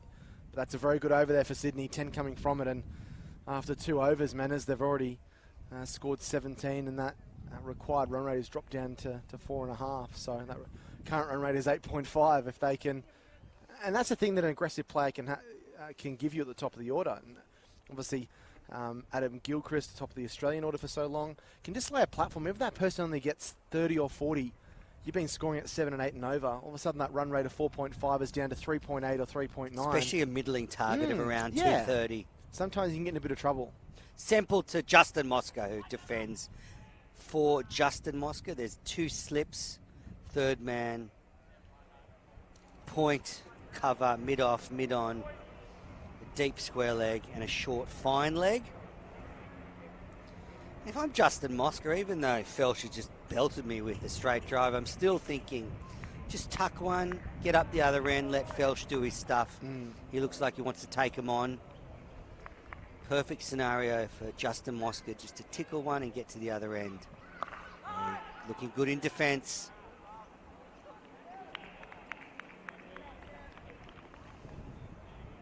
Wonder if there's a thought around chucking a spinner in early and just laying down the challenge for Felsch.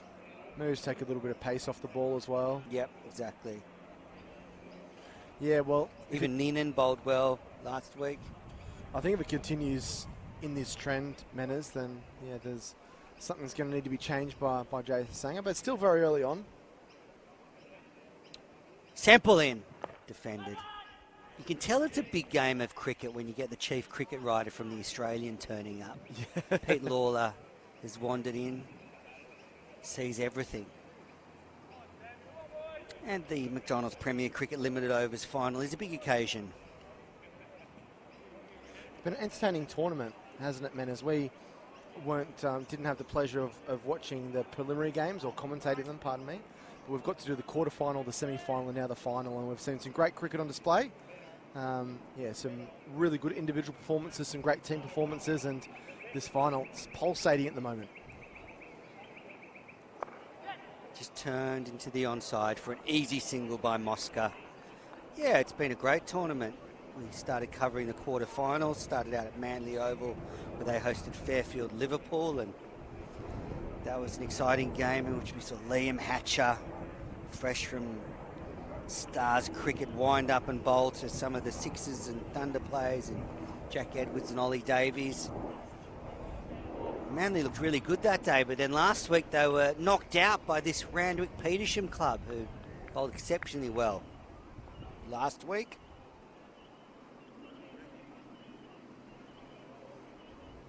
Sample to Felsch. What will he do? And he's just pushing that to the deep man for a single. Even that was well timed, Manners. I know he only gets one for it, but that's a lovely square drive. Big wind up too. And we know that square of the wicket is where a lot of the runs will be scored.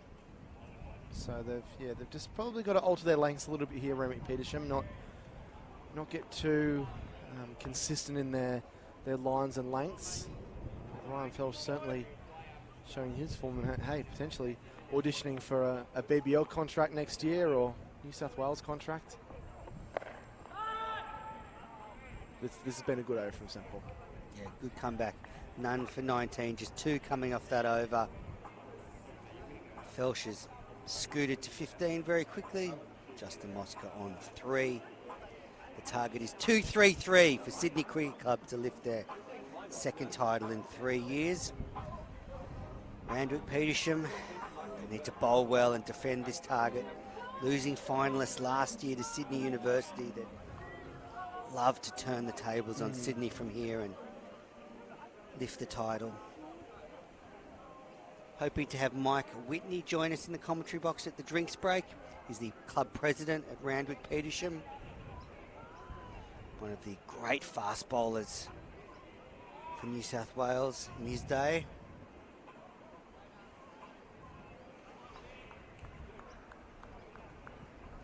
So it's Singh for his second over. His first over went for 10. The man who did the damage is on strike, Felsh. Slashes at that one and comes off the bottom of the bat but can't get past the keeper. Yeah, well, this is entertaining, Menace, because one of two things is going to happen. We're going to see a wicket, or I think we're going to see the ball flying either over the fences or to the fence here, because Ryan Walsh is winding up pretty much every ball here. He's just sweating on anything a little bit wide, whether that's wide in front of him that he can launch down the ground, or wide of his body and wide of the off stump that he can launch square of the wicket. Entertaining stuff for a Sunday afternoon. This is what limited overs cricket's all about. Take the bowlers on and he's out! No, oh no! Not out. The umpire hasn't raised a finger. Big appeal. Singh was very excited and so was the wicketkeeper, but obviously just beat the bat. Yeah, there seemed to be a fair bit of attention from behind the stumps. They all went up. Not a good length delivery, and I think just excited to beat the bat in the end.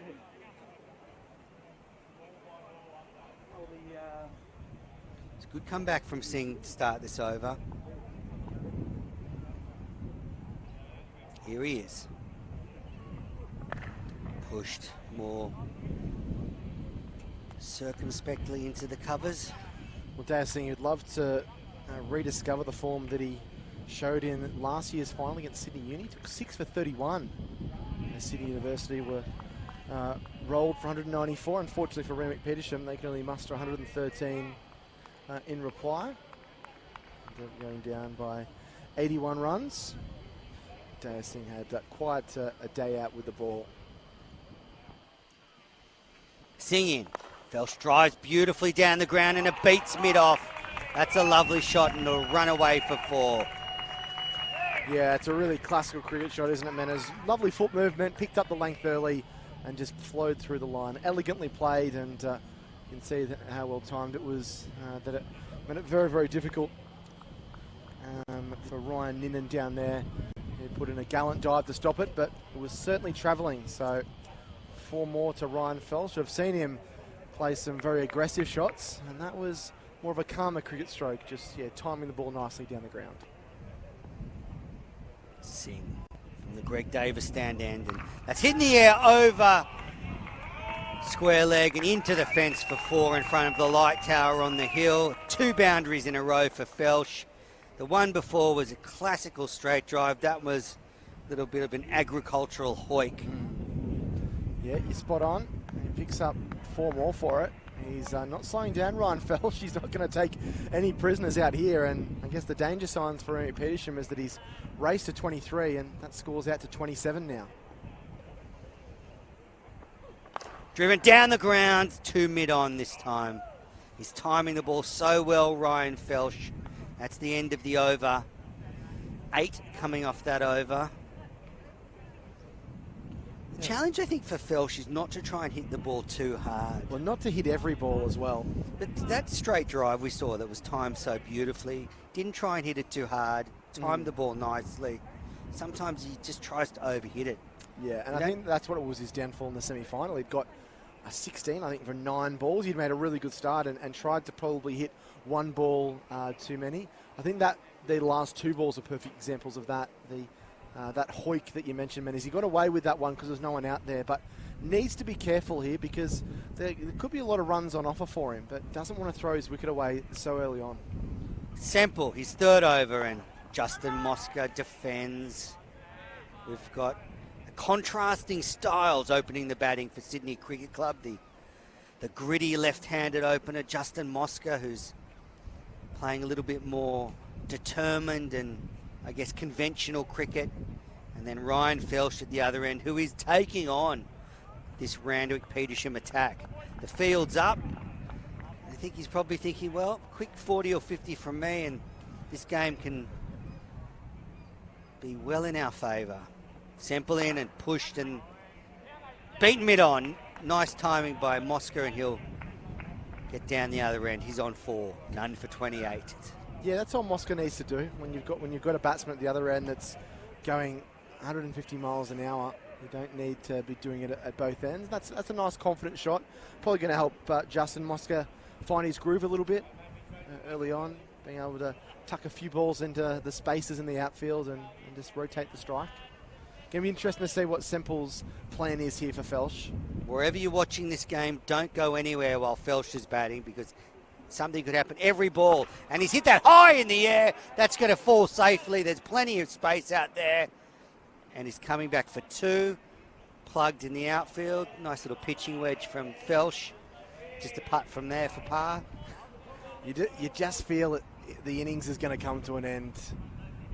Almost any ball. It's either going to be a 4 or 6, or we've got a 2 there, but it seems there's only 3 options, 4, 6 or wicket. The way he's going, it's almost like watching him in a T20 game with his side needing 15 or 18 runs and You're over. spot on. He doesn't probably realise there's 45 overs left, but Semple to Felsch. Full ball, and that's driven to mid-on. So that's a good shot. I'd love to see him play more of those shots. That's a beautiful, lovely little work on the leg side. It was well timed. If he gets that 5 metres either side there of Riley Eyre, then if he's not going to get a boundary, he's going to pick up at least 2, maybe even 3. So, I think he looks just as good when he's playing those classical cricket shots and moving his feet than he is when he's trying to hit the cover off the ball. Slipping a gully, you're waiting for anything that comes off the edge of the bat. Randwick Petersham already desperate for a breakthrough, and we're just 5 overs in. That's what an attacking play can do, and that's it. Over the top, and 6 for Felsch. Onto the hill, straight over the bowler's head. He's on to 31 already. And Sydney Cricket Club are flying. None for 36. That was just right in the slot, right in that swinging arc. Didn't need to move his feet much, just hammered it through the line and came cleanly off the bottom half of the bat, and flew over that boundary, landed on the hill, and that is a big blow. It's trouble brewing for Randwick Petersham. None for 36 in the 5th over. That run rate already up to 7.5. This has been a remarkable start from Felsch. Felsch is teeing off. Here's Semple's last delivery of the over, and it's hit straight down the ground for 4 more from Ryan Felsch. He's now up to 35, and then none for 40 after 5 overs. Phenomenal stuff from the opener. He is tearing this Randwick Petersham attack apart. Yeah, beautiful shot. Lovely, a hard, well-timed straight drive there through the arms behind it. Just slightly over pitch there, I fancy, from Adam Semple. And yeah, it was stand deliver stuff. There's not too much foot movement, but there doesn't need to be when you're batting like this. This has been a remarkable knock, and already he's given Sydney a great launch pad here. None for 40. That run rate is 8 runs and over. The required run rate's dropped to 4.3, and they need to try and find out a solution here. Felsch is 35 of 21 deliveries. The strike rate approaching 200. Well, fantastic to have this game covered on KO Sports, and you can watch live in the match centre. And what a thrilling innings we're witnessing from Ryan Felsch. This is exactly what we thought he could do. And look at the worm just going up. And now Justin Mosca gets into the act and pushes it past point, and he's back for 2. Felsch wants to strike, but it's not there. And Comedy of errors there between Maladay and Eyre. A little bit of tap dancing in the outfield there, but they got the ball back in. Something you can relate to, Menners, with 2 left feet. So that's right. That's a good shot from Mosca. That's probably the best shot we've seen him play. He hasn't really had too much an opportunity to prove his wares, but that was, just lent on that and just pushed it through the infield. Justin Mosca just holds the bowler up. Maybe Ryan Felsch saw Pete Layla as he walked out and wanted his name to be in the byline at the Australian hoping tomorrow. to get in the Oz tomorrow. That's right. Here's Singh. Mosca's beaten. Searching delivery from Daya Singh. It's an interesting methodology the way they've gone about it, though, Sydney, isn't it? Because, as you mentioned, Menes, sometimes these middle-of-the-road scores, your 215, your 220s, your 230s, can be a little bit difficult to chase. It's a consistent run rate you've got to get, 4 and over. You can get bogged down a little bit. Or you can take it too easy and the run rate starts to escalate and it gets away from you. So they've obviously thought, let's try and get on top, like they did in the quarterfinal against Northern District, and leave the middle order with less to do later on. Sing in, and Mosca turns it to mid-wicket, and they'll set off for a quick single. He's on to 7. Okay, fireworks are about to begin again, Manners. Get the get the voice box ready. I think, though, one thing I would say is this is the way Felsh seems to play whenever he bats. Doesn't seem like he changes his game much to the situation. So I think he's just playing his natural game, which is smash the ball all over the place.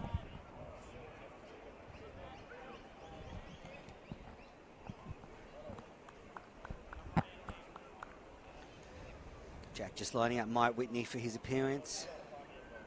Do it all here in the box. All right. Cue the fireworks. Well, he's going to throw his back out if he plays too many more of those. He wasn't looking to push that one for a single, that's for sure.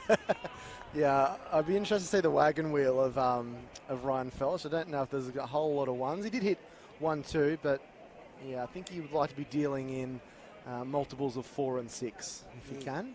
He's not just trying to hit them over the fence, he's trying to hit them over the fence and into the bay behind us, or into hit some poor old bloke that's probably cleaning his boat down there at Canada Bay. Singh. That's a full toss and hit over the top. Won't get 4. The sweeper does the cleaning up, and Singh is very lucky to get away with that one. Just seemed to come off the bottom of Felsh's bat. Yeah, it's a nice little battle for these bowlers as well, because don't know if they'd think that right now. Well, they're getting smacked all over the place. Yeah, maybe not. But you want to be playing against the best batsman, and Ryan Felsh is arguably the most aggressive batsman in the Sydney grade competition. Can't be many more that bat more aggressively. None for 44 here after 6 overs. Run rate of 7.3.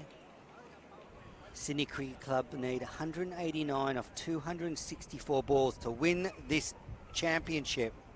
And Menes, if I'm not mistaken, the first power play, or the first 15 overs, it's just the 2 fielders allowed outside the circle. I thought it was the first 10 overs. Yeah, it might have changed. It's the first 10 overs. I'm thinking of 1990s one day. Yeah, and then I think they can drop one more out in those first 10 overs, after the 10 overs. Okay, well, they've still got 4 overs, Randy Peets, before they can, and then they can drop someone back. More fielders out. Great entertainment, though, isn't it? I think this is such a great promotion of Sydney grade cricket. We've seen good battle between bat and ball in Randwick Petersham's innings.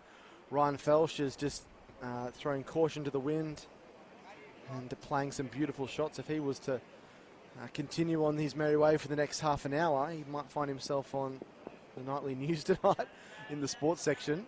Wonder if we'll see the power surge come to this level of cricket next year. Yeah, I'm not sure.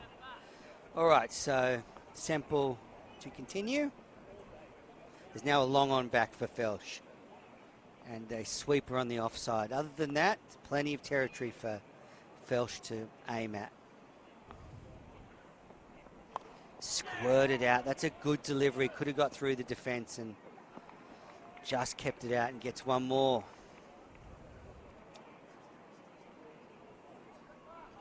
I think that's what Randwick Petersham need to try and do at the moment. Maybe try and isolate Ryan Felsh a little bit. Maybe try and get him to miss time one like that, and maybe just try and work over Justin Mosca. If nothing else, the run rate is going to dip a little bit with Mosca on strike, because he's not going at the same velocity that Felsh is.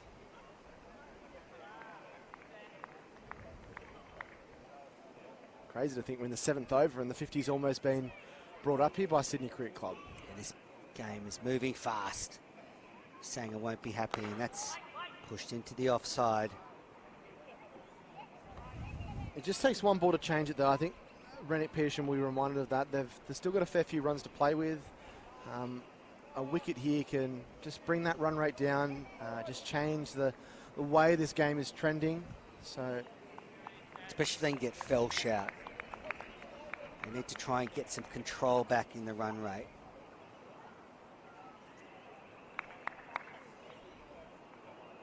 Here's Semple into his 4th over. Full ball and pushed past the bowler. It's almost like 2 different games when Justin Mosca and Felsh are on strike.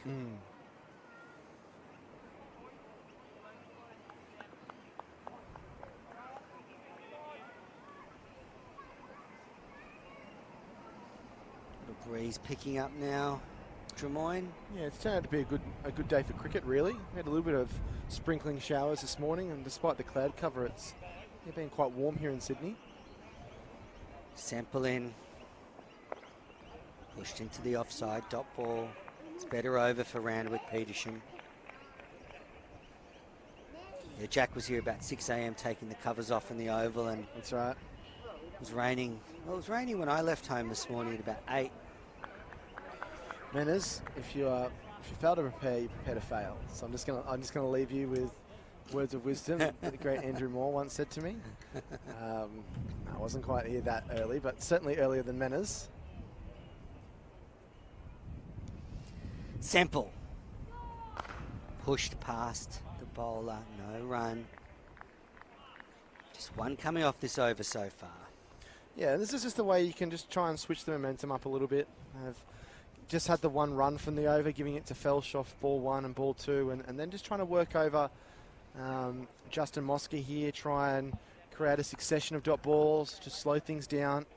Suddenly you have an over that you only concede 1, and the next over only concedes 3 or 4. You're kind of pulling things back a little bit. Semple, last ball of his over. And kept out by Mosca, the end of a tidy over from Adam Semple. He made a good 44 when he was batting earlier today, and the score is none for 45 after 7 overs. Sydney Cricket Club need a further 188 for the title.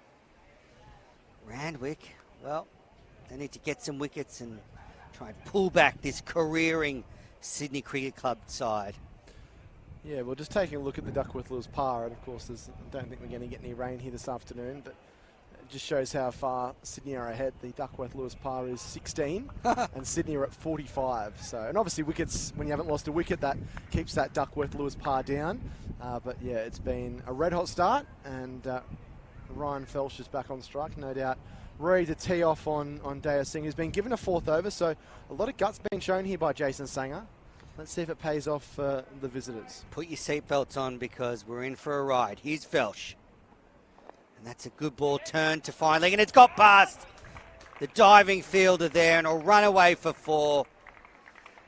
Disappointing fielding from the man in short there. That was William Affleck. And Felsh is into the 40s. He's 41 now after just 25 deliveries. Yeah, just a little tickle around the corner here, really. Maybe tried to hit a little bit squarer, but yeah, it was flying off the bat, and Affleck did his best, but despite getting a hand to it, couldn't slow it down enough, and I guess it just shows the timing that Ryan Felsh is displaying this afternoon. All right. And that's whipped away to the fielder in the deep for a single. And that's the 50 up for Sydney Cricket Club. None for 50 in the 8th over. Well batted. And Ryan Felsh has done the bulk of the work. 42 of 26. Yeah, it's worrying for Randwick Petersham.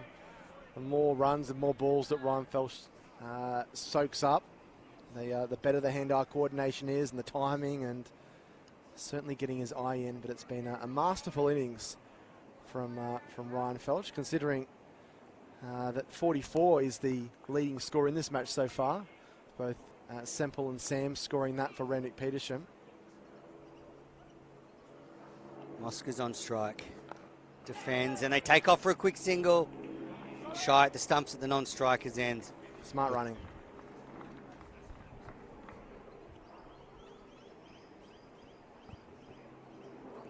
Brings Ryan Felsh back onto strike. That will disappoint the bowler to no end.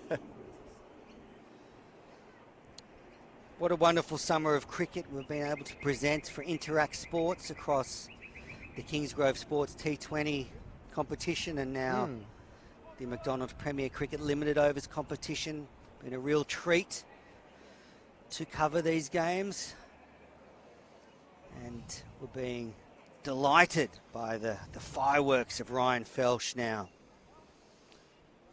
Yeah, we saw him go off in a Kingsgrove Sports T20 Cup match. I think he hit 3 or 4 onto the road out there at Coogee Oval. Against his team, yeah. Against poor Randwick Petersham. Big appeal! A hopeful appeal. Probably not hitting 4 stumps there. Yeah, I think just happy that it wasn't dispatched. Yeah, he might have been saying that to the umpire. He was the only one really interested in that one day of seeing, but I remember there was like a BMW or a Mercedes or something that was in real trouble when Felsh was batting at Coogee Oval. We could have heard your dulcet tones. Oh, he's hit a car. Yeah, unfortunately. He could hit some cars here today. It'd have to take a decent strike, but wouldn't put it out of the question. I'm ready. Sing in, and that's a full toss and hit over cover. Not quite timed. It's rolling away. The field has scampered after it, and they've taken 3. Great running. Really good running there. That's the thing with Felsh. We've seen some big shots from him and some really good timing, but I think his running between the wickets with Mosca has been a really good feature of this partnership. That was really well run. And he's now got the highest individual score for the day. And how long has it taken him? It's taken him about 20 minutes. Maybe a little bit longer, half an hour, I'd say.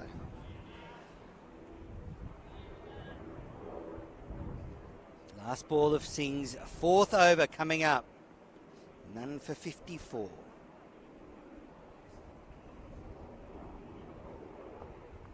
Just turned nicely behind square on the onside. Deft touch from Justin Mosca, and he'll come back for an easy 2. Yeah, man, I think you just need to try something a little bit different now, whether it's maybe a slower bowler, a medium pacer, or taking really taking the pace off it and bowling a slow spin bowler. Yeah, maybe this is the time Joe's saying this. Just needs to try something out of left field because at the moment, 8 overs gone, 56 already on the board. It's not as if these opening bowlers have really been able to keep that run rate down. It's a healthy run rate at 7 and over. And I think particularly with Felsh, not saying that he wouldn't hit slower bowlers, but I think he's liking the pace coming onto the bat, getting a chance to get on the front foot and play really positively. You've got to roll the dice if you're Jason Sanger. Yeah. Like 232 is a decent enough score, and you've still got some runs to play with, but you don't want to be bringing a spinner on when the score's none for 100 or none for 120. Yeah, you're really putting yourself on the back foot. Do you look at trying to buy a wicket as well?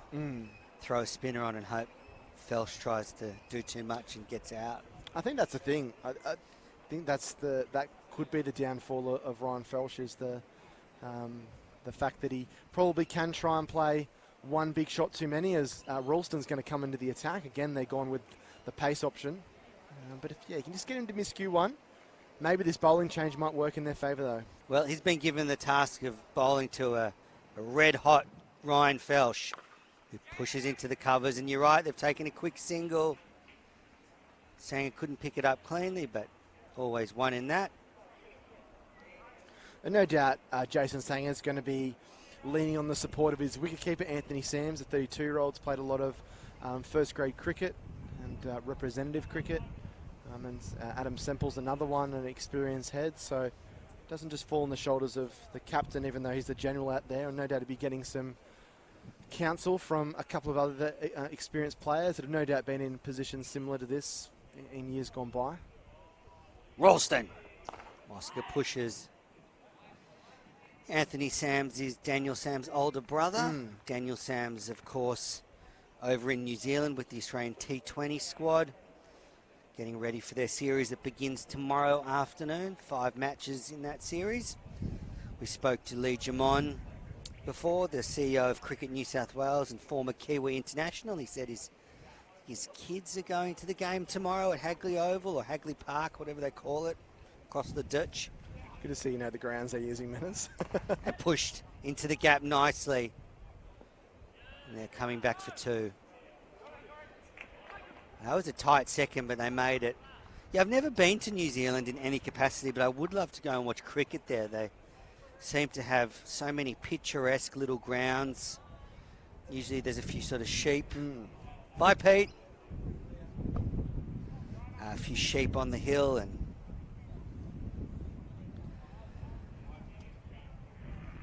all right, Mosca's on strike. He's on 12. None for 59. Felsh just 4 away from what would be a scintillating half-century. It's a full ball and beats the bat. Good pace there from Ralston. Yeah, just yorked him there, nice and full outside the off stump. That's the length where we see regularly in T20 cricket, that kind of whitish yorker or even just a yorker outside the off stump. That was well delivered, and Ralston has some real pace about him as well. Really hits the pitch hard and has a good economical action. And yeah, these first 4 deliveries, the ball has really been flying from his end. He looks a bit quicker than Semple and Singh. Here he is. Squirts away to third man for a single. None for 60 now. They've stemmed the flow a little bit. Ryan Felsh hasn't been on strike as much in these last few overs. And obviously they've been changing the field around a little bit, trying to plug those areas where Felsh is strongest. So they've pulled it back a little bit because, yeah, it was 8 and over after 5 overs, man, as it's dropped to 6.8, that run rate now, which is is still not where Randwick Petersham wants it. But, yeah, things can change.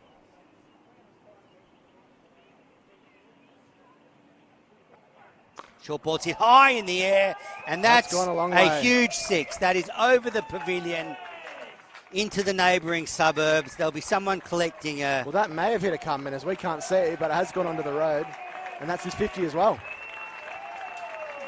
Someone will be collecting a white kookaburra from their backyard or front yard. 52 off just 30 deliveries. Remarkable knock.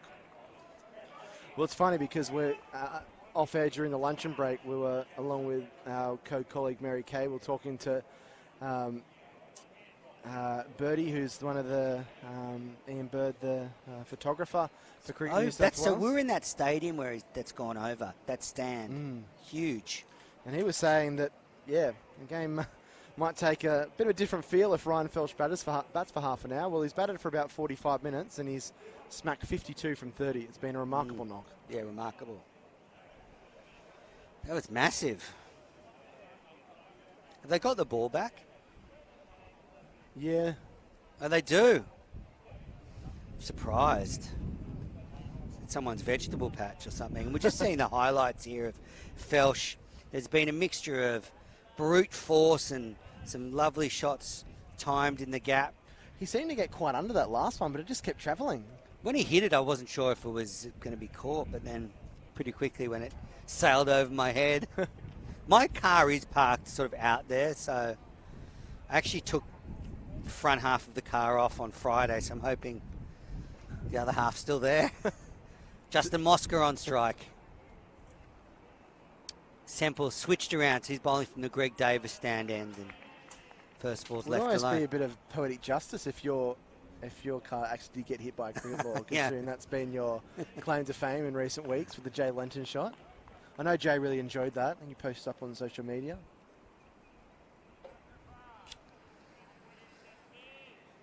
I have to check my insurance cover.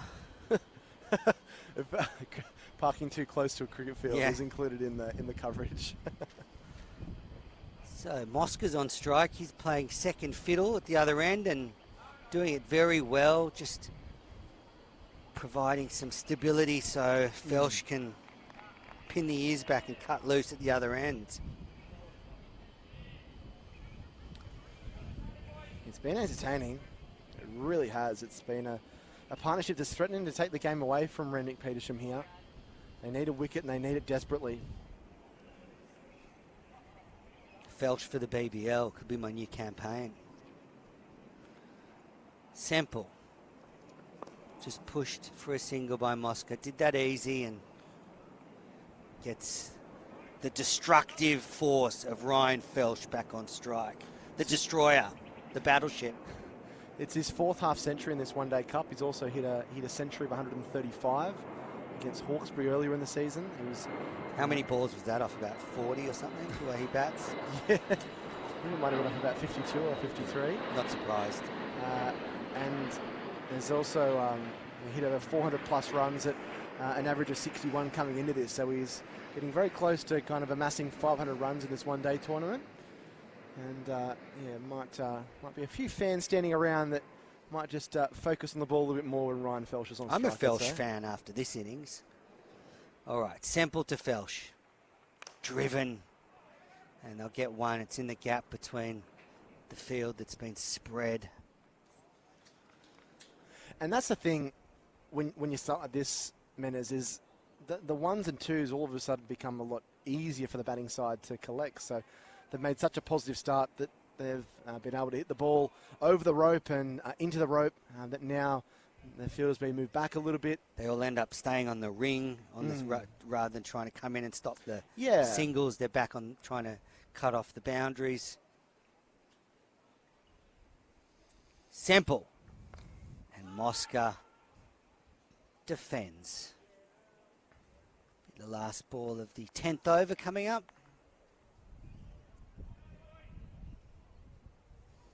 And a wonderful electric start to this innings. Terrific viewing for everybody that's tuned in. I've really enjoyed these first 10 overs with you, Menes. It's been, very exciting cricket.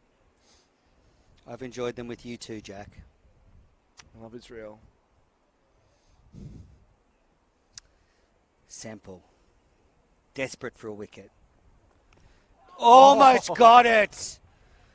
Mosca survived a ball that could have rolled back onto his stumps. It's none for 68 after 10 overs. I'm going to leave you in the capable hands of Jack Clifton, and joining him in a moment will be Mary Constantopoulos.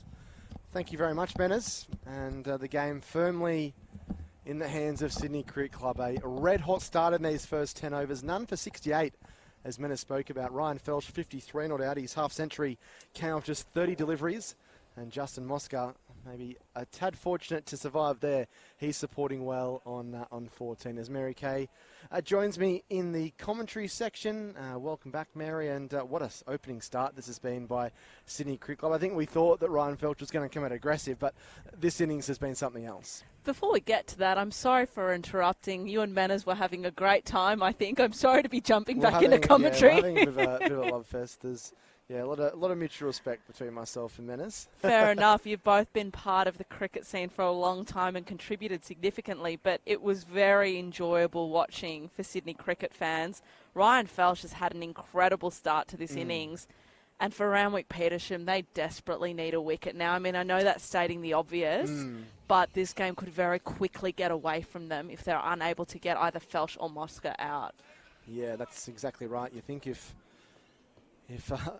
Ryan Felsch bats for another 45 minutes, then not only could he have a century, Sydney could be finding themselves at none for 140 or none for 150. It's a dangerous little period for them. You feel a little bit for Randwick Petersham because I feel like there have been a couple of opportunities that just haven't quite materialised for them.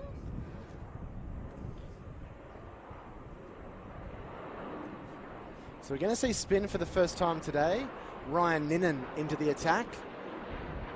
So some big gaps through mid-wicket and backward square leg for Felsch if Ninnan drops short. The offside field is more stacked with a long off, a short cover, a first slip and backward point, as well as a deep cover. And just dropped on the offside. And that's what Menes and I were talking about before. When you've hit the ball to all areas of the ground, the field's going to be spread out, and that's when you can just drop and run and pick up singles like that. Absolutely, and that's all that Sydney Cricket Club need at the moment, singles, and to take the opportunities for boundaries when they present themselves. But watch Ryan, he's got really good variation of pace, so hopefully we'll see some good variations during this over.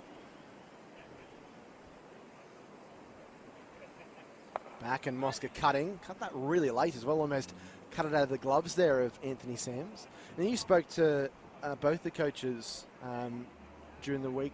Mary, have you got any words of wisdom or nuggets of gold about the Sydney Cricket Club, or even the two guys out in the middle that are batting at the moment? Absolutely, I'm sure I do. Let me go to my notebook because that's where I keep all this super useful information. So 69 on the board, yet to lose a wicket as Mosca faces up to Ryan Ninnan, coming around the wicket, and he tickles that one very fine. Good shot. Bit of a chase down there towards the fine leg boundary. And they're going to come back for 3. That is really good running. They've been so good at that today, and off just a little tickle down the leg side, Mosca picks up 3, and the runs continue to mount here for Sydney, none for 72. Just on Randwick Petersham, we were talking throughout their innings about a number of players that have been at the club for a long time, but it's the same with Ryan Felsh. I mean, he's been at Sydney Cricket Club for over 9 years, so this will be a really special moment for him, and he's having a great innings so far. Yeah, he's certainly putting his name up in lights. If he keeps going and inches towards that century, he might have the Michael Bevan medal for player of the game as he launches down here. That is going all the way for 6. That's one of the biggest ones of the day. Just planted his foot down the ground and swung heartily through the line. And that sailed. That is a big shot from Felsh. He goes to 60. None for 78. It must be so hard as a bowler and particularly as a fielder as well to watch Felsh go about his business, because surely Randwick just see the game slipping away a little bit, which with each boundary their job becomes a lot harder. And what do? When someone's in good touch like this, it's very difficult. I think there was plenty of international attacks around the world in the early 2000s that had a similar problem with one AC Gilchrist that absolutely gave themselves sore necks just watching balls sail over the boundary. Felsh back and cutting hard and cutting well. Backward a point, down towards the boundary. And Felsh turns quickly and runs hard and gets 2 more. So doesn't just have that big kicking ability. He's running between the wickets, and fitness is paramount for him as he picks up 2 more. So 11 overs gone. Sydney are cruising at the moment. None for 80. Mosca is 17, and Felsh remarkably is 62 not out. This will be a tough question for you, Jack. Do we know how many 6s Ryan Felsh has hit so far? That's a really hard question. He's at least hit 3, hasn't he? Yeah, he might have hit 4, actually. Because he actually became just the second player alongside Victor Trumper to twice record 12 sixes or more in an innings in Sydney grade cricket. He hit 15 that day, yeah. Could he break that record today? Potentially, yeah, if he keeps going. And I wouldn't say that the boundary square of the wicket are small, but... Shorter. Yeah, definitely shorter, and you get a decent stroke behind them, and the ball can be sailing. Ryan Felsh is actually part of quite a bit of Sydney Cricket Club history. He's been part of some formidable chases and has scored plenty of runs. Well, I'm sure the Sydney Cricket Club middle order, these boys are rubbing their hands together with glee, thinking that I might not have to even go out here at the moment. Well, we saw Daniel Smith, and he was hoping not to have to go out at all. It's looking pretty okay at the moment. Mosca not in control of that one. Come off the top edge and just ballooned down to square leg, but with not all, but with a lot of fielders out in the deep at this current stage, it just lumped in the outfield and they get through for a singles. This is Ralston, who's been switched around. He's probably not expecting to bat, Jason Ralston, but given the damage that Harry Menenti did in the final over, remarkable, wasn't it? It really was. A few little milestones in this game already. There's been a hat-trick to Harry Menenti. There's a potential chance that Ryan Felsh could get a century in a one-day final. Sydney Cricket Club well on their way to their second one-day cup title in 3 years, but Randwick Petersham will know wicket of Felsh could certainly change the way this game is going. Ralston in and looking to pull hard across the line. He's aiming at those square boundaries.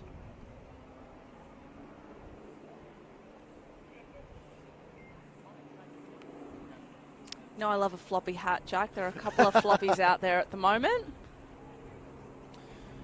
Yeah, it's not something we see. We don't see enough of it. No, well, obviously because of the introductions of mandatory helmet wearing, you don't see it as much, but I'm a big fan of nostalgia in 90s cricket. Oh, this ball flicked. That's a marvellous shot. Oh, that is glorious from Felsh. 6 more. Go and fetch that, he says, as he steps forward and flicks it effortlessly over the mid-wicket fence for 6. On days None like for 87. this, we'll see another replay of that wonderful shot. But Jack, on days like this, I just feel so lucky to be in commentary and to get the opportunity to watch an innings like this. 68 from just 36. This is T20 stuff from Ryan Felsh. And poor old Jason Ralston, don't think he bowled that bad of a ball there. Maybe a little bit over-pitched on leg stump, and Felsh Punished. hitting it everywhere.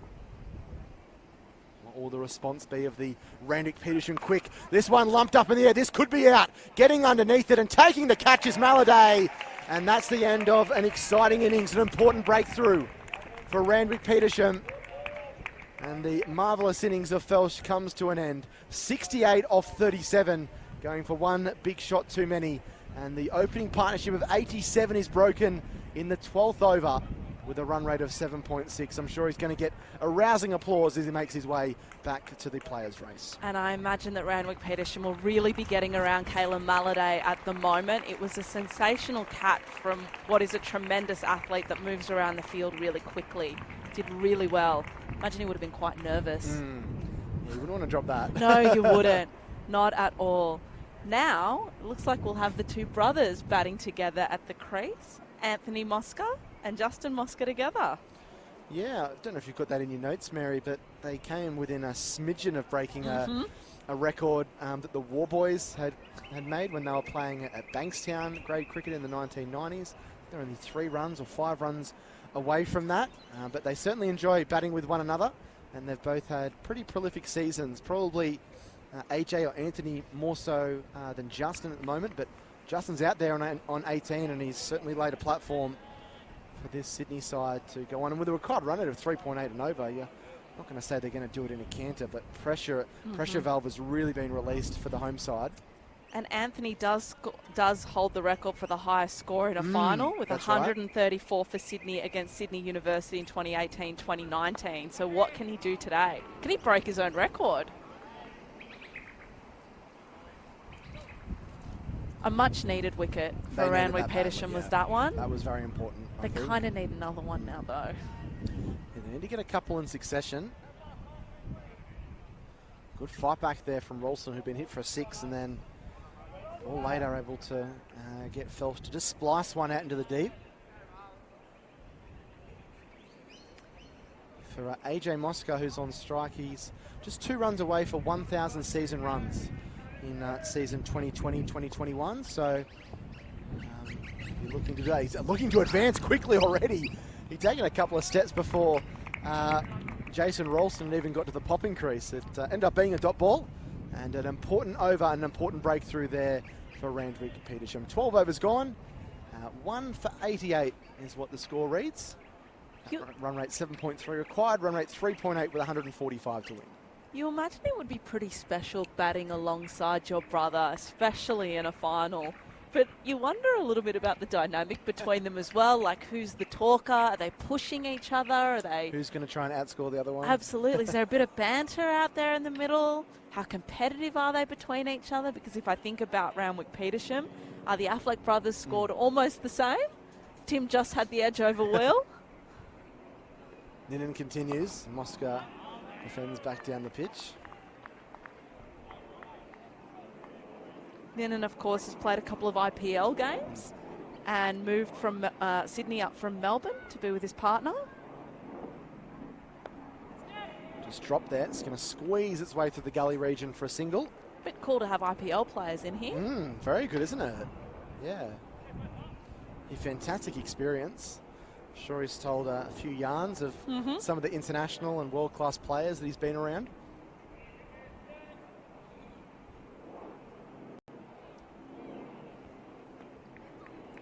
So just pulling this run rate back a little bit now, Randwick Petersham after that breakthrough. I don't think anyone over the course of today is going to be striking the ball quite as heartily as Ryan Felsh. Both these batsmen very accomplished in their own right. And I guess the challenge really for Randwick Petersham is that Sydney bats so deep. If you think about Daniel Smith, the veteran, he's coming in at number 7. Tremendous batting depth for this squad. Yeah, just feel that Randy Pete's probably had to get a couple of wickets early. Not saying they're out of it at all. They need to get a few more wickets through this little period. But they would have loved to maybe have them 2 for 50 or 2 for 60 at this stage. But cricket's a funny game. It just takes a couple of balls to change things and a couple of wickets, and there's some uncertainty that's thrown in the mix. Advancing there is Mosca, who hits it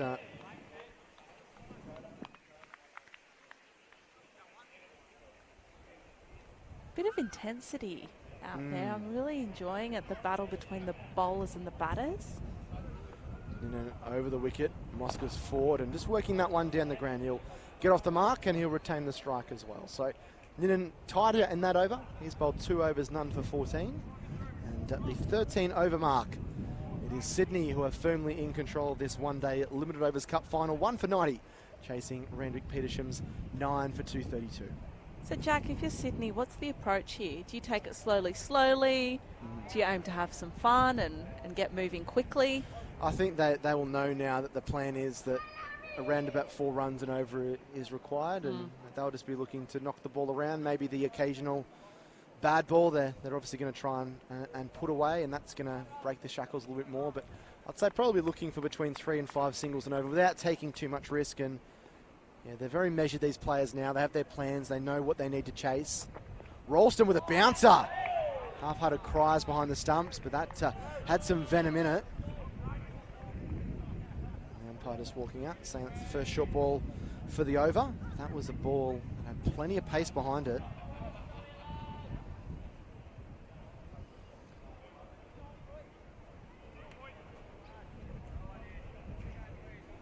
Intriguing battle here between these two clubs. Randwick Petersham, heartbroken in the final last year. Oh, don't say that, Jack. Pitched up, beautiful ball's been clipped out. There's a bit of hesitation before Moscow gets a single. That takes him to 1,000 runs for the summer for Sydney Cricket Club. So congratulations to Anthony for that achievement. Do you think he knows? Yeah, I think, yeah. You think he knows? I reckon they would. Cricket players know a lot about that. If you interviewed him, they might say, oh, no, I didn't know anything about that, but yeah. But you're suspicious, are you?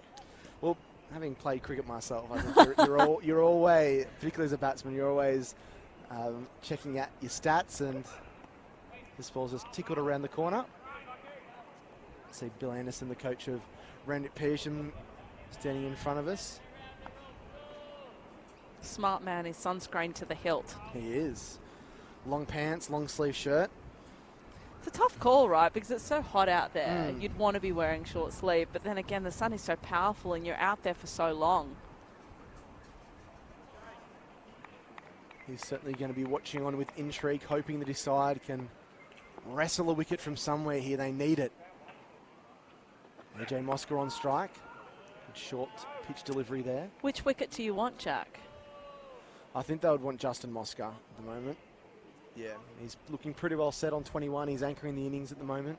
And I suppose that's the thing. If you can get continuous wickets and just disrupt the partnerships and disrupt the batters that are slowly starting to get into their swing, you can potentially turn the game around.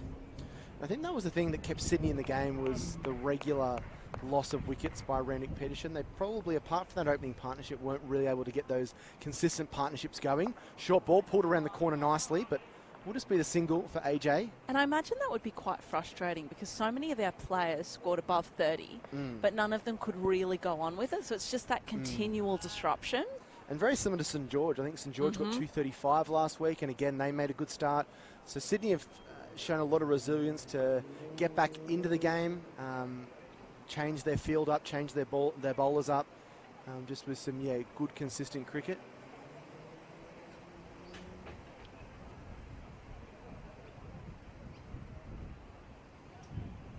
Seems to be a pretty consistent number in their one-day performances. 233 against Northern Districts, 235 against St George, 232 against Randwick Petersham today.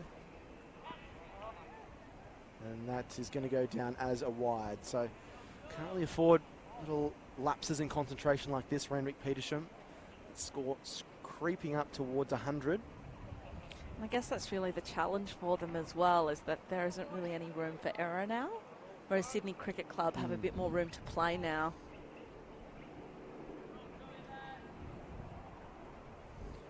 So one ball left here in the 14th over. Short ball and just helped around the corner by Justin Mosca for a single. He goes to 22. His brother AJ is with him on 3. And comfortably it continues to be for Sydney. 1 for 95 after 14. Chasing 233 for victory. If they do win today, it will be their second one-day crown the last 3 seasons. It will be their 4th one-day triumph in the history. Of course, they only about 10 or so years ago changed their name from the Balmain Cricket Club to Sydney Cricket Club.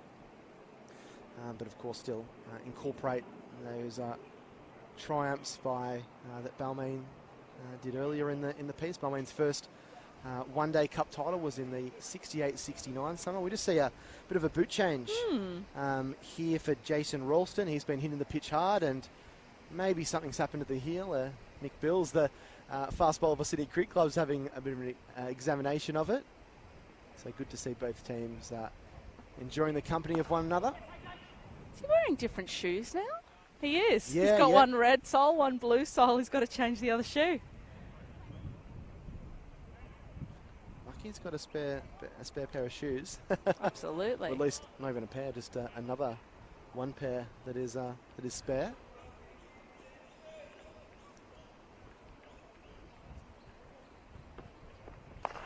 Smacks this one down the ground, one bounce to the man at mid-on. That was a little bit risky from AJ Mosca, who seems to be more intent of the two batsmen to go after the bowling a little bit, but it's fortunate there they didn't hit that straight to the man. He's back compact in defence, dropping it onto the onside. So I feel like this game's just starting to settle into a bit of a groove, as it often does around this kind of 15 over mark. Once the field can go back after this over, and teams are happy just to knock the ball around and pick up 3 or 4 singles and over. Sydney were very happy about the position they're in. The platform laid by Ryan Felsh, 68 from just 37. It's a monster sixes in a very entertaining innings. And he really did his job, didn't he? Set the platform. I'll be glad to see the back of him, Randy Peets, but yeah, if he'd stayed in even another 10 minutes, I think they could have seen a few more balls disappearing. This one knocked away out through backward square leg. Bit of a chase out for the man in the deep, and they come back for 2. So good piece of running there for Justin Mosca, who's out to 25. It's a bit of a Sydney Cricket Club fan club in front of the Greg Davis stand. There's some more under the tarpaulin there, just in front of the other grandstand, just to the right of our broadcast location. Really lovely crowd has trickled in for this fixture, and it's great to see so much support for this competition and for the players involved.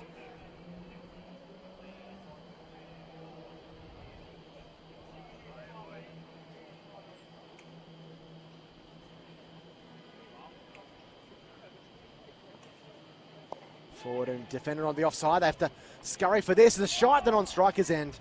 End up hitting Justin Mosca in the back as it deflected away, and he picks up a well-run single. So that completes 15 overs, and I'm sure if you told Sydney Cricket Club that at the end of the fielding restrictions, they'd be 1 for 100 after 15, and they would have been absolutely chuffed with that, and that's exactly where they stand at the moment. The Mosca brothers are in. Justin's on 26 and AJ's on 4. What do Randwick Petersham need to do here, Jack? They obviously need some wickets. Do they try something a little bit different? Very hard at this stage of the innings as well. And there probably isn't as much pressure on the batsman, particularly with the platform that Sydney's laid. They're able to knock the ball around the park. Sometimes I think it just takes a little bit of individuality, whether it's a player making a really good diving stop and cutting off a boundary, or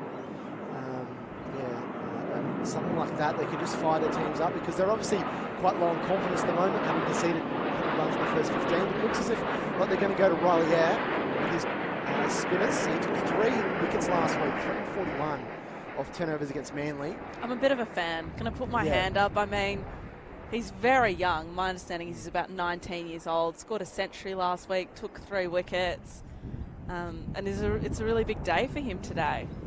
He'd love to translate those 3 wickets into another 3 now. Desperately need it.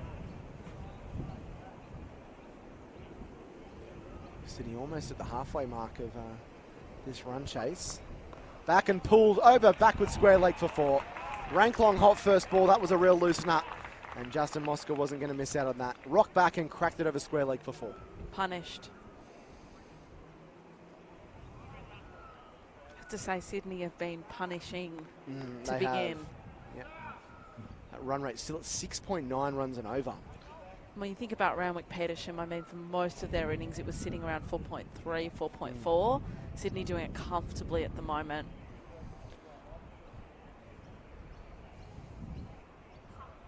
Thrown up and Mosca's back and just working that onto the offside. So 129 to win off 208. So plenty of gap between the runs to win and balls to win, which always makes you happy as a batting unit. Oh, he swept that. That's a glorious shot. Couple of bounces over the fence for 4. Just got his line a little bit wrong there. Did young Riley Epp and Justin Mosca, without playing with too much risk, has been able to sweep across the line. He's picked up 2 boundaries in 3 balls and he's raced to 34. So I've got a question for you, Jack. Obviously, at the end of this game, there'll be a team celebrating and really looking to enjoy themselves. If you were playing in a final, would you take the day off work the next day? Yeah, I think I would, yeah. See, I would be very nervous too because I'm quite superstitious. Plays back and gets a thin little edge which runs its way down third man. These runs are continuing to come for the home side. Well, I'll look at it like this, Mary. If we lose the final, that's obviously disappointing, but no better way to feel sorry for yourself than just sit at home and watch the replay of the game over and over and wonder where it all went wrong. Maybe not. I'd probably be watching reruns of The Office, maybe on Stan or something. But see, for me, if I took the day off, I feel like that would be a signal that I thought my team was going to win and I'd be punished. That's how deep-seated my superstition goes. Wow.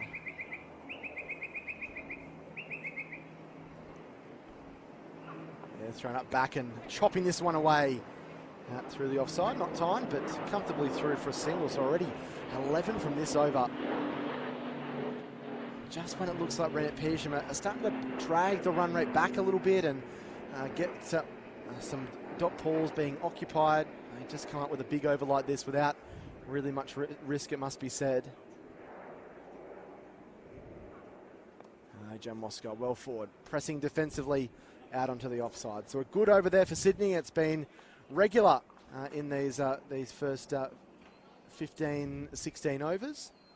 And it looks as if drinks are going to make their way onto the field with the score 1 for 111 with Mosca on 37 and AJ on 4.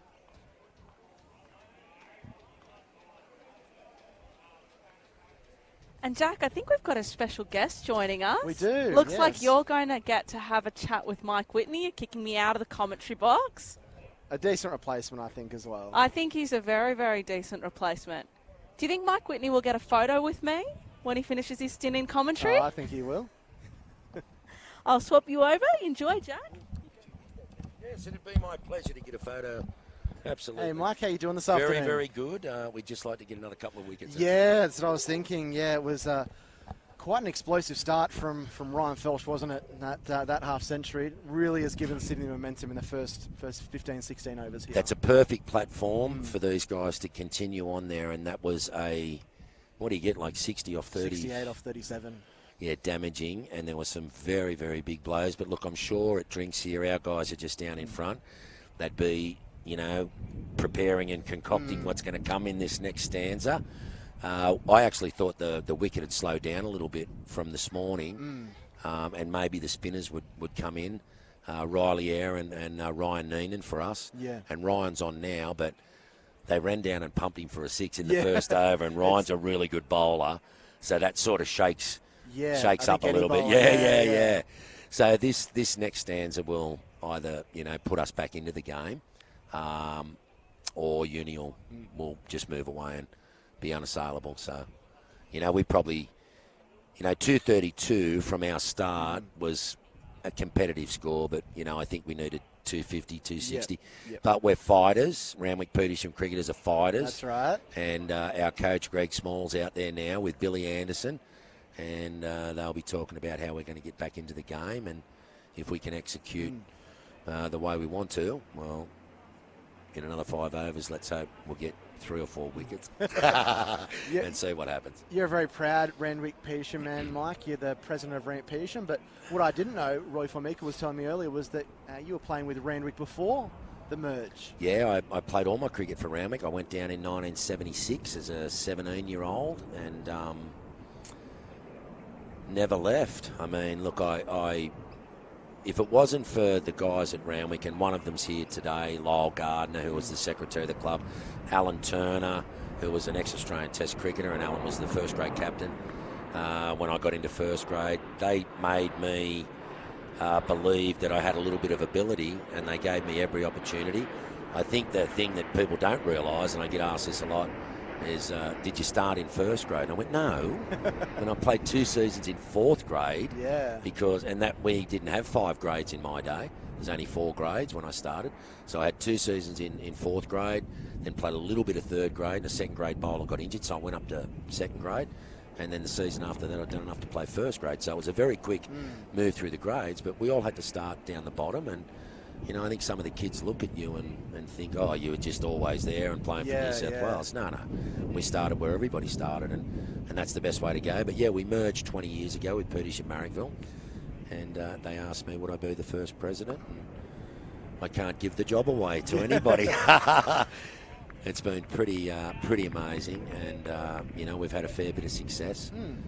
Won a few comps, Belvedere Cup last year. I mean, we've won a one-day comp as well, a couple of club championships. Yeah. So yeah, it's been great to see some of the young players come on and do very well. That's what it's all about to me, trying to bring the players on.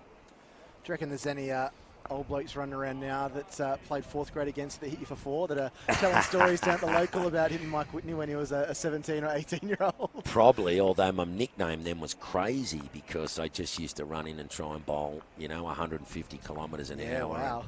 and hit people in the head. And I had a bit of a lip then as well. I can't imagine that, Mike. Come from it served me well. I've made a lot of money out of it in my professional career. But I come pretty much... What I wanted to do was play rugby league, and I was started in the centres and went into the second row when I got a bit bigger and finished my rugby league career with Mascot Juniors, and I wanted to play for the Rabbitohs. I mean, that was my lifelong dream, but got just, you know, the energy channeled into another way, and I was so glad I found cricket because I still love my rugby league, and I'm a life member of the Rabbitohs, which I cherish for some of the things I've done there, and I was on the board there during the time we got kicked out, and deputy chairman next to Georgie Piggins. That was an interesting 3 years, but finally we got back in. And but Randwick Cricket Club and Randwick Petersham, you know, I just love the club and the people there and everything that we stand for. And again, if it wasn't for Randwick, you know, I wouldn't get a chance to play for New South Wales. And then if it's not for the Blues, you don't get a chance to play for Australia. So that's why I went back to clubland after I retired, because I figured I owed the club so much, and I think I could be the president till the day I die, and I wouldn't have repaid that debt. Yeah. That's how I feel about it. And that's the great thing that we hear when we spoke to Neil Maxwell from Sydney Cricket Club last week, and we speak to a lot of people involved with clubs, and it's the relationships that you form with people. You've spoken about a couple of the guys involved with Randwick Petersham that have had an everlasting effect on not just your cricketing career, but no doubt your personal life and things like that. And I guess even people that play local cricket and the president or on the committee of local clubs, those relationships, and basically that's what cricket's all about, isn't it? It's so great. Those relationships are really important, and there is a lot of guys when I go to grounds like this. I saw Michael Hare. Now, Michael has been with a couple of clubs. He used to open the bowling for Manly, but he's involved with Sydney at the moment. I toured England for 6 weeks with Michael Hare in 1978 on a Randwick Wanderers tour, and we had enough players from Randwick to play, but we needed some extras to go, and Michael come on that tour. So when 1978's a long time ago, that's right, to go on tour with him, I walk over there and he's in the canteen. I go, Mick, how are you, mate? He goes, winner. So there's those guys. There is a certain amount of guys that play, and then they might play first grade, and then they'll get on the committee, and then they'll try and put back in. And I see guys at every ground that I played against that are now on the committee or coaching the clubs or being involved in Port of Grey or Green Shield or whatever, and they're the diehards. And grade cricket wouldn't survive without people like that.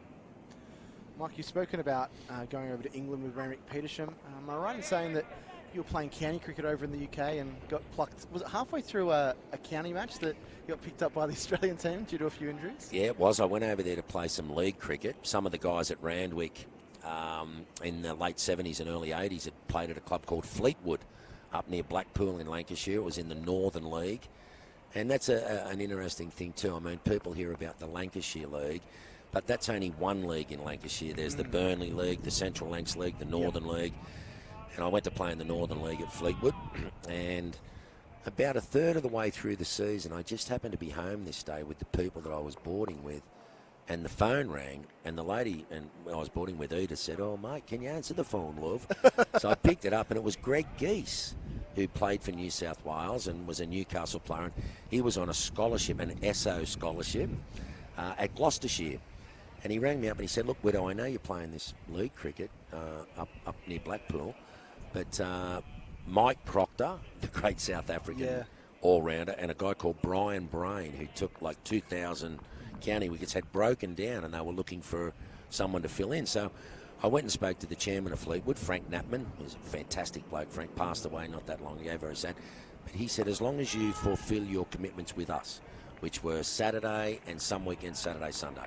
If there's a midweek county game or that, go down and play. And if you're not playing for us on Sunday, go and play a Sunday league game. Yep. So I went down, played a bit of county cricket for Gloucester, played a couple of Sunday league games, and I bowled pretty well. And some of those games were televised, and the Australian cricket team was there on the 81 tour. And coming up to the 5th test, and this series ended up being known as Botham's Ashes. Yeah, that's right. So coming up to the 5th test, I'd heard on the radio that Henry, Jeff Lawson, and Rodney Hogg were under an injury cloud. So I'm playing for Gloucester against Hampshire. Hampshire had Gordon Greenwich and Malcolm Marshall. So whether we were batting or bowling, it was going to be interesting. Yeah, that's right. And the room attendant on the first day come out with a phone and said, "Catch!" Oh, he's caught and bowled him. Brilliantly done there by Ryan Noonan. Yeah. And the breakthrough that Mike Whitney and the rest of Randwick Petersham were looking for comes 2 for 118. And AJ Moscar just trying to chip that one back, has chipped it straight into the lap there of Ryan Noonan. Well taken there, Mike. He's out for 8, 2 for 118. He's a very, very good cricketer, Ryan. He played a little not BBL, IPL in the early days in India. A lovelier human being you wouldn't meet, but his bowling is very, very good. And to break up the Mosca brothers is very good. Because I'm sure they've played a lot of cricket together, starting in the backyard and all that. So, yeah, we really needed that wicket. Ryan's a very good bowler, mate. Last weekend at Manly Oval in the semi-final, they couldn't get him off the square. I mean, he took 3 for 15, I think, off something like that off 10, and really put the pressure on. So that's what we want him to do. Here. But back to that story, this room attendant comes out and he says, "Oh, Mr. Whitney, there's a phone call for you." And this voice said, "G'day, you're being picked in the test match tomorrow." And I thought it was a mate of mine geeing me up. So I told the bloke, where to go? I'm not going to say it on air what I told him. And 5 minutes later, the phone came out again and he went, "Mate, this bloke keeps ringing up for you." So I went, "Hello." He said, "Michael, this is Fred Bennett, the manager of the Australian cricket team." And Fred was the chairman of Cricket New South Wales and also associated with this club, Balmain, in its earlier days. So I went, "Oh, sorry, Fred. Sorry for swearing at you, Fred," because I'd met Fred and he was a delightful man. He said, "You've been exempt from this game now. Drive up to this hotel, the Royal Hotel in Manchester, and come up to room 221, whatever it was, and I'll be there waiting for you." Luckily, Malcolm Marshall was steaming in, so I got the pads off real quick, got in the car and drove up from Cheltenham, went up to the room, and him and Kim Hughes, Fred and Kim Hughes were there, and they said, and I'd only met Kim once playing a Shield game in my first season in 80-81, and Kim went, "How you doing?" And I didn't know, but Mr. This was Captain of Australia. He said, "No, Kim." I went, "Wit." He said, "You're playing tomorrow." Yeah, wow. And I looked at him. It didn't compute. And I went, "Sorry?" He said, "We got enough people to carry the drinks. You're going to bowl first change after Dennis Lilly and Terry Alderman open the bowling." In the meantime, and this is really funny because now you get presented your cap on the ground. Yeah. Fred Bennett was into these big boxes on it. "There's your jumper, and here's your short sleeve, and here's your baggy green." He flicked it across the room. So that's how I got my baggy green. But the next morning, we bowled. Yeah. And I was out there with DK and Terry Alderman, Rod Marsh, Kim Hughes. I mean, it just... It didn't sink in. I mean, I'm out there playing Test cricket, Heroes, and the opposition was Gooch, Boycott, Gower, Brealey, Gadding, Alan Knott, Bob Willis. I mean, just these legend English cricketers that I'd... Oh, he's got it! Another NSW! Rogers, the captain, departs for one. And Randwick Petersham all of a sudden are up and about. They've got 2 quick wickets. And Sydney, 3 for 119 in pursuit of 233. The drinks break. The drinks break. But you saw them there in front of us. They would have just been talking about what are we going to do? How are we going to pull this back and put them under pressure? 2 quick wickets. Look, if we get another one... You said 4 when you came in here, Mike. We're halfway there. We're right. Now, we get another one quickly. We're right back in the game. And this is the beauty of one-day cricket. The pressure can sway, and it's more intense in T20. You know, one over in T20 can sway the pressure. This is a little bit of a longer form of the game, and you can just use a couple of overs to... But, mate, Riley Eyre, who's bowling now... Oh, he's a really good cricketer. Incredible performance he put in last week. You hear the word someone has single-handedly won a game before, but he did 3 wickets with the ball, that brilliant century. That 100, and there's a bit of perception about Riley that he's a bit slow with the bat. I mean, that 100 was like off 110 balls or something like that. It was very, very quick. And that saved us. I mean, without that 100 and the people that built around him while he was playing, he's probably scored. He got 100 against Bankstown as well. He's got at least 3 or 4 50s. I mean, he would have scored 600 runs this year at a healthy average. And a couple of those 50s were when we were in serious trouble. And he's batted for a long time and scraped out a gutsy 50. So he knows how to scrap.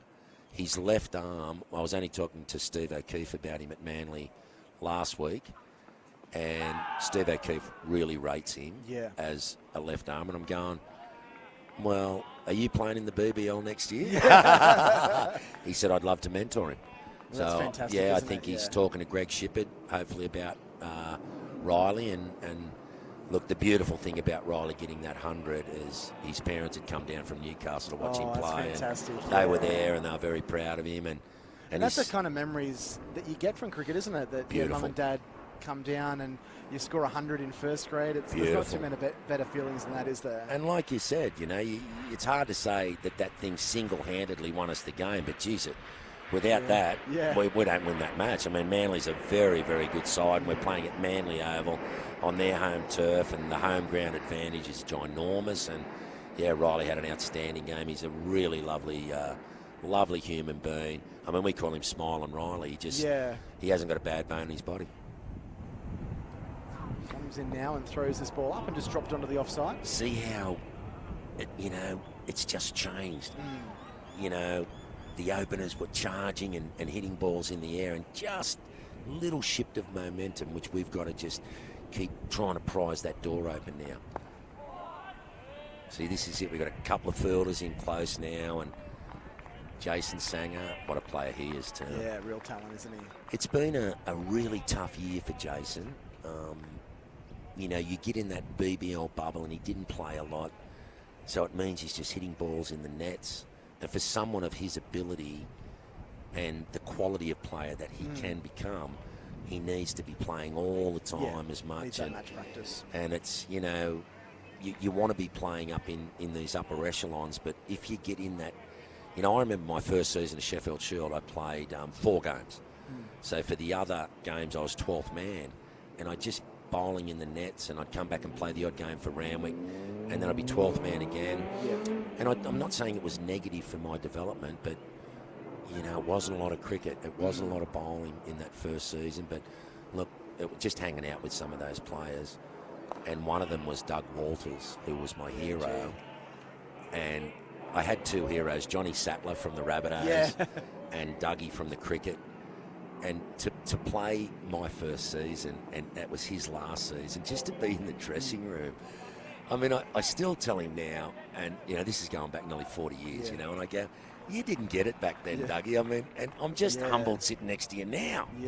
But to be in the dressing room, And look, everybody asked me, with the cigarettes and the gambling and all that, was that true? Yeah, it was true.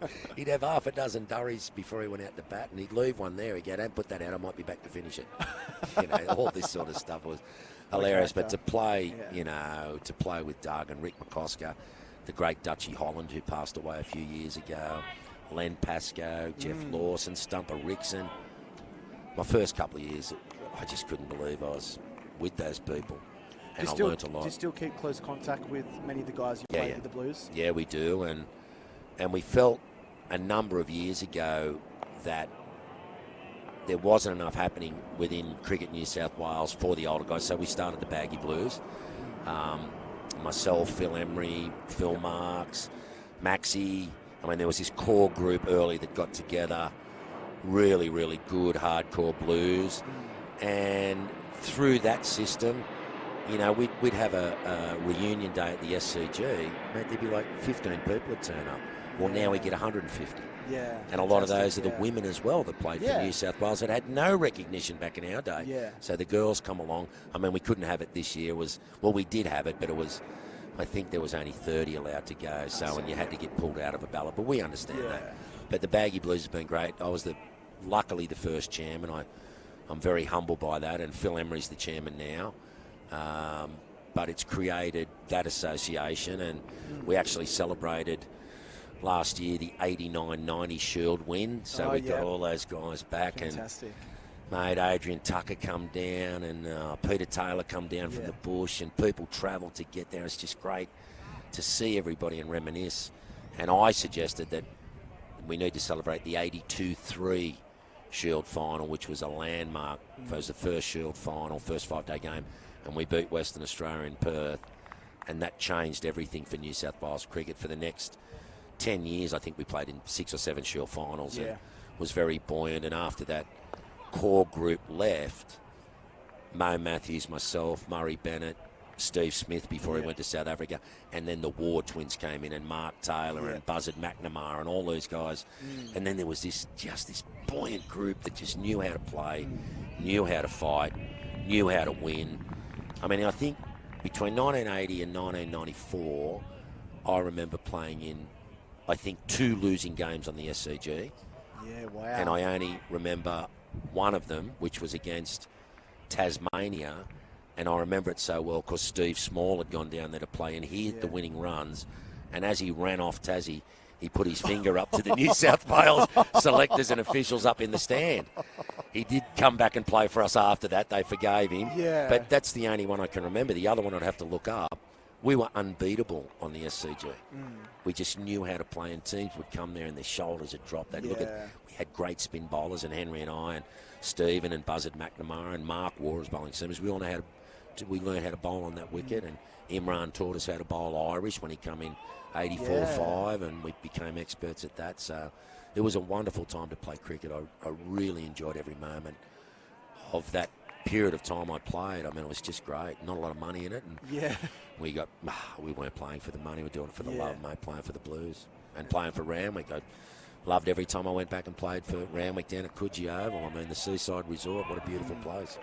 And what an impact that those players have. We see a cut shot that's gone down towards the band. You think it's pulled just up inside the rope. And they just get to the impact. Everyone knows about the struggles that Australian cricket had in the 80s. The big three of Marsh, Lilly and Chappell obviously retiring. The South Africa tour. New South Wales cricket had a big say in Australia kind of getting up towards the top. Alan Border probably identifies as a proud Queenslander, but he's not. New South He's Wales, not. New South Wales boy at heart, and you think of Steve Waugh that came in, and then obviously Dean Jones, God rest his soul, that recently passed away, and David Boone and those kind of guys that came through. But New South Wales kind of created the nucleus, particularly when you look at the bowling, yourself, Lawson, some of the other seamers that came through at that time, Glenn McGrath a little bit later. It was, a very interesting time for New South Wales cricket, but Australian cricket as well. Well, in New South Wales, we say when there's a fair representation in the Australian cricket team of New South Wales players, it's always a good sight. But that was, look, AB, he didn't want to take that job on. I mean, I've spoken to him a number of times about, when Kim retired, the tearful resignation, which was so hard for Kim to do, It's just sad that everybody remembers that because he was an unbelievable player, Kim Hughes. He got 100 against the West Indies, I think, in Melbourne. I remember watching it on the TV, and he was charging them. I mean, he was just slashing. He was a fantastic player. But AB took it on. I don't think he really wanted it. I think they went to New Zealand, was his first tour. He was going to resign over there, but they sent Bobby Simpson over, who was coaching us at New South Wales, and Simo sorted it all out. And he hadn't won a series until I blocked out Sir Richard Hadley in Melbourne. I couldn't let you leave the commentary position without asking about that. Is that your career highlight when it comes down to your cricketing career, or at least in the batting it is, because with a batting average of 6.18. Yeah, that's definitely a highlight. I mean, people still pull me up and say, I mean, I was in a pub in Darwin and it was on the screen, and the whole pub just, you could have heard a pin drop, and then you blocked that last one out and the joint just erupted and we all got pissed. You know, and I've heard people have said they've been all over the country, and it was just an amazing moment. Whoever thought that I was ever going to be able to block out? Well, he was just Richard Hadley then. And we did. And what that meant was we won that series 1-0. If they had have won that test, it would have been 1-1, and they had the Trans-Tasman Cup. Yeah. So they would have retained it. Because Billy McDermott and I hung in there for like 5 overs and didn't get out, we won the series 1-0, and Alan won his first series as a captain because I hung in there. So I've reminded him about that. Did he say much when you came off, Mike? I remember when I was walking out to bat and we needed like 32 to win or something, and they needed 1 wicket, and he was standing at the door and he sort of went, he didn't have what to say, like, can you do this for me? But mate, I'd been playing first-class cricket then for 7 years, and he knew I could not bat. Yeah. He knew that I was a definite number 11. So to hang in there, and Danny Morrison was bowling at the other, and Danny was quick, and they had taken the new ball, and Richard had just taken his second fifer in the match. What a bowler, what a player, Richard Hadley.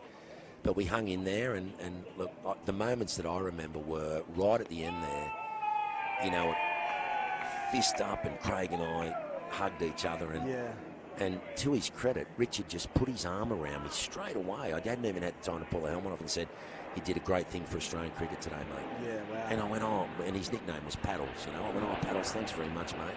Amazing. And then Ian Smith ran over and put the ball in my hand. Yeah, wow. And he said, Widow, this is for you. You've done, and he said the same thing. You've done a great thing for Australian really cricket. Great, isn't it? Yeah. So I've got to finish this story by telling you what happened to that cricket ball. Years go by, and I got asked to do could I MC these functions called a big night out. So it's Sir Richard, Sir Ian and Sir Viv. And this guy got them all to Australia, and we went around Australia, and I MC'd the functions. So we're sitting there one night, and Richard goes, the ball out of the test match in Melbourne 87. I go, yeah. He goes, have you still got it? I went, yeah, got them all. Like, I've got a good collection, mate. It's unbelievable. He said, well, you know, I took 36 5-wicket hauls, and that's the only ball I haven't got that I took a fifer with. And I said, unlucky. Smithy gave it to me. So I thought about that. And then we did a similar thing the next year. They come back out, and he went, how's my ball going? And I'm going, well, in my humble 12-test career, I took 2 7-fers, and I've got both those balls. Jets are run out here for him. Yeah! Run out! Kalen Malladay with a piece of genius, and a 4th wicket falls for Sydney. Now, that was a suicidal run. I think it's Justin Mosca's the man that is departing. We'll find out in a moment, but what about that? That's the 4th one we wanted. That's the 4th one we wanted. I'm going to sit here all day and talk if we can keep getting wickets. Because that is Mosca. And he was on 40 and he was playing really well. Yeah, it was definitely some hesitation between the batsmen. It was, and that was a great throw from great Kalen pick Malladay. up and throw. Well, again, Kalen's, you know, from up the far north coast, a big tall kid who's come down to Sydney. He's got a bit of pace. He's a typical country kid, you know, big, lanky kid, but he's really settled in. He actually played PGs for us and captained the side. That's how young he is. Did a great job there this year. But to watch his development has been fantastic. So they're just so athletic. All of you can't play first grade now. Look, when I was playing first grade, there was still a few sort of overweight blokes that'd stand at first slip and they'd have a slog padding, and you can't get away with that now. No. I mean, they're just super fit athletes, and that was a great pick up and throw by Kalen. Fantastic. Well, Michael, we should probably leave it after this ball because the other commentators, I feel bad that I've... Can I tell you the end of this story? Oh, please, definitely. 2015, we play New Zealand in the World Cup final down at Melbourne. I've just been told you're the good luck charm. You need to stay in the commentary position. And a mate of mine had heard this Richard Hadley story asking me about the ball and the only one he hasn't got, and he's 36 fifers. So he said, and I said to him, I think I'm going to give it back to him. Like, it's my ball, but I want to give it back to him on permanent loan forever so he can have the full set. Sir Richard Hadley, he's one of the greatest of all time. So they invited me down to this dinner where Sir Ian, Sir Viv, Sir Richard and all these cricket luminaries were there. It's the night before the final, which we beat New Zealand. So Mark Nicholas is emceeing the gig, and he says, I don't know why Mike Whitney's here, but he's here, and I've got to invite him up on stage. So I get up there, and I said, Richard, come up, please, mate. So he's got no idea. So I quickly tell a shortened version of this story. I've had the ball at that stage for 27 years. Yeah, wow. And I got it out of my coat pocket, and I went, this is my ball that Ian Smith gave to me on that day, but I'm giving it to you on permanent loan forever. He grabbed it in his fingers like he was going to bowl that outswing. And then I saw the tear run down his face. Wow, Mike. Yeah. I'm going, man. And then I got really emotional Yeah. because this gives him the complete set. And I've asked his wife, the lady Diana, who's just a gorgeous lady, I say, Diana, how's my ball going over? You open our front door, it's right there with the story on it. That's the best, isn't it? So what it did, and I was great mates with Richard anyway, mate, we're just buddies now. I got emails and letters from politicians in New Zealand. Oh, he's got him! There's another one! Another one bites the dust, and Sydney are capitulating here. 131 for 5 now. McClintock, the Centurion from the last game, has gone for 8. And Riley Eyre is the man to do the damage again. 2 for 21 for him. And gee, what has happened here to Sydney? They were cruising at 1 for 110. Since Mike Whitney's come to the box, they've lost 4 for 21. I'm breathing out. Wow. I thought the wicket might have just started to just turn a little bit. The ball that got Riley Eyre out really turned and jumped. And I thought if the wicket just sort of loses a little bit of moisture, because it's quite a hot day, even though it's a humid day, Ryan and Riley might really come into play. And it seems that that's the way it's looking. That's a big wicket. He can really play, this guy. Yeah, we saw him last week, a century off 96 balls. Very talented player. Didn't seem too happy about the decision. No, but you have to walk off. So anyway, just to finish his story, I got emails and letters of politicians in New Zealand saying what a wonderful thing for trans-Tasman relations that you gave the cricket ball over a cricket ball, and I'm really happy that I did. I'd had it in my possession for 27 years. Now it sits in Richard's house in his museum. Yeah, and fantastic, isn't it? It's just a wonder. This is cricket. This is the beautiful stories about our wonderful game. Yeah, that's right. Yeah, absolutely. Well, I'll tell you what, if we get another one, I am not moving out of this chair for the rest of the day. Well, there's still 3 balls left in the over. Dan Smith has come in, the veteran. What a battle this is between the young Riley Eyre, and Smith is back. And, well, he's trying to be aggressive from ball 1 here as Dan Smith chopping that away onto the offside. Well, that's how he plays. And Daniel is a very experienced, very tough competitor. He's always had a body like a tank. And he can get on with it. This is the wicket, I think. If we get one here and knock him over, then, you can't say we're going to win the game, but it'll be very important. Last ball of the over, Eyre into Smith, who's defending. Well, Mike, this has been an absolute pleasure to chat to you over the last half an hour, mate, going down memory road, and we'll let the other commentators get a chance to get on the mic here this afternoon. Oh, bummer. I wanted to know. Thank you very much, Thanks, guys. Mike. 5 for 131 here with Menenti on 2 and Smith yet to score.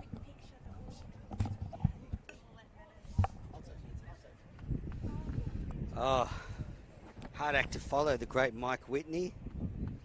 I'm Andrew Menzel. Thanks, Mike. Well, this game has been turned on its head. Mike Whitney, the wicket taker, just like when he was playing. And Sydney are now 5 for 131. When Ryan Felch was at the crease, it seemed like they were going to cruise to this target. Sing in, and Ben Menenti pushes into the offside. So joining me back in the commentary box is Mary Constantopoulos. Sorry I left you for a minute there, Menners. I had to get a photo with Mike Whitney. He was actually telling me that when he made his first grade debut, his mum actually said to him, you know, now that you've sort of made it, some people probably want some autographs and some photos, you never say no. And he's never said no ever since. I mean, I was a big New South Wales Blues fan growing up, and Whitney was a big part of that team, and he was always terrific back then with the youngsters, and no surprises. He's still good with the oldsters now. The oldies, and his great contribution to cricket, still doing it at club level. Now, I have to say, Manners, I left the commentary box at the drinks break, and I'm not really sure what's happened 4 since. for 13, that's what happened. Wow. Sydney Cricket Club lost AJ Mosca when the score was 118, then Matty Rogers when the score was 119, and Justin Mosca run out when the score was 121 with a brilliant direct hit. And the last man to go, the Centurion from last week, McClintock. So 4 for 13. And Singh bowls with the bandana, and Ben Menenti turns it into the onside. And Randwick certainly single. up and about now. Absolutely. This game is going to be a thriller, one feels. Run rate required only 4 and over, but Sydney are 5 down. If Randwick can get 1 or 2 more wickets, then they'll be into the lower order and anything can happen. Big wicket of Dan Smith on strike.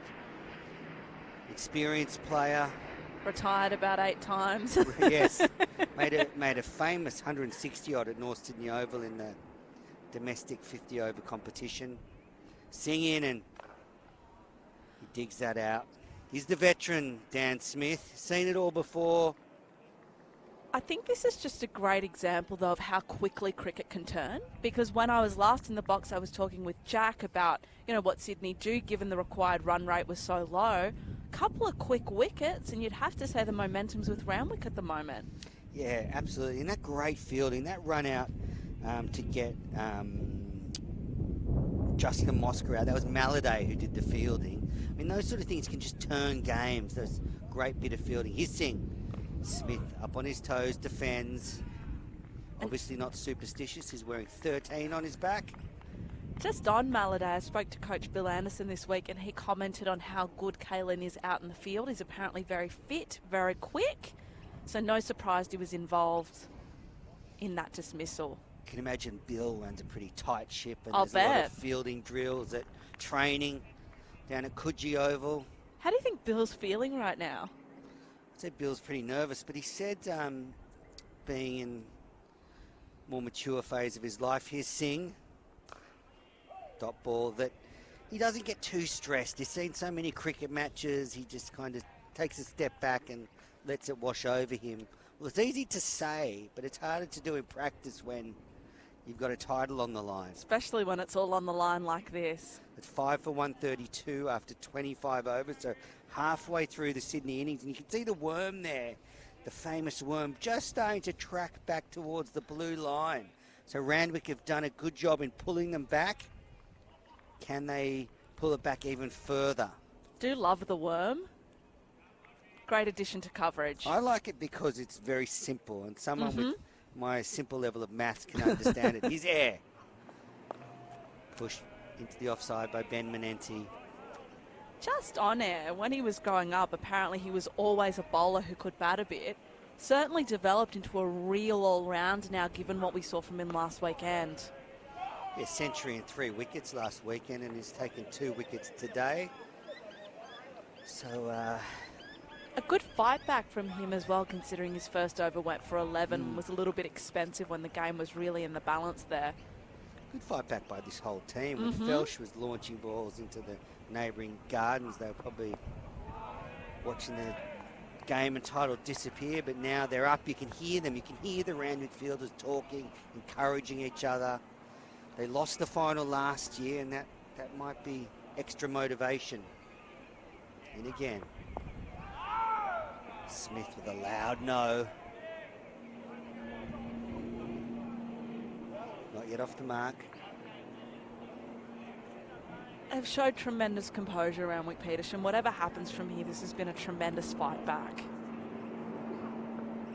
Oh, deft touch by Smith, just waited for that and guided it to the vacant third man region, and they'll just get one. Long single there.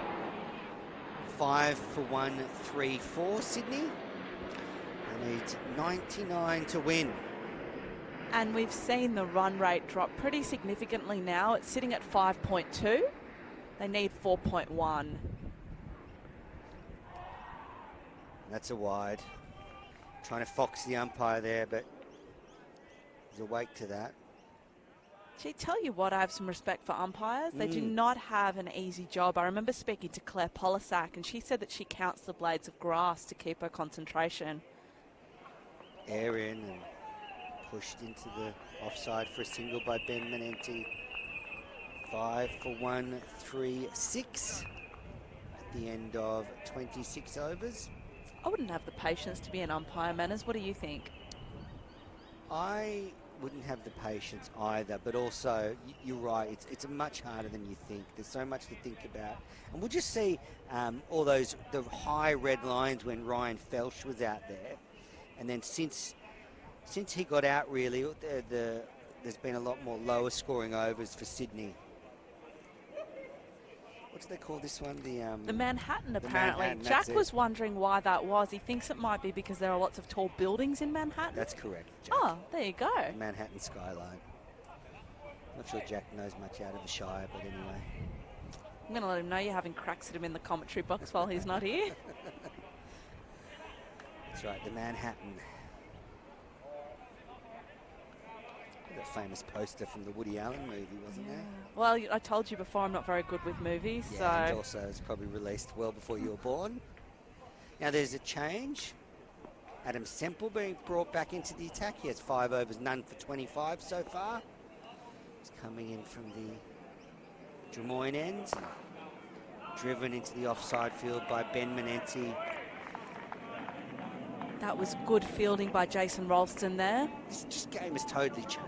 I'm so excited. 45 minutes ago, Sydney Cricket Club faithful were wandering around, relaxed, watching Ryan Felsch. Ready to go home. Yeah, ready to celebrate the title, and now Randy Peets have fought back. Yeah, it is tense.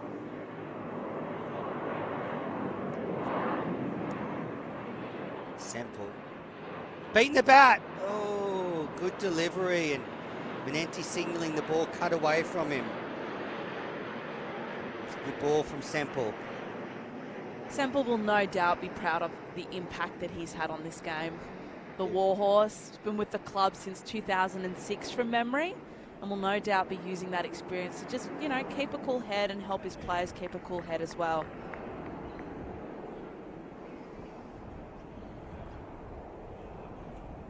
Here he is. Manenti steers it to fine leg for a single. A lot of experience going head-to-head out there. You've got the Randwick Petersham veteran Adam Semple, Dan Smith, the Sydney Cricket Club veteran and former New South Wales stalwart, and then Ben Manenti at the non-strikers end, Sydney Sixers star. So, and Dan Smith at one point was a Sydney Sixers player as well, wasn't he? Yeah, that's right. It was like his 5th comeback. Bit like John Farnham. Call him Farnsey. Semple in, and Smith drives to mid-off, can't get past the field. What do you think is the crucial wicket for Randwick here, Manners?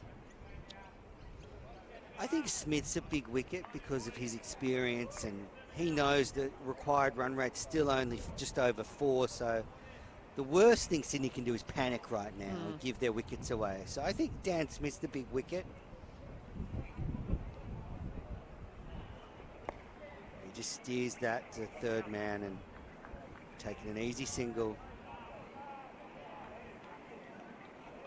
That That was your man, Kalen Malladay, running after that one. Does he seem scooting about?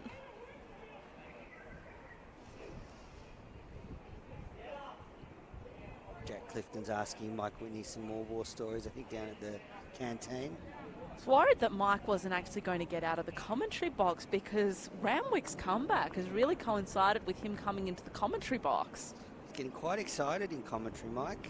Doesn't surprise me. Semple in and driven with a beautiful straight bat by Ben Menenti. I can imagine how much this club must mean to him after not only playing for the Randwick side but also being club president for so many years.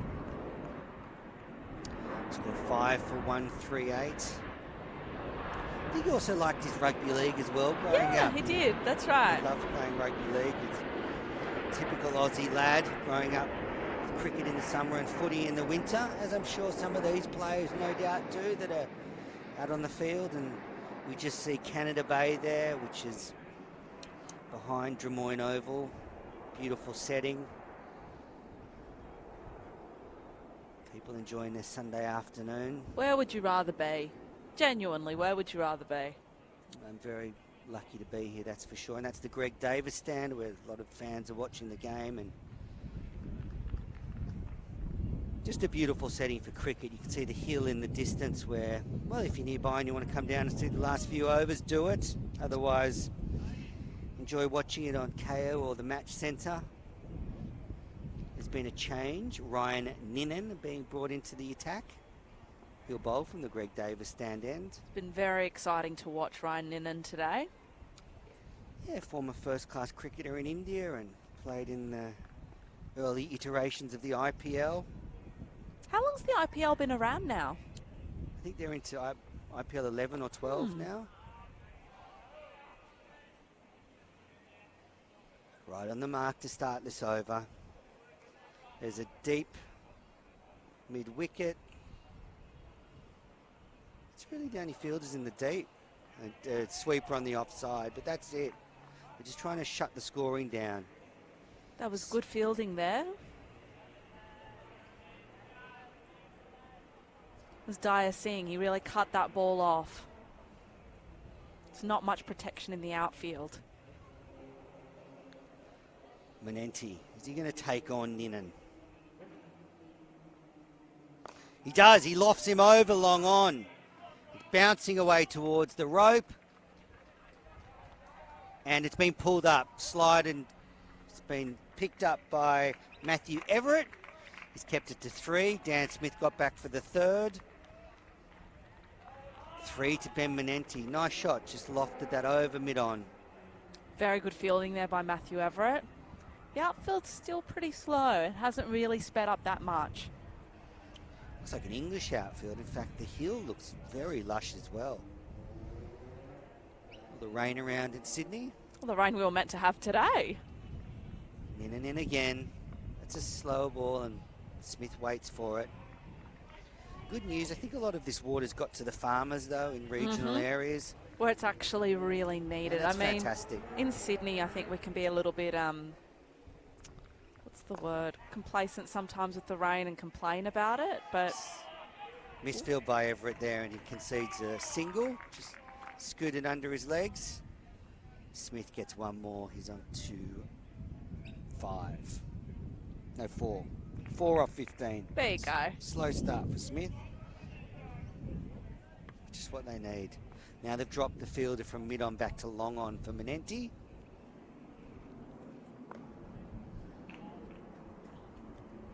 Single there. Yeah, what I've heard is that the crops are pretty good in regional areas of New South Wales. So that's great to see that the rain's getting out to where it's really needed.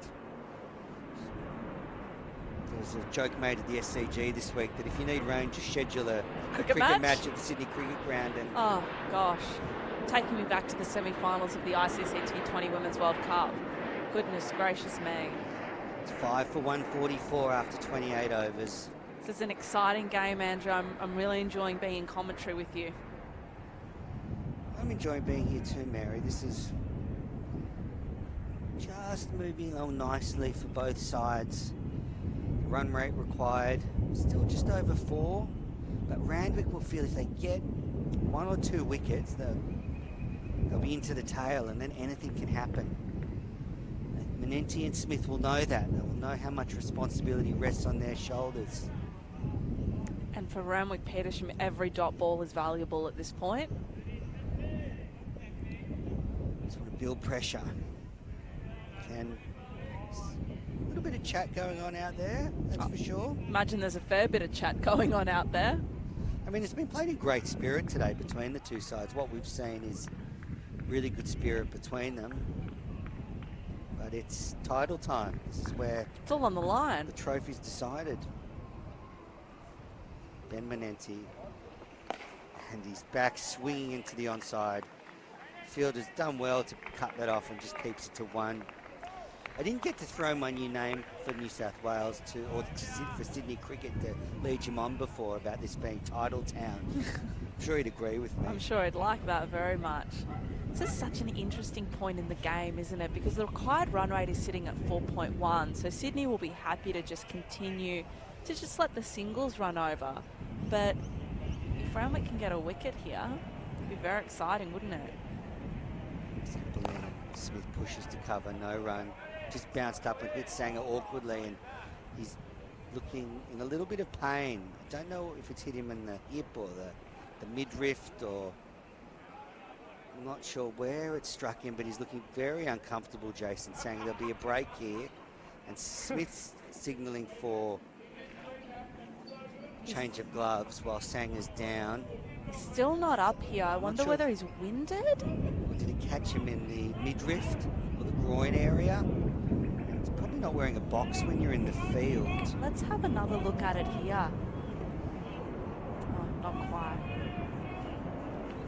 They're signalling for help. Here comes the physio. Maybe they'll get the cold spray out. Certainly cause some problems in the midriff area. I think he might have caught him in a very uncomfortable spot. You're not usually wearing a box when you're fielding at cover. Sometimes quite often when you're fielding close, you'll be wearing a box. But the Randwick Petersham captain's down for the count.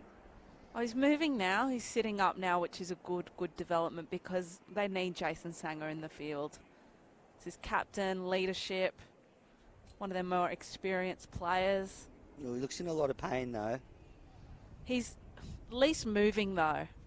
Looks to be trying to stretch it out. If you're just turning on the coverage from Drummoyne Oval, this is the McDonald Premier Cricket Limited Overs final. Earlier today, Randwick Petersham won the toss. Elected to bat, made 232. We saw a hat-trick in the last over of the first innings today. Harry Manenti taking 3 in a row. Top scorers were Anthony Sams and Adam Semple with 44 each. Adam Semple was not out on 44. And then in reply, Sydney Cricket Club a 5 for 145. Ryan Felsh teed off early with 68 off just 37 deliveries. We were having a chat earlier, Manners, about people that aren't necessarily big cricket fans that like to ask who's winning. So I'm going to ask you who's winning. Game hangs in the balance? Yeah, no, I would say, look, slightly still in Sydney's favour with that required run rate just over 4. That's pretty much under control. But certainly you sort of look at what Richie Beno used to say in commentary. You add 2 wickets to this score and then it probably goes the other way, doesn't it? So just shows what a great contest we've got in front of us here. Now, the Randwick Petersham captain's recovered, Jason Sanger. Certainly looked to be caught in an uncomfortable position. Still looks to be in a little bit of discomfort, but it's good to see him playing on. Yeah, copped it in the groin with no box. That's gotta hurt. Gotta hurt. But he's back on his feet, and the game's to resume. Adam Semple with the ball in hand. And I thought Smith was aiming for Sanger again, but it's gone out to the man in the deep for a single. Surely it wouldn't be that cruel. Mind games, Mary, mind games. I know. Imagine that cricket is a game of mind games. 5 for 146. 87 needed for victory. The Aussie cricket's devil's number. Will it get a wicket for Randwick Petersham? Ben Menenti on strike. He's already won the Big Bash this summer. Can he add the 50 over limited overs cup to his kit bag? Now, the player of the match is given the Michael Bevan medal. I was holding on to that earlier today. You was were? quite fond of it. Is that in your back pocket still, or? You know, you don't need to know that. I've got a big backpack over there. What do you think about that Michael Bevan medal so far? Who sort of stands out to you? Certainly Harry Menenti.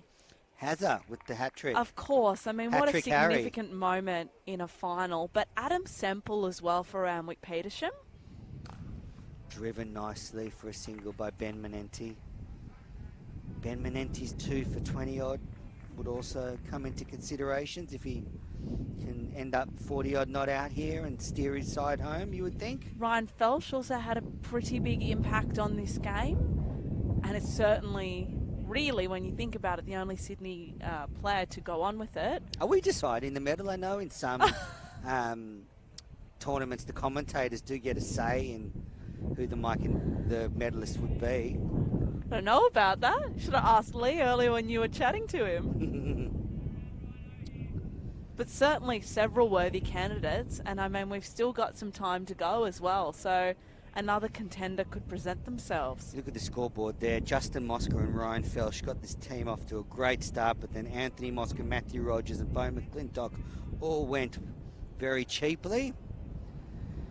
Ryan Neenan to continue from the Greg Davis stand end. It's his 8th over. Figures 1 for 32 and steered into the onside. No run. There's a deep mid-wicket. A long on. Sweeper on the offside boundary to 3 fielders in the deep. And that run rate has now dropped to 5. Required run rate 4.1. Sanger's in at first slip. Now he's moving out of first slip, but I think he's just going to go onto the edge of the pitch. Takes guts, doesn't it? Really does. Hope he's got a box on now. Just steered into the onside for an easy single for Ben Menenti. Fielded by Jason Ralston with his floppy hat. Been doing plenty of work out in the field, Jason Ralston. 5 for 148. Dan Smith on strike.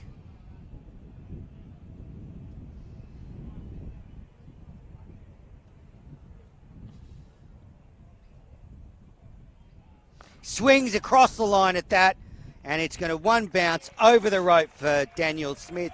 4 runs. Hit straight toward us, a deep mid-wicket. And that's his first boundary of the innings. And probably a much needed one for Sydney Cricket Club. We haven't seen one in a little while. Here it is again.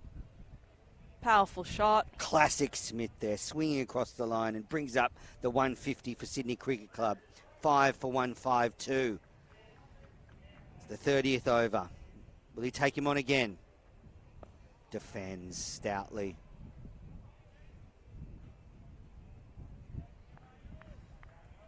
$81 needed for victory and the title. Back pushing for a quick single. Sanger's going to throw it. That's not Sanger. That's a Fleck with the fielding there. Direct hit might have had Smith. End of the over. 5 for 153. 30 overs gone.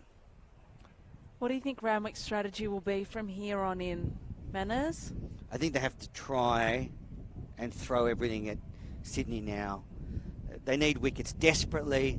No point saving overs for your best bowlers with the way Sydney are batting. You've just got to throw your best bowlers at them right now and see if you can break this partnership. And this is Harry Menenti, Craig de Blasio, Jack Nisbet, Nick Bills to come. It's not quite the lower order that will put a lot of fear in Randwick Petersham. So if they could just get a wicket or two here.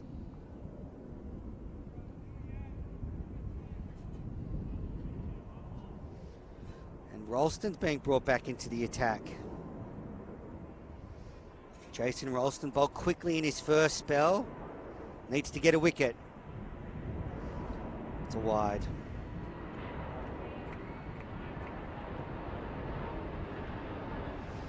So Menenti's 13 off 22 deliveries. Dan Smith 10 off 20. The longer they stay in, the more comfortable they're going to feel.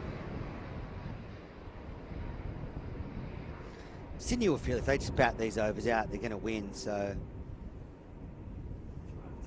that's cut nicely past Gully. The fielder's coming around and he's let that one through his right hand and goes away for 4. William Affleck with a slight misfield there, and Smith now starting to accelerate with another boundary.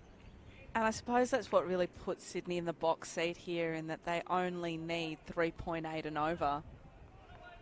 Randwick can't afford misfields like that, unfortunately. Smith on strike. Another wide, I think. Yes, indeed. Ralston pushing that one past leg stump.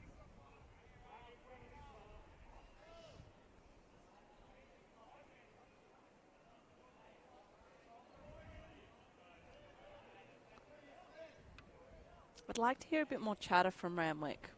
They've just gone a bit flat in the last couple of overs. A lot of chat coming from the crowd. A lot of people have come into Drummoyne Oval for this final. Here's Ralston. And that's another wide, and there'll be a bye as well.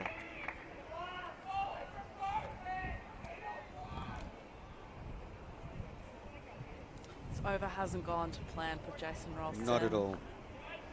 Score 5 for 159 now. 161. 5 for 161. Got Ben Menenti on 13 off 22. Daniel Smith 14 off 21. That's 3 wides in this over already. Mm-hmm. And we can ill afford those kind of extras. Here he is. Driven to cover.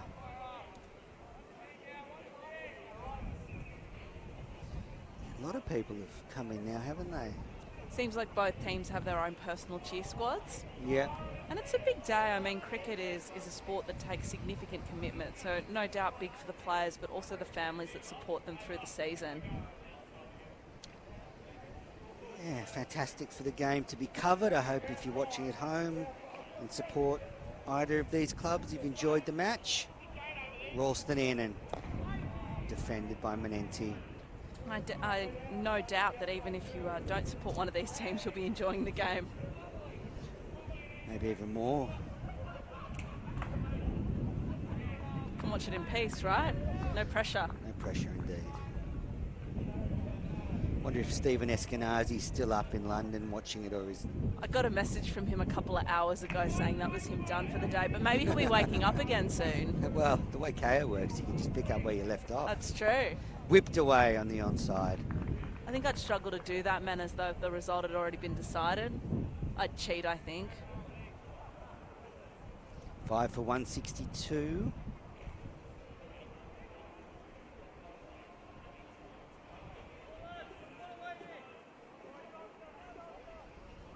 Daniel Smith on strike. This game going towards Sydney Cricket Club now. They just need 71 off 116 balls. Smith defends. Do Randwick Petersham have something special in their 20th year? We need to get Mike Whitney back in the commentary Well, I'm box. He waiting was for their him to come lucky kick us. charm. I'm waiting for him to come and kick us out, to be honest. Came into the commentary box and things really started happening. It's like they could hear him. Nowhere in sight, though, at the moment. No, he's disappeared. He and Jack have gone, continuing their chat. Ralston in and Smith swinging that one away to fine leg. We'll just get one run. I think it came off the glove, but we'll wait for the umpire's signal. Indeed. 5 for 163 at the end of that over. Just 31 overs gone here. Ben Menenti 14 not out. Dan Smith 15 not out. You can just see the worm here, and Sydney starting to pull away again. It was starting to be pulled back, and now this partnership is pulling it back up again. Yeah. Do love the worm. As you said, easy to understand. Unlike the DLS, which thankfully we haven't needed today. Please don't say that, Mary. Please don't say that. No, we've got I think we're blue okay. skies. No Blue dark skies. clouds anymore. Now there's been a change. Riley Eyre brought back into the attack. He's been quite damaging, so perhaps a good call from Randwick Petersham I think so. here. Very good call. They need a wicket. Will Smith take him on? Just props forward and defends. And as you said, no point in saving your best bowlers. They need wickets now.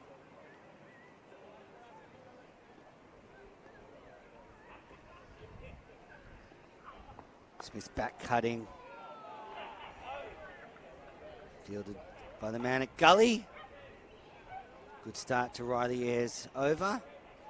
Stunning performance in the semi-final for Riley Eyre. A century and 3 wickets. Hard act to follow, but he's doing well with the ball today. Full toss and driven past mid-off. Good dive. That's commitment. Saved a couple. Manners, last week when we were commentating together, we spoke about our favourite shot. What's your favourite fielding position?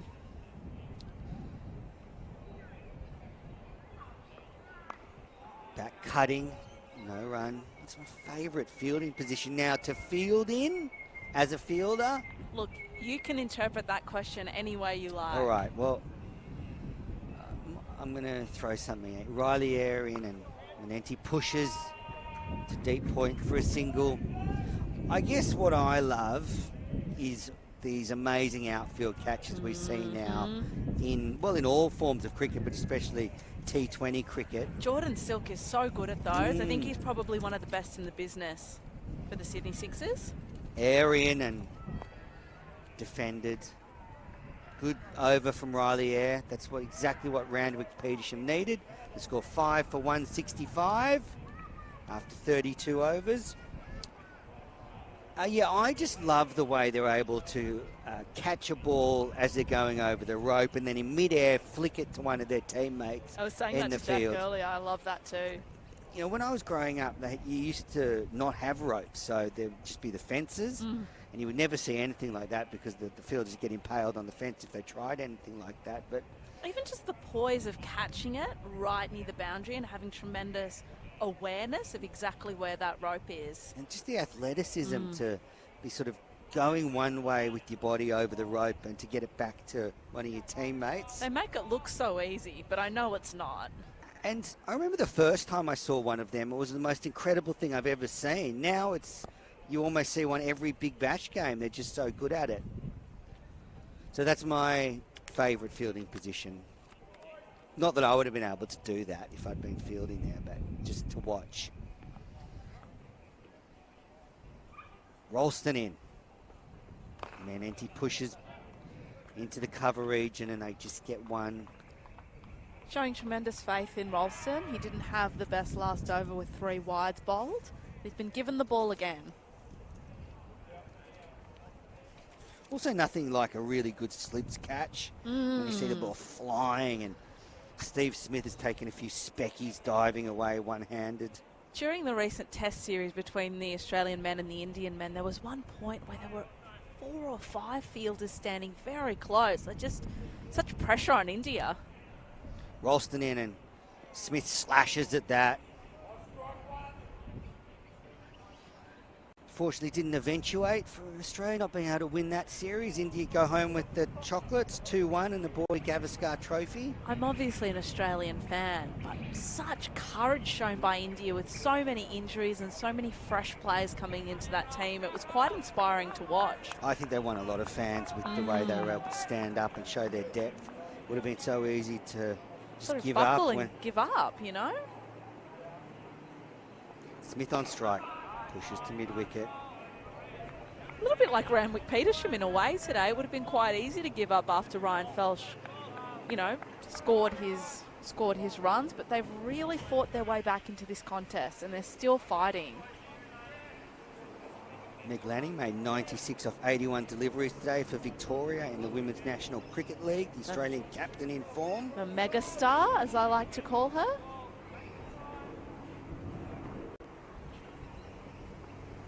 They hammered the ACT by almost over 150 runs. They've got a stacked lineup, that Victorian team. Lanning, Villani, Perry. Smith ducks under that one.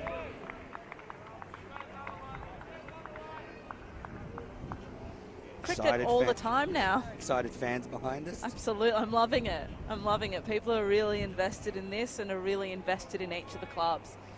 And the other competition that's underway again is the Marsh Sheffield Shield. And see so many players in that competition playing McDonald's Premier Cricket throughout the summer.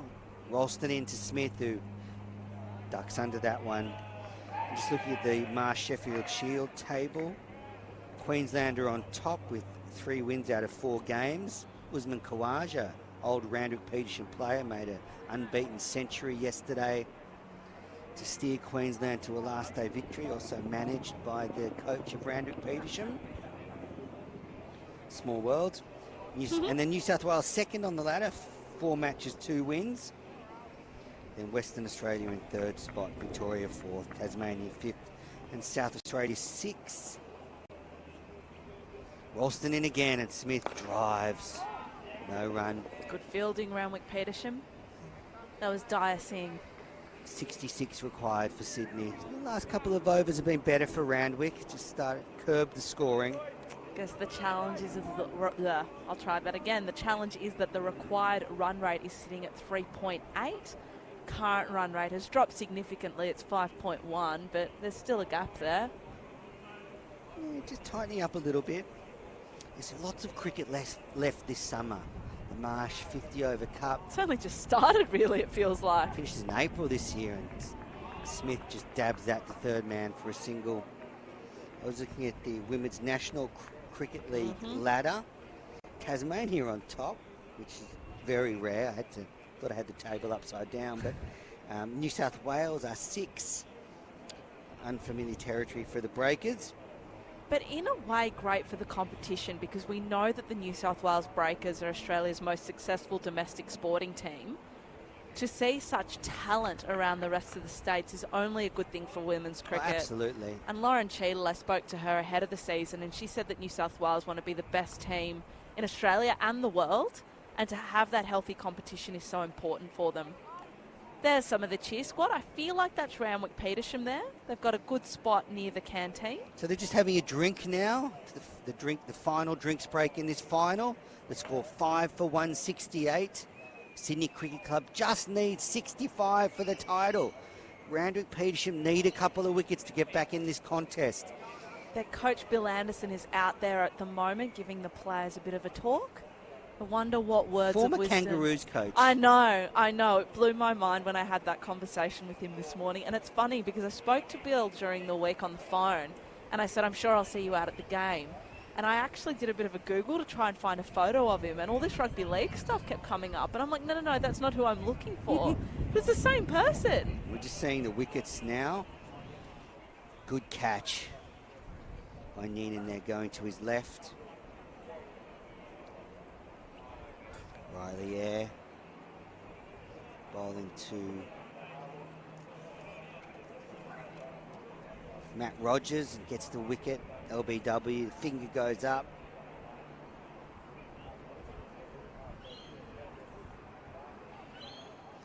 Dyer Singh, and this is a brilliant run out. Watch this direct hit from Kayla Malladay. Justin Mosca run out in sensational style. At the last drinks break, we saw things turn pretty quickly for Randwick. Wonder if this drinks break will bring the same. The last man to go, Bo McClintock, given out, caught behind, I think. He was, yeah. Didn't look happy with the decision. Since then, Smith and Manenti have steadied the ship. Which is really important, I think, Manners, because in these situations, when a team has taken a lot of wickets, they're very excited, they're very pepped up in the field. Manenti and Smith have just been able to settle things down now. Right. And we've actually heard the Randwick Petersham side get a bit quieter. This partnership's put on 37, and now Sydney just needs 64 runs for the title. I wonder if Bill's words of wisdom included keep talking to each other and keep that energy in the field, because it's so important. He's a wily old character, Bill Anderson. He's seen it all before, hasn't he? I'm sure he's seen it all, literally, like everything, you know? When did he coach the Kangaroos? Any idea? No idea, but I can certainly look it up. I'm sure someone who's listening will be able to tell us. I put a photo of him and I up on social media and said rugby league trivia. Does anyone know? And some, you know, a lot of people know about Bill Anderson. And apparently he was someone's old PE teacher at Gymea High School. There you go. I did know he was a teacher as well. Dan Smith about to resume after the drinks break.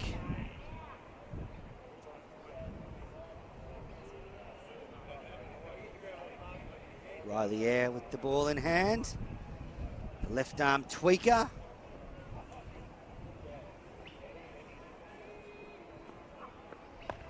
Smith digs it out.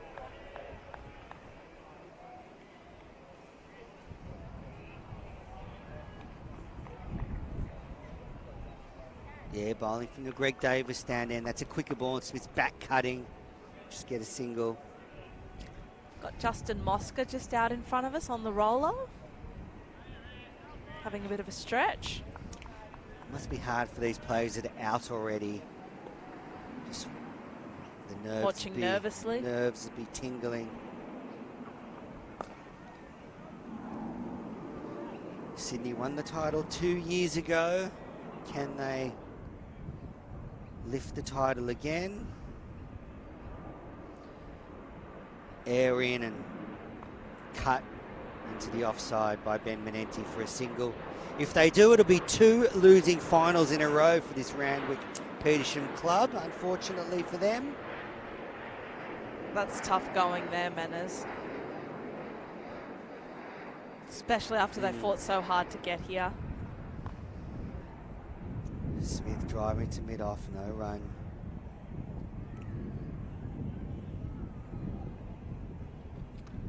The runs have dried up though. Randwick Petersham are doing a good job here. They need to do a little better, but still doing well.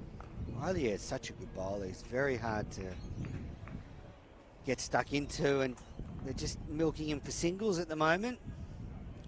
And I guess that's the benefit of the position that Sydney are in. They can absolutely do that, and it will be enough for them. 5 for 171 at Drummoyne Oval. Ben Manenti 17, Dan Smith 19. Just 62 needed for the title. And we see there the destructive Ryan Felsh at the top of the order, 68 off 37. And there was a middle order collapse. But these two have steadied the ship. Kayla Malladay being brought into the attack affected a brilliant run out. Now he's got the ball in hand for the first time. See what he can do. That's a bit exciting, isn't it? Yeah, can he just... Can he get the breakthrough? Yeah, crash through Smith's defence and spread the field. Now there's a... I'll give it to you after this delivery. Malladay in. Smith pushes into the offside field for easy single. And that's the...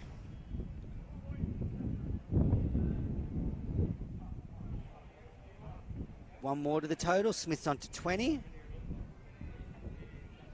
Yeah, there's a third man, point, deep cover, regulation cover, mid-off, mid-on, mid-wicket. 2 men in deep on the onside. Manenti chops that one. Malladay does the fielding. Game's just going to be quiet for a minute. Sydney are just biding their time. They know that if they can just keep the runs ticking over, they'll get there. But Randwick know that just 1 wicket and they're back in it. Could all change in a ball, Menace. 4:45 here on Sunday afternoon in Sydney. Beautiful sunny afternoon. That squirts off Manenti's outside edge. That was a good delivery. And they'll come back for 2. Smart fielding by William Affleck.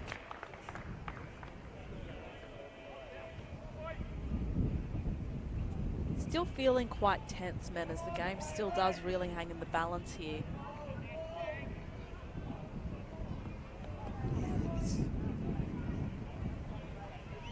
Very tense setting here.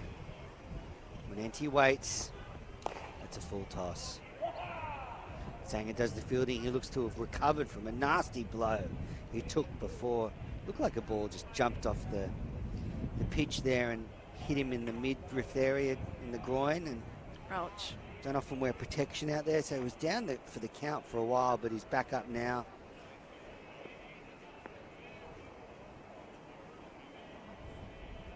Maladay in. Manenti hitting that on the walk, and it gets past the fielder at mid-on, and they'll steal a single, and he throws it in frustration. Ralston there doing the misfielding. Both of these batters are on 20. Rarely see that. Manenti 20 off 34 balls and Smith 20 off 37. Quite an equal partnership, really, isn't it? Yeah, very equal, and they've just been working the ball around. And is he caught? He is. Smith's gone. He's standing to see if the ball carried.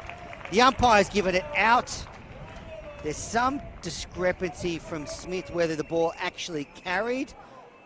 It looked, there's a few words out there. It looks like it did carry, and Smith's gone. We should get a replay in a moment, Manners, but it's getting quite feisty out there. Anthony Sams taking a good catch behind. Smith wasn't sure whether it carried. We'll just see here.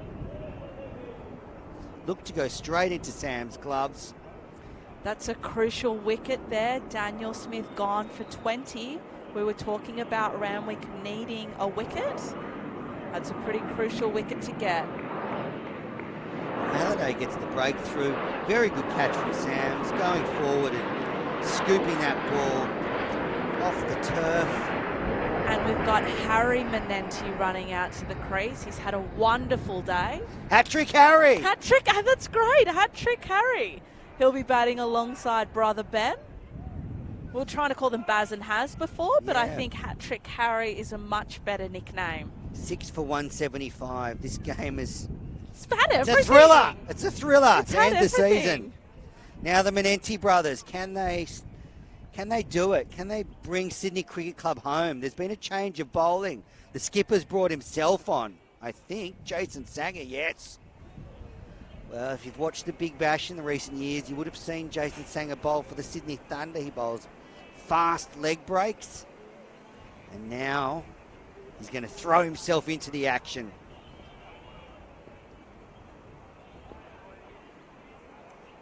This is exciting. 6 for 175. Smith just gone in, I wouldn't say controversial circumstances. There was a slight delay while Smith waited to see if the umpire at square leg agreed with the umpire at the striker's end that the ball had carried, and they did. Bit of chat out there as well. Yeah, I have a feeling maybe one of the Randwick Petersham players told him where the exit was. Sanger in, and Manenti plays it back down the ground for a single. But overall, this game has been played in excellent spirit. Cricket generally is, I would say. Yeah. That's a generalisation, but... certainly today has. Harry Manenti on strike. Took a thrilling hat-trick in the last over of the Randwick innings, Randwick Petersham innings. I know his dad John's here watching the action. John Manenti, who coaches the women's sevens rugby team. That just scoots off the inside edge of Harry's bat. And now we hear the chirping from the Randwick Petersham team. Why not? They lost the final last year. Who wants to lose 2 in a row? Nobody is the answer to that question, Manners. Sanger in again, and yeah, Randwick really up and about. Now you can hear that chat after every single ball. If you're a Randwick Petersham fan, that's what you want to hear. Keep talking. 57 needed of just 87 balls. The gap between Runs and balls is closing. It's a good lead from Harry, sorry. Harold. Hat-trick Harold. I actually like hat-trick Harry. I think that one should stick. It's good from you, Manners. Good. Sanger whips in and Manenti. Harry Manenti defends. This is thrilling stuff out there. We've got a tight final playing out in front of us. Sanger in. This will be testing everybody's nerves. Who will break first? The end of the over. 6 for 176. Just one run came off that Sanger over. The required run rate is now 4.1. Current run rate 4.9. That's the narrowest the gap has been in a while. We've got the crowd cheering them on. This is a perfect match to have come out to. It's had absolutely everything. Just see beautiful scenes at Drummoyne Oval, and fantastic that this game's being shown across the country on KO Sports and in the Match Centre. So happy to be here. So happy to be here with all of you. Premier cricket getting the exposure that it needs. And we just see the catch there. Anthony Sams coming forward and scooping that ball. Maladay got the wicket. Can he get another one? Ooh, Ben Manenti plays and misses. Could Anthony Sams be in the mixture for player of the match? Well, that was a great catch. Had Good an impact with the contribution, batting yeah. too. Just having fun now. Yeah, the Michael Bevan medalist. Who will it be? It was Mary Kay this morning. That's right. Jack Clifton peaked at about 9:30 today. See Michael. It's big appeal. Ooh, sounded like there might have been a bit of wood in that, but Hopefully we get another look at it. It's close. slipping down the leg side seemed to be the indication. But if they can get Ben Manenti out, that'd be a huge moment in this game. The ball cutting back appreciably, yeah, missing leg stump.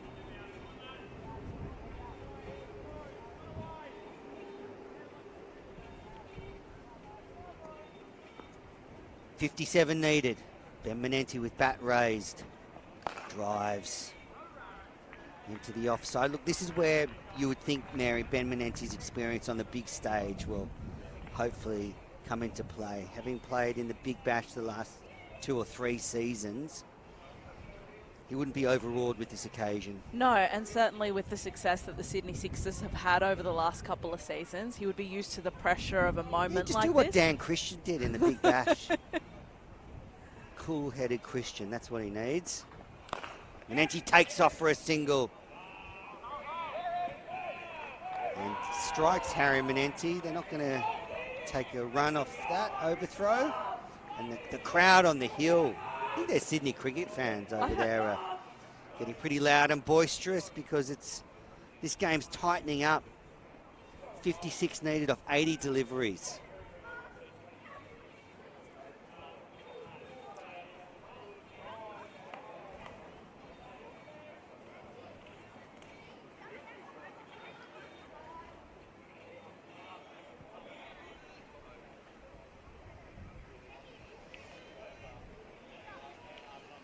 Tense stuff here. I'm holding my breath.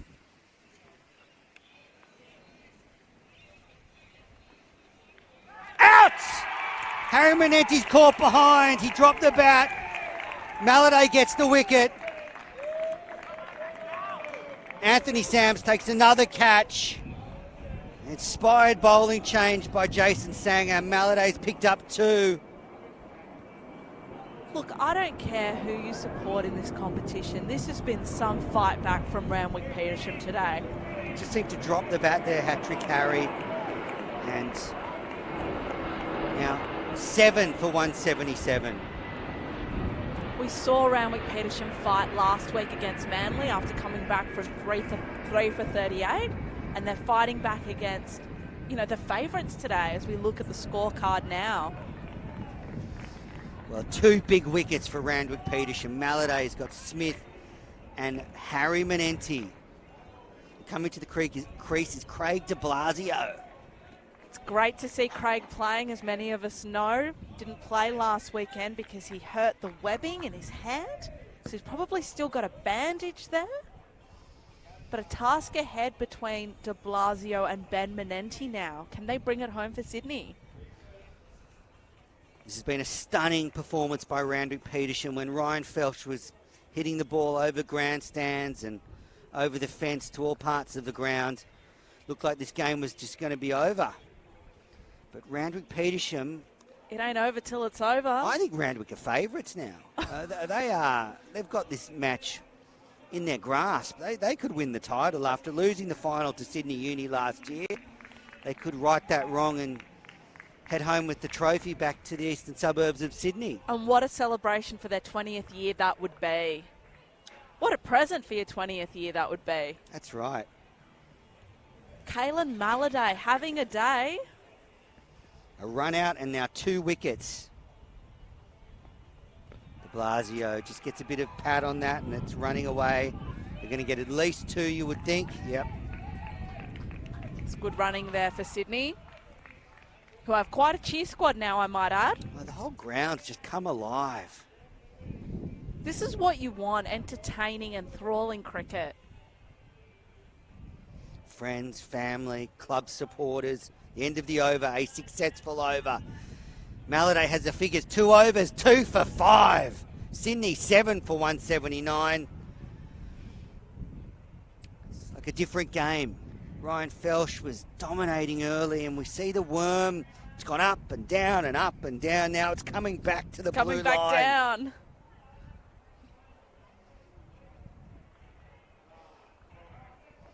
Jason Sanger with the ball in hand. Whipping in from the Greg Davis stand end.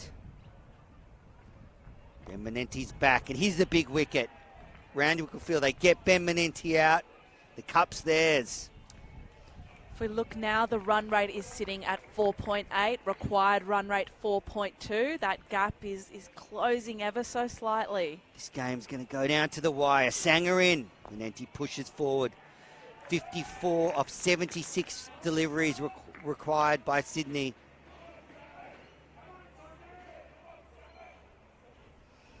I wonder if the cool head of Bill Anderson, the Randwick Petersham coach, is helping these players. And he's back cutting Menenti and doesn't get past the field. And what do you call that? After that.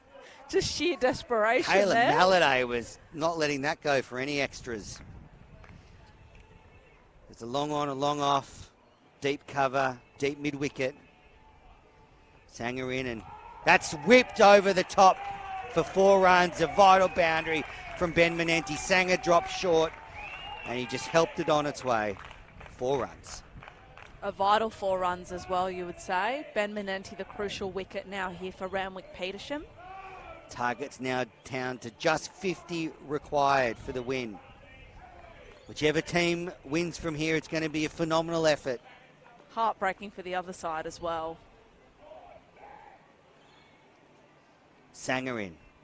Pushed uppishly towards the bowler. Sanger would have thought he had a chance coming his way, just bounced short. And now he's switching the field. This is good stuff from Sanger. He's bringing in long off and long on to stop the single and keep de Blasio on strike. This is gripping stuff, isn't it? Driven in the air. Oh, nice shot from Menenti. That's pierced the gap and gone away for 4. His second boundary of the over. And he's on to 30 now. Great stuff. And the end of the over. 7 for 187. The target now just 46 of 72 deliveries. Well, that was an interesting last ball. Sanger brought the field up to keep Menenti on strike. And then Menenti went, okay, I'll just help myself to 4 runs. I'll do what I need to do. But Craig de Blasio now on strike. Wonder if Maladay is going to continue. He is. He's had a bit of a purple patch today. A run out, a direct hit coming in from Gully, and then 2 wickets in 2 overs. Smith and then Harry Manenti. Can he get Ben? Bazza. Yeah. Got hat-trick Harry out last over. All right. Today's had it all. I'd like another ramp shot. We've had one. We've had one. Big gutsy stuff playing a ramp shot now, that's Wouldn't for sure. it? Just a bit of a pause between overs here. I'm not sure what's going on. Sanger just taking a bit of time to get his field right. De Blasio on strike. There's a slip in for the tail ender. Maladay. Can he get another one? Dot ball. 46 off 71 deliveries. If you can't get a wicket, dot ball is just as valuable for Randwick Petersham at the moment. They've dried the runs up in the last 5 overs, apart from those 2 boundaries from Manenti.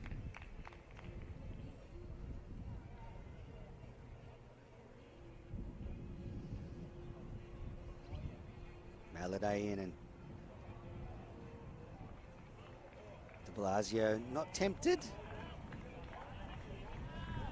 The Randwick Petersham club, they're up and about, they're bouncing around. A lot of encouragement coming from all areas of the field. That's what you need right now. They're still in it. The danger man is bashing Ben Manenti. Can he hit a couple You're more doing boundaries? well with the nicknames. I'm really enjoying it. Maladay. It's hooked, pulled in front of mid-wicket actually.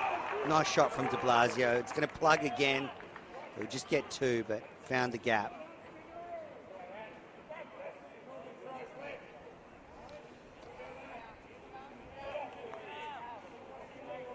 .44 to win.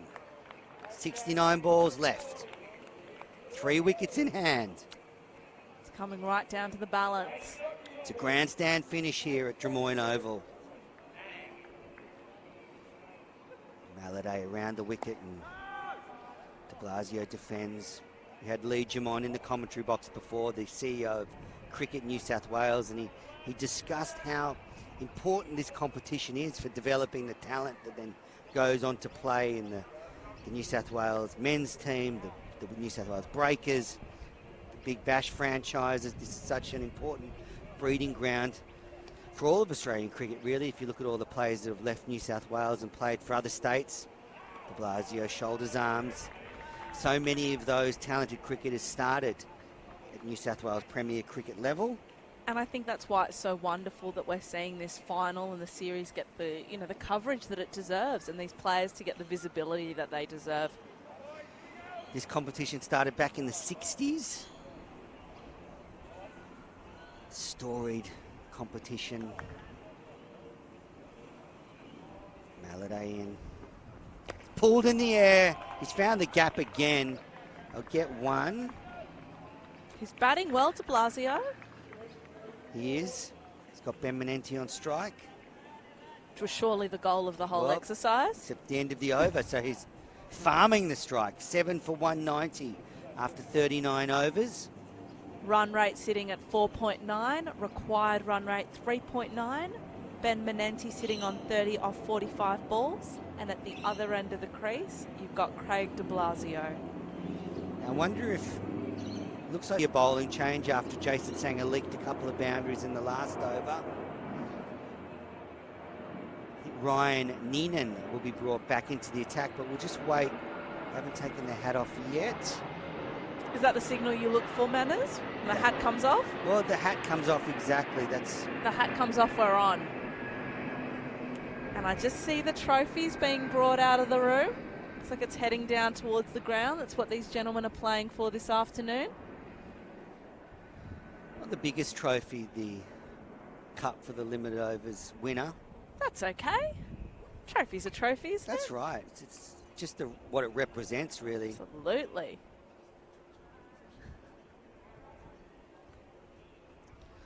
Yeah, there is a change. Ryan Neenan being brought back into the attack, replacing the skipper Jason Sanger.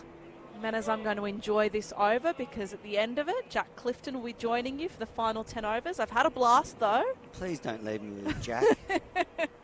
Sorry. Here he is. Tosses up and driven into the offside. Dot ball there.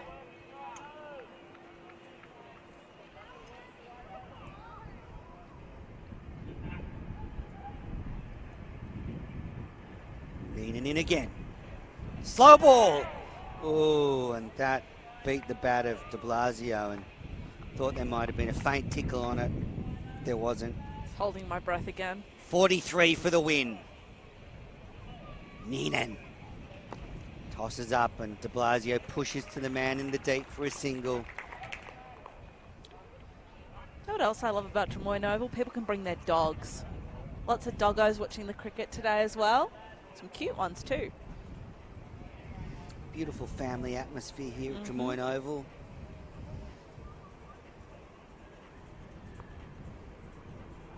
Ben Menenti, 30 not out. If Randwick Petersham get him out, I feel they have one hand on the title. It's a dot ball. Tense stuff, exciting stuff. Got to remember to keep talking. I keep holding my breath. Not good for a commentator to hold their breath, but Menenti's back cutting. Not really good for anyone to hold their breath, really. 7 for 192. Scoreboard's been doing well over there on the hill today, keeping up with the action. We're in the perfect position to watch it as well, which is very helpful. Not every ground No. is so adept at doing that. Nope. In, and de Blasio defends. It's a great over there by Ryan Neenan. And with that, I'll say goodbye, Manners. It's been a pleasure. Thank you, Mary, for your contributions today. Thank you for having me. It's been a blast. I'll hand you over to Jack Clifton and I'll sit back and watch this nail biter. Mary Constantopoulos stepping out of the commentary box. I'm Andrew Menzel. I'm going to be joined by one Jack Clifton. I heard Jack? I heard some of your slights on my character, Manners. But I'm going to be the bigger man and not react to it. But what a game this is. It's wickets falling at regular intervals, and just when it looks like Sydney's getting on top, a wicket falls, and just when it looks like Randwick Petersham are getting on top, Menenti hits a couple of boundaries and a partnership starts to form. It's cracking as well. It's not as if they can put the cue in the rack here, Sydney. They still need to score at 4.1 runs per over. Very tough one to pick from here. It is, yeah. I just had a look down, and Jack Nisbet below us was looking fairly nervous. The hands were clasped, no doubt praying that he doesn't have to come in and bat. Nick Bill's probably feeling the same as well, hoping the guys out in the middle can get the job done. That's 7 for 192, just past 5 o'clock local time, so nice shadows encompassing Drummoyne Oval here, a nice breeze coming from Canada Bay as we see Semple with ball in hand coming over the wicket, pitching up, and the ball bouncing around. Unfortunately, he didn't really know where it was for a moment there, but again, another piece of gold there for Randwick Petersham, a dot ball. This is a cracking contest, both sides feeling each other out, trying to find a weakness or an inconsistency in the other's play.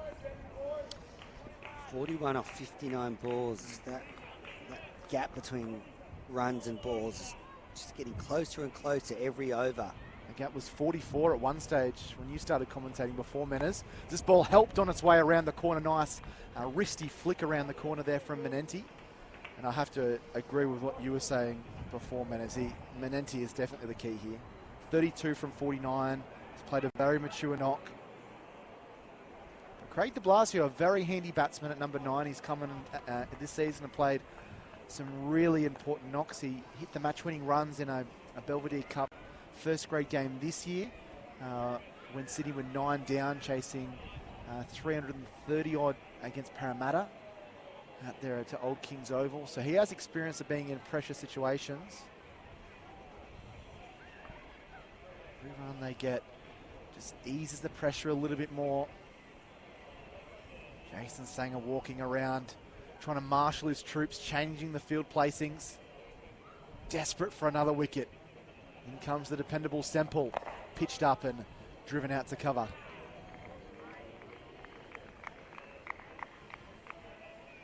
Fascinating stuff here at Drummoyne Oval. And it's such an interesting game. When Ryan Felsh was out there bashing the ball everywhere, I thought Sydney were just going to cruise home.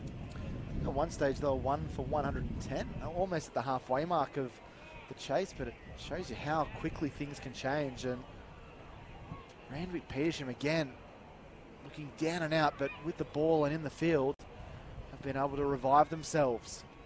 Semple to de Blasio, who's shouldering arms to that length delivery outside the off stump. Yeah, they've lost 6 for 59, Sydney. Hasn't been convincing at all, has it? No. Pressure does funny things, Manners. It's finals pressure, runs on the board. It's a cracking contest, a real advertisement, not just for Sydney grade cricket, but one-day 50-over cricket as well. 193 on the board, 40 to win, 56 balls left. It's been a good over here from Semple. Needs to finish well with these last two, though. Full toss, it's punched out to cover by de Blasio. Didn't quite time it, hit straight to the man. And there's not too many fans that are heading for the exit gates yet. They know this one could potentially go down to the last over. It could go down to the last ball. I think we're in for a thrilling finish here. I think Sydney are going to hang on. They seem to be playing this sensibly, which is take it deep, knock the ball around. Still only need 40 runs.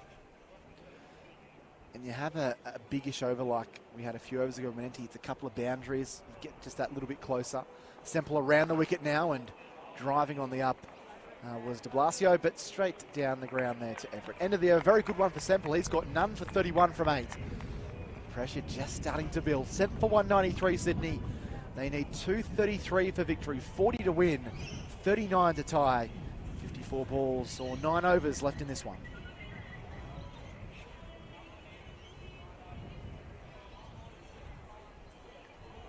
Fans on the far side there, just under the scoreboard here at Drummoyne Oval, finding a shady little crevice to escape the sun's rays. A couple of hundred people at least have turned up for this competition.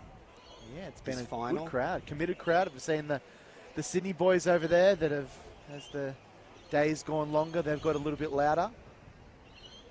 It's gone a bit quiet now since those wickets. In and in, that's short and slapped out through mid-wicket. He's got a chase in his hands. Out there does Tim Affleck. In fact, sorry, that's not Tim Affleck. Adam Semple out there, which keeps it to just a single. Good piece of fielding by the veteran. Made it look simple. So brings de Blasio on strike, which I'm sure Randwick Petersham are happy about. Try and keep the lower order batsman on strike. Minion throws up. And just worked onto the leg side. Another dot. Ryan Ninan bowling really well here. Into his final over, 1 for 41. Does he have one final say in these next 4 balls? De Blasio drives. They want to take the quick single. It's a shot at the stumps at the non-striker's end, but would have been comfortably home, de Blasio. Good play there for him. He's moved to 5 off 17 deliveries. And 33 from 50. A strike rate of 66 for him. He's been in situations similar to this in the BBL with the Sydney Sixers. Back and hammering this one out through mid-wicket, but strikes it a little bit too well and has to settle for the single. He just needs to take a leaf out of Dan Christian's book and just hit 3 sixes or something in an over. Yeah. Would certainly make their job significantly easier, wouldn't it? Could have passed him.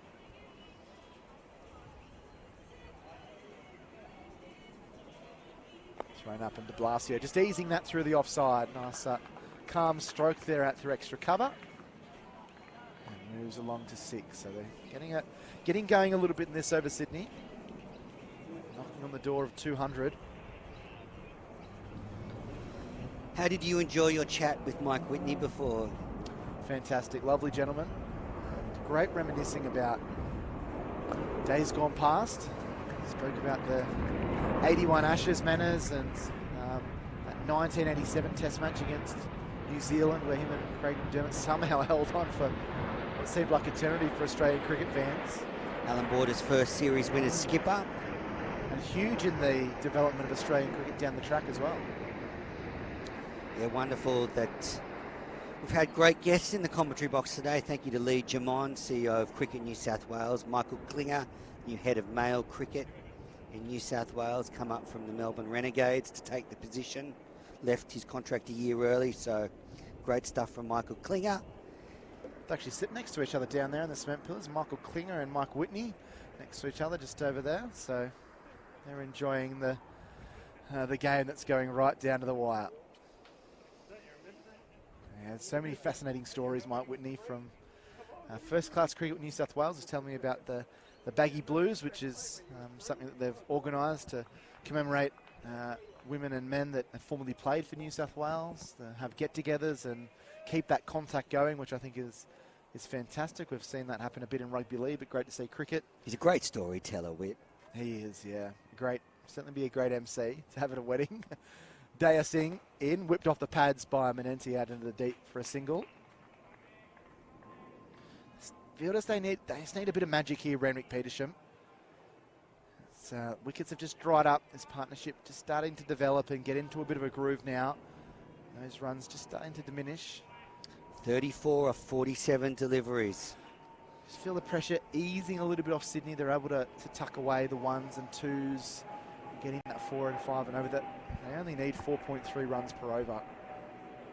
Don't know if dot balls are going to do it for Randwick Petersham. I think they need to take all 10 wickets here. Singh around the wicket, full delivery, punched out into mid-wicket. That's going to be a boundary. That does break the shackles. That is a huge shot in the context of the game. Craig de Blasio, he's been slow, but he's been getting his eye in, and that was a nice shot. Full toss, bad ball from Daya Singh, and tucked away nicely by the number 9. 200 up as well. You're just drifting into de Blasio's pads and over-pitched, and that was a lovely shot. And as you say, he's been slow, but he's done what's required, which is stick with Ben Manenti. 30 off 46 now. Run rate required under 4. Singh in. Full and wide outside the off stump.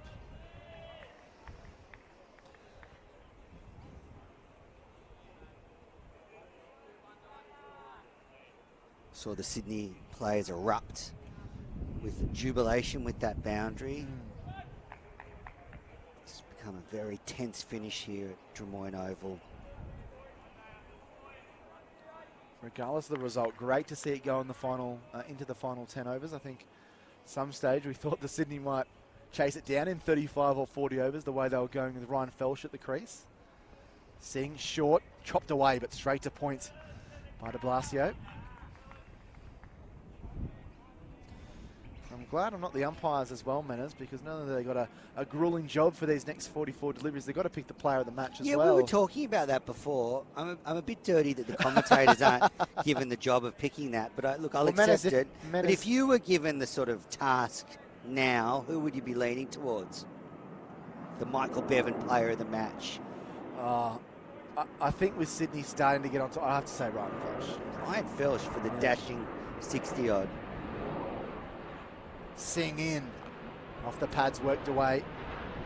But Ben Manenti could certainly be up there as well. If he finishes with 45 or 50 not out, took a couple of wickets, bowled incredibly economically, I could see it be given to him. Mary tried to make the case for hat-trick Harry before. I think his early dismissal probably Philly probably needed to get those chances. 20 or 30 with the bat. He would have been up there. But it all depends if Randwick Petersham were able to take a couple of wickets. If Maladay was to come back on and take a couple more, then he could bowl his side to victory maybe. And he took that run out. Whipped off the pads down the ground. Diving stop there. Saved a couple. They needed that, and that will be the end of the over. So one more to the total, one more to de Blasio. He has moved himself along to 11. Manenti is 36. 7 for 204. 7 overs remaining. 29 needed. And we've spoken to many people at Drummoyne today and over the last couple of weeks as well. And they say that when Sydney get in these positions where it's fraught with danger, they just find a way to fight back and show some resilience. And that's exactly what they're doing here with Manenti and de Blasio playing a vital knock. You're also seeing the benefit from that electric start from Ryan Felsh. The run rate's sort of always been in control. It's been manageable, hasn't it? It's just been about surviving and keeping it ticking over. And even when Dan Smith came out there, he and Ben Menenti just knocked it around for a little while and settled everything down. But without that fast start, you obviously have the pressure of run rates, and they haven't had to deal with that. But still, 29 of 42 balls. Doesn't seem a lot, but a couple of good overs can bring things right back Randwick's direction. They've gone back to Riley Eyre. Magic Man, 8 overs, 2 for 30. Missed out with the bat today, got bowled by an absolute corker of a delivery. But he's been contributing with the ball. The 19-year-old looking to etch his way into Randwick Petersham folklore if he get a couple of wickets. Short outside the off stump, I think. De Blasio, well, that should have been a wide, but the umpire unmoved. Got ball to start, 29 from 41. Back and smashing it down the ground, but straight to back to Riley Eyre from De Blasio.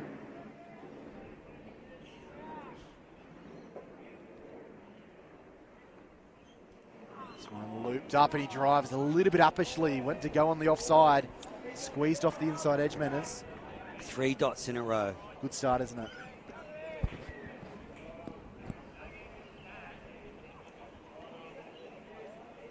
Yeah, in once more. De Blasio just has to step forward and drop it off the wicket square. This is a great over here from Riley Eyre, and just like Manners was talking about, a couple of good overs.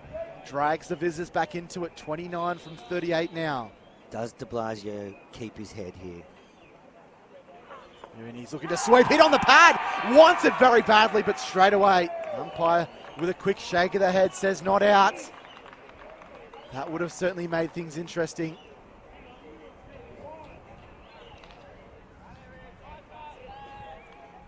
Yeah, that was a close one.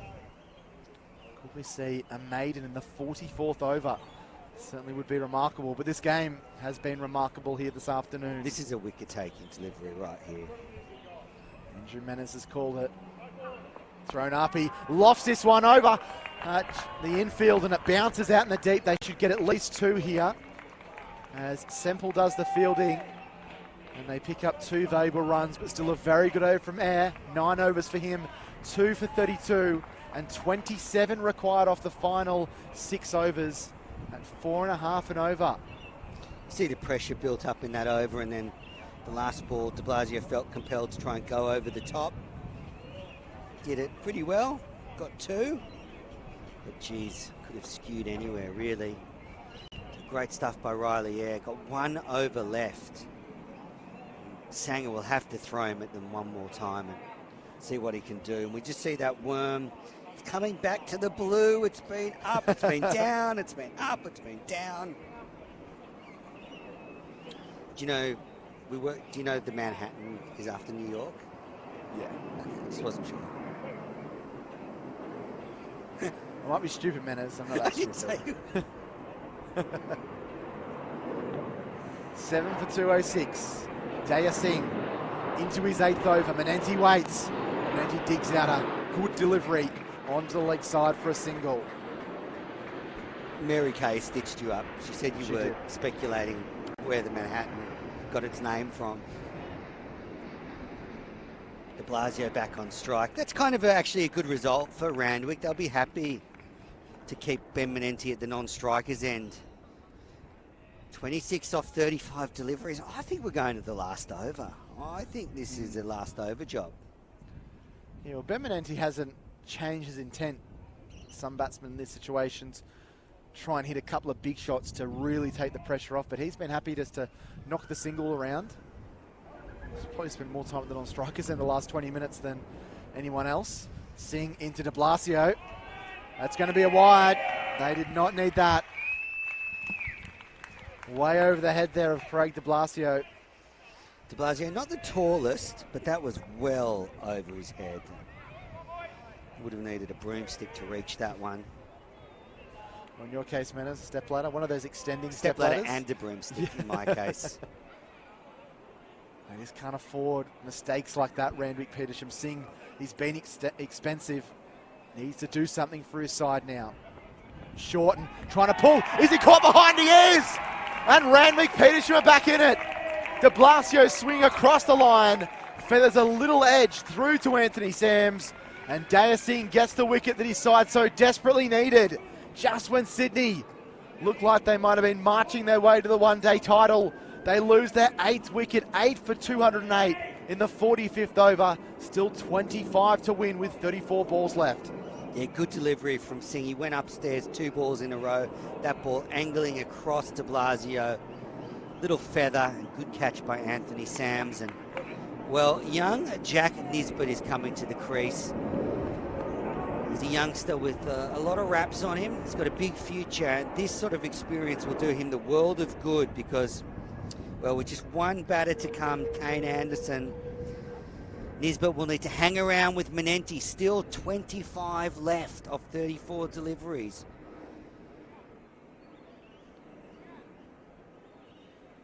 You feel that maybe this might be the time where Menenti might even need to start farming the strike a little bit, or at least not making Nisbet face any more than 3 balls and an over.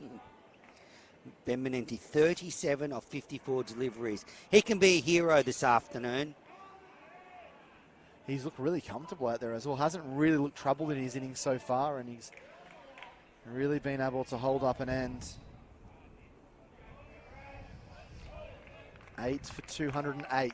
25 to win. 25 probably feels like a mile away for the Sydney Cricket Club at the moment. Fans on the edge of their seats here at Drummoyne.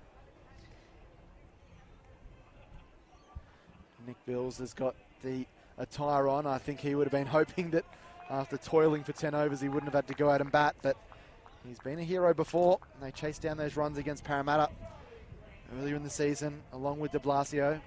But now you feel that it might be up to the willow of Ben Menenti. Jack Nisbet is on strike. And what is Dayasingh going to have up his sleeve here?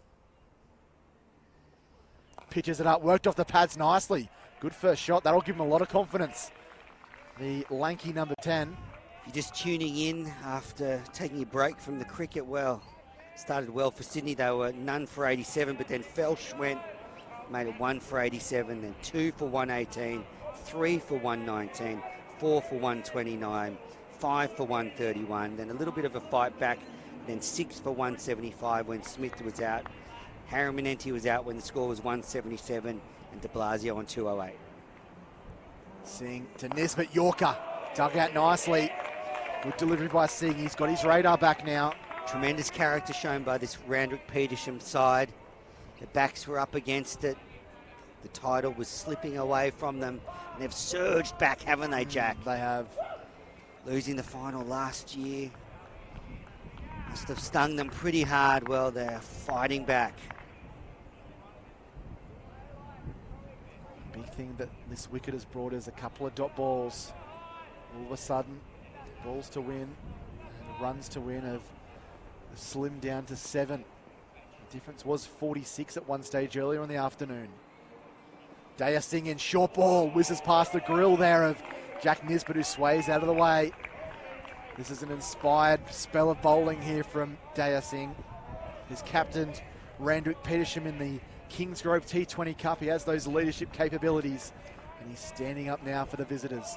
They just had 3 men in the deep on the onside for those deliveries, trying to tempt the youngster into playing a hook shot at those short balls. Now they're bringing in one of those fielders, with it being the last ball of the over, so there's a deep backward square leg and a fine leg on the onside patrolling the boundary, a deep cover. I wonder what Singh's going to do. Charges in now to Nisbet, wide of the off stump, and that is the end of the over. Very good over from Singh, 8 overs for him, 1 for 45, got the breakthrough of de Blasio. And now we nervously push our way into the final 5 overs. 8 for 208 Sydney Cricket Club, 25 to win from 30. Ben Menenti, he is the key here, 37 not out for him. And the quick, lanky opening bowler Jack Nisbet is there, he's yet to score. You look at that scorecard, and apart from the 2 openers and Ben Menenti, it's been pretty scarce for Sydney Cricket Club. Just Nick Bills to come as well at number 11. 4 catches so far to Anthony Sams. 44 with the bat as well. Good catch off Daniel Smith coming forward. Would have been interesting if he caught his brother in a game he's not even here for. So who's got the ball in hand? It is Adam Semple, the veteran. He's been good this afternoon, 8 overs, none for 31. And he'll be tasked with trying to keep this incredibly tight or get a breakthrough for Randwick Petersham. They look down and out at 1 for 118. As Menes has mentioned, an incredible fight back. It's title time. This is when things tense up. Cup's on the line right now. Semple over the wicket, pitches up and driven nicely by Menenti. He's happy to give Nisbet the strike, and I don't think Randwick Petersham will mind that. He punches down the ground for a single. 24 of 29 needed.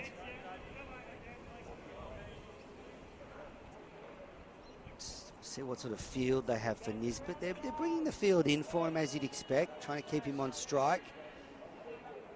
There's a third man and a fine leg on the boundary, which is always sensible against the tail ender when one squirts off the edge. They've got protection behind the wicket, but apart from that, they're going to put the squeeze on young Nisbet. What can he do? Well, he's pretty tall. Can he stand tall in this situation and stick with Ben Menenti? His dad Mark is in attendance watching, so he'll be riding every ball along with his son, the 18-year-old, as he faces up to Semple and beats him outside the off stump. This is a real battle now. The wily veteran, it has been a consistent performer for Randwick Petersham over the years against the young up-and-coming fast bowler that has so many future years ahead of him. But right now, there's a battle for the One-Day Cup, and it's heating up Andrew Mensel. Yeah, good ball from Semple, good length. Nisbet playing and missing. 24 off 28, it's almost run a ball stuff. Nose out in the field, in the crowd, even in the commentary box. Pitched up and dug out. Maybe just got a bit of bat on that. There's a direct hit from Anthony Sams. Nisbet just got the bat down in time, not much in that. Sams is having a great day behind the sticks. Another dot ball. Ben Menenti at the non-striker's end. Just coming down to do a bit of gardening, having a chat with his youngster. One thing Menenti would have seen with his experiences with the Sixers this season is you've got to keep a cool head in these chases. You've got to back yourself right to the end.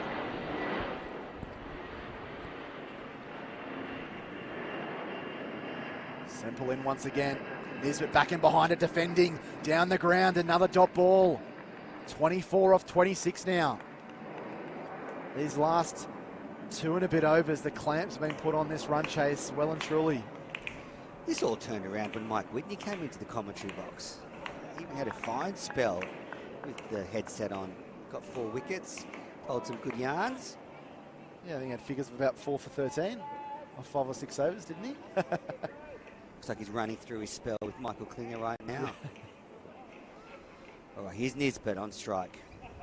Can he get the ball away? Can he get a run? He drives in the air, uppishly down the ground. Nisbet, has he got enough on it for the boundary? Yes, he has. Oh, what a big moment that could be. Jack Nisbet is probably feeling about 20 feet tall now. He's got all of Drummoyne riding every shot he plays, and that was a lovely lofted punch down the ground for 4. Yeah, brave shot from the youngster. Slightly over-pitched by Semple. Not really too far over-pitched, but just long levers, drove through it. Good timing. And a vital boundary. Yeah, it was coming back towards Semple. He kind of ducked / got out of the way of it, but would have been an incredibly tough chance to take. Now they've put Matty Everett, the opening batsman, back at long on with 1 ball left in the over. Semple in, pushed out to point, so it means that Menenti will come on strike. It's another good over that one. The boundary maybe just releasing the pressure valve a little bit for the home side. 20 required from these final 4 overs. 8 for 213. Menenti 38, Nisbet 4. See the bowling figures right of the air. 9 overs, 2 for 32. He's got one left. I think it might be worth getting him back into the attack. Kalen Madeladay, 3 overs, 2 for 8. 2 vital wickets, and Daya Singh, 8 overs, 1 for 45. Look at Ryan Felsh and you just think, does he have a different pitch that he puts in his pocket and takes out there, because he was just on a different planet. Justin Mosca also stylish, 41 from 61, not quite as electric, but unfortunately run out too. And how pivotal could that bit of play be as well, Menas? Depending on what happens over these next 15 or 20 minutes, regardless, whoever wins, it's going to be a nail biter. They're not going to do it comfortably. It's all the Sydney fans there on the hill. They had been quiet for a while. They found their voice when Jack Nisbet played the punch down for 4. Maybe the loudest cheer Jack Nisbet has ever got in his Sydney Cricket Club career. Just bringing up fine leg to short fine leg. There's a deep backward square, a deep mid wicket, a deep long off, deep cover. Now, Menas, what's the plan for Manenti here? Does he try and go big? As he waits for Daya Singh to deliver. Manenti on 38. Hit on the pad. He wants him. LBW. Turned down. He was trying to work the ball on the onside. Hit him on the full. But the umpire says not out, and Manenti just takes a bit of a breather. Let's have a look at this replay here, Menas.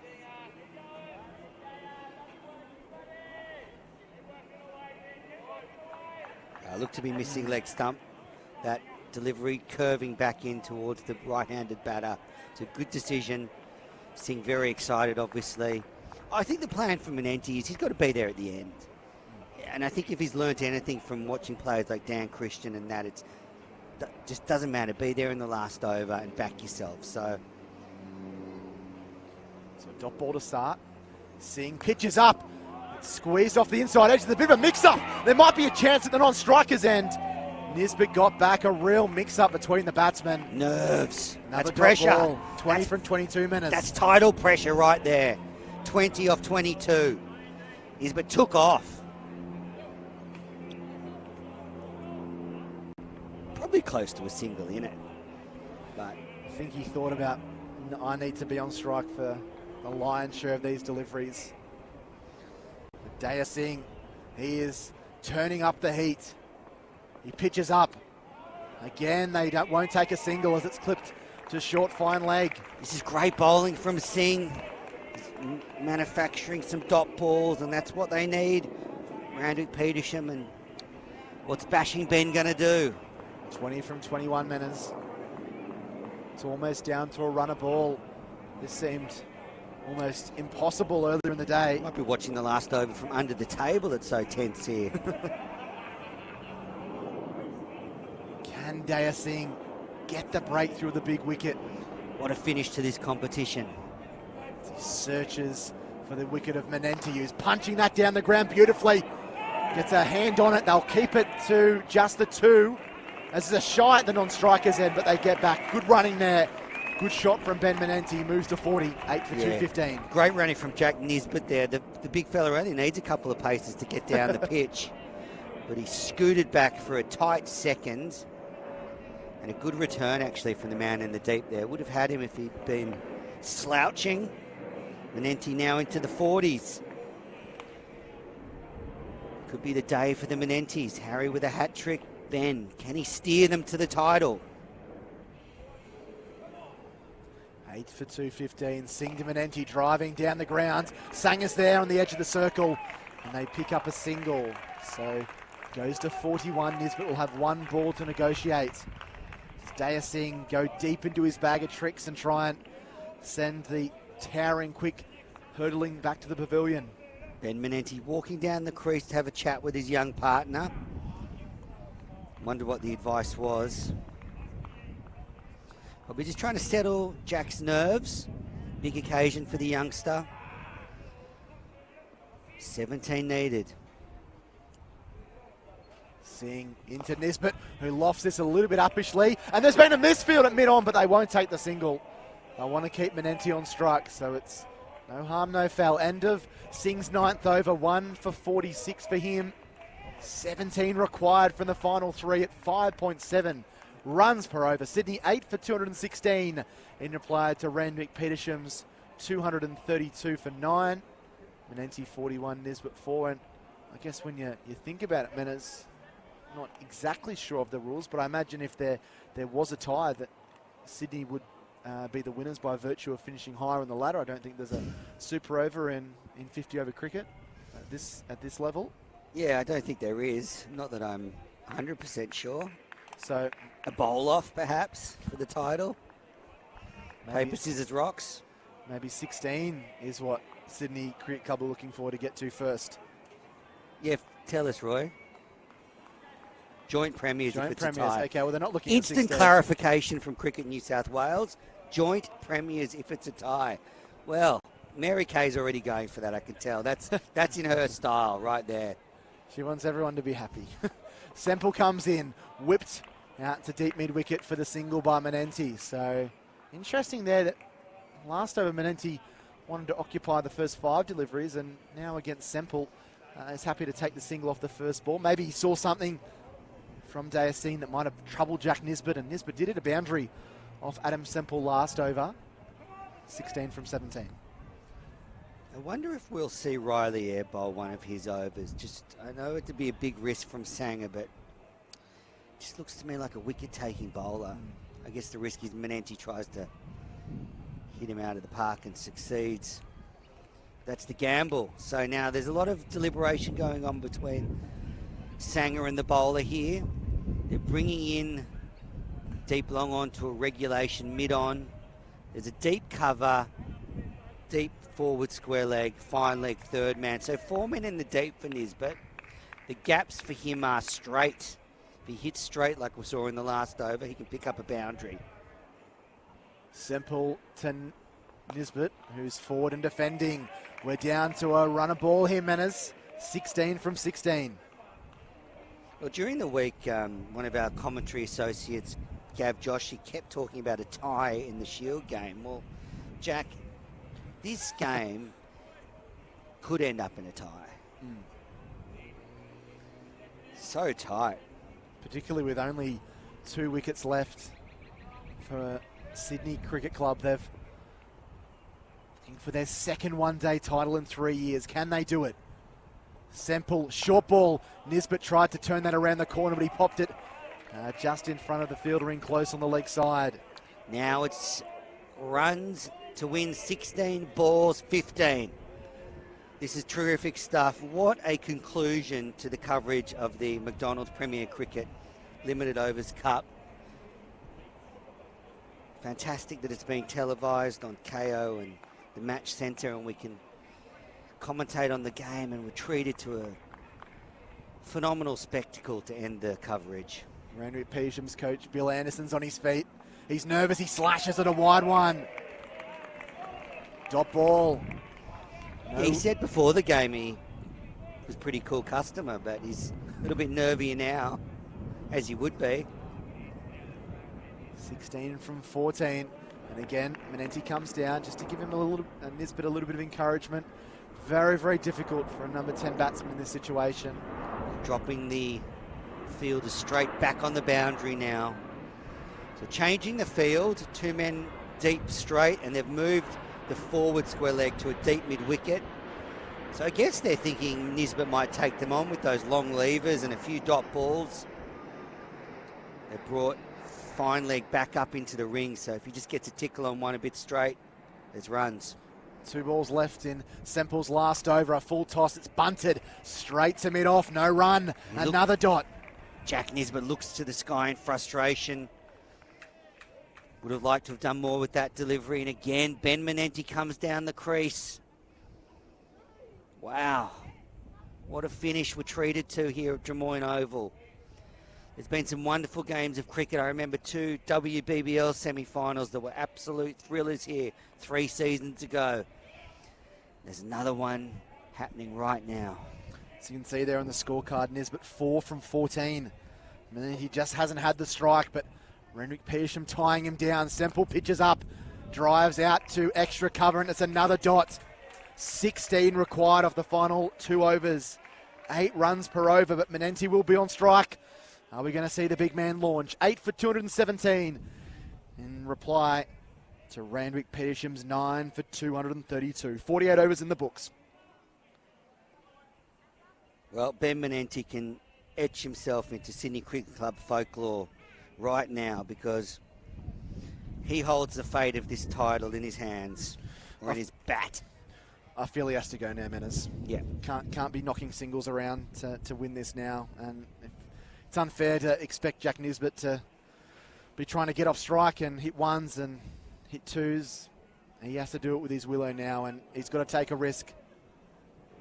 Fortune favours the brave, they say. Well, is Ben Menenti going to be the brave one to try and get his side over the line here? There's extensive discussions happening with Daya Singh, who's going to bowl his last over. So Semple has finished his spell, 10 overs, none for 37. After hitting 44 the bat, a very good day's cricket for Adam Semple. Yeah, really good day's cricket. And Singh bowled a really good over last over. Does have the ability to get the ball up in that block hole, and also doesn't mind going upstairs. So Ben Menenti, what will he do? He's got protection at deep mid-wicket and long on. Also at deep backward square leg and deep third man. Singh punched down the ground. It's going to be another dot. Good start here from Daya Singh, using all of his experience. The 26-year-old, 16 from 11 required. The boys in green must be moving into the favourites lane now. They're coming down the straight hard. Sydney Cricket Club can't keep up at this stage. Good to see Daya Singh still smiling, enjoying the battle. Can't say I would have to be showing the same emotions in that situation, Manners, but in he comes once more, pitched up, and it's bunted down the ground. They want a single, they won't get it. They decide against it. I think that would have been out. If that had gone back onto the stumps, Nisbet would have been short at the non-striker's end. Great athleticism shown by Daya Singh there. Absolutely. We'll see. It was hit back at him pretty powerfully, and actually probably would have gone for at least two. But he stuck the right boot out. Yeah, gone for all money. Socceroo style. And 16 from 10 now. The required run rate 9.6 and over. Sydney, they need something big. Ben Menenti on 42. He holds their fortunes in his hands. Can he launch one into the grandstands here at Drummoyne Oval? Daya Singh in, pitched up. It's lofted out into the deep. It won't carry. It'll just be the single. That's fine for Randwick Petersham. They don't mind that. It gets Nisbet on strike with 15 off 9. It looked to be going straight to the man in the deep, but just fell a little bit short. And a really tough decision for the fielder at deep mid-wicket there, because if he charges in and tries to catch it and it scoots past him and goes for 4, not only has he conceded extra runs, but then Ben Menenti's still on strike. So he stayed back, got it on the bounce, kept it to 1. Now we've spoken about Ben Menenti being the hero. Can Jack Nisbet somehow find a boundary as he faces up to Daya Singh? 3 balls left in the over. He works it onto the onside, picks up a single. Good cricket by the number 10 bat. Goes along to 5, 8 for 219. 14 off 8 deliveries. This is a boundary ball.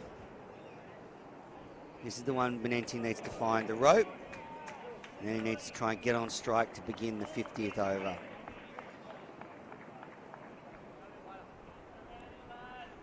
.43 for Menenti. It's been a fighting innings to get his side back in the game, but unless he comes up with a big shot in these next 2 balls, they can feel the final slipping away from them. Daya Singh in once again, pitched up, tucked away under the onside for a single. Ben Menenti going for the Hollywood finish, taking it to the last over. I was going to say, Manners, yeah. Wants to finish it in the final 6 deliveries. Great minds think alike, Jack. What does Menenti say to Nisbet here? Just block it out, go for the boundary. It would make the job of Ben Menenti's a little bit easier if he could even just edge one for 4 here. 13 required from 7. Big gap at square leg. And just a bit of trivia for you, Manners. When Sydney last won this one-day cup, they required 13 off the final over. Bo McClintock hit a couple of big shots in the final 6 deliveries to get them home. Are we going to see something similar from the home side? That 2 years ago, Jack. Is there one more little twist and turn? Daya Singh into Nisbet, who slams this one down the ground. They won't take the single. It's going to take a mighty effort. 13 needed off the final over, just like 2 seasons ago. Can Sydney Cricket Club repeat history here at Drummoyne Oval? 6 balls remaining. Menenti 44, Nisbet 5, Sydney 8 for 220. Randwick Petersham, they made 9 for 232. Well, we are set for a thrilling last over. Who is going to be given the ball for this last over? Who has the task of bowling their team to victory?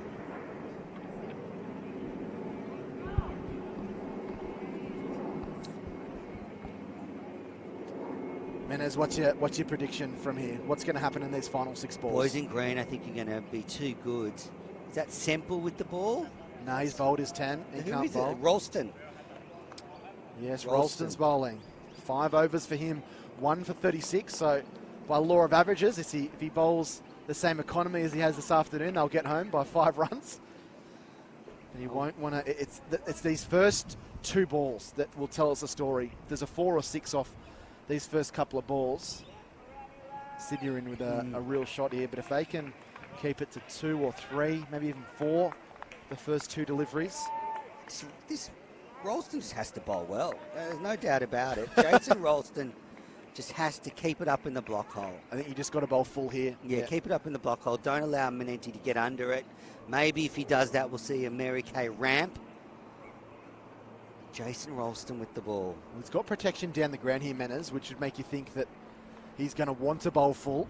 Also, pretty short square boundaries. And no one out deep on the leg side either, so if he gets it wrong, it could be travelling.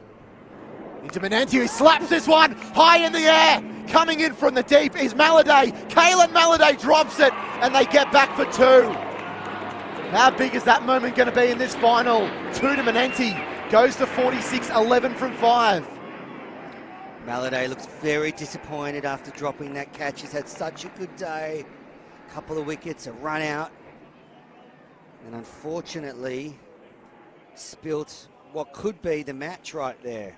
He seemed to kind of pick it up a bit late, and then as he sprinted in, it looked like he even overrun it a little bit. That's pressure, Jack. That's the pressure of not just the game, but the title on the line. Very tough catch to take, 11 from 5. Short, slammed out to the deep. They're going to try and take on 2 here. Maladay picks it up, fires it into the non-striker's end. Nisbet gets home, 2 more. 9 from 4 required, 8 for a tie. Menenti standing up when he needs to. He's 48 not out. And just reminding the viewers out there that if it's tied, it's a joint premiership. Everybody wins. Well, the tie's probably looking pretty good from here. Yeah, Certainly, I'm not going to argue. certainly in the mix. Kalen Maladay, he's had a pretty difficult first 2 balls. 9 from 4. Short, this one skied in the air. Sams is getting underneath it. Is he going to take the catch? He does! And that might just win the final for Randwick Petersham. Sams takes his 5th catch. Menenti goes for a gallant 48. He had to go for it and ended up just top edging and skying the ball. Sams was waiting under it for almost an eternity. Almost had snow on it as it came down. And he took the big catch of Menenti for 48. 9 off 3. Ben Menenti tried to hit that so far, and the bat slipped out of his hand. Ended up behind the wicket. Very good sportsmanship from Adam Semple, who went over and picked up Menenti's bat and gave it to him. It's a small thing, but good sign of sportsmanship there from Randwick Petersham. Nick Bills comes to the crease. Whew, 9 required off 3 deliveries, and well, Kalen Maladay will be breathing a sigh of relief, won't he? Yeah. Deep mid-wicket who dropped Menenti for the first ball of the last over. And a thrilling finish. Can Jack Nisbet become a hero? He's on strike. The 2 batters crossed. Well, 8 gets them the title of co-champions. sure that has crossed their mind, but yeah, they need a shot, need a big shot. 4 or a 6, he's just got to swing for the fences here. It's licensed to swing with only 3 balls remaining. But if you're backing anyone, you're backing the Randy Pete's boys. They were jubilant when they took that catch. They've won titles in 1994, 1996, 2012. This would be their 4th one-day title. Bill Anderson, the coach, makes his way down to the boundary. 3 balls remaining. He goes for a big swing and a miss. 9 off 2. It has to be 2 big hits now for Nisbet. And you feel that might just be the end of Sydney Cricket Club here this afternoon. Extraordinary comeback from Randwick Petersham. They were down, they were out.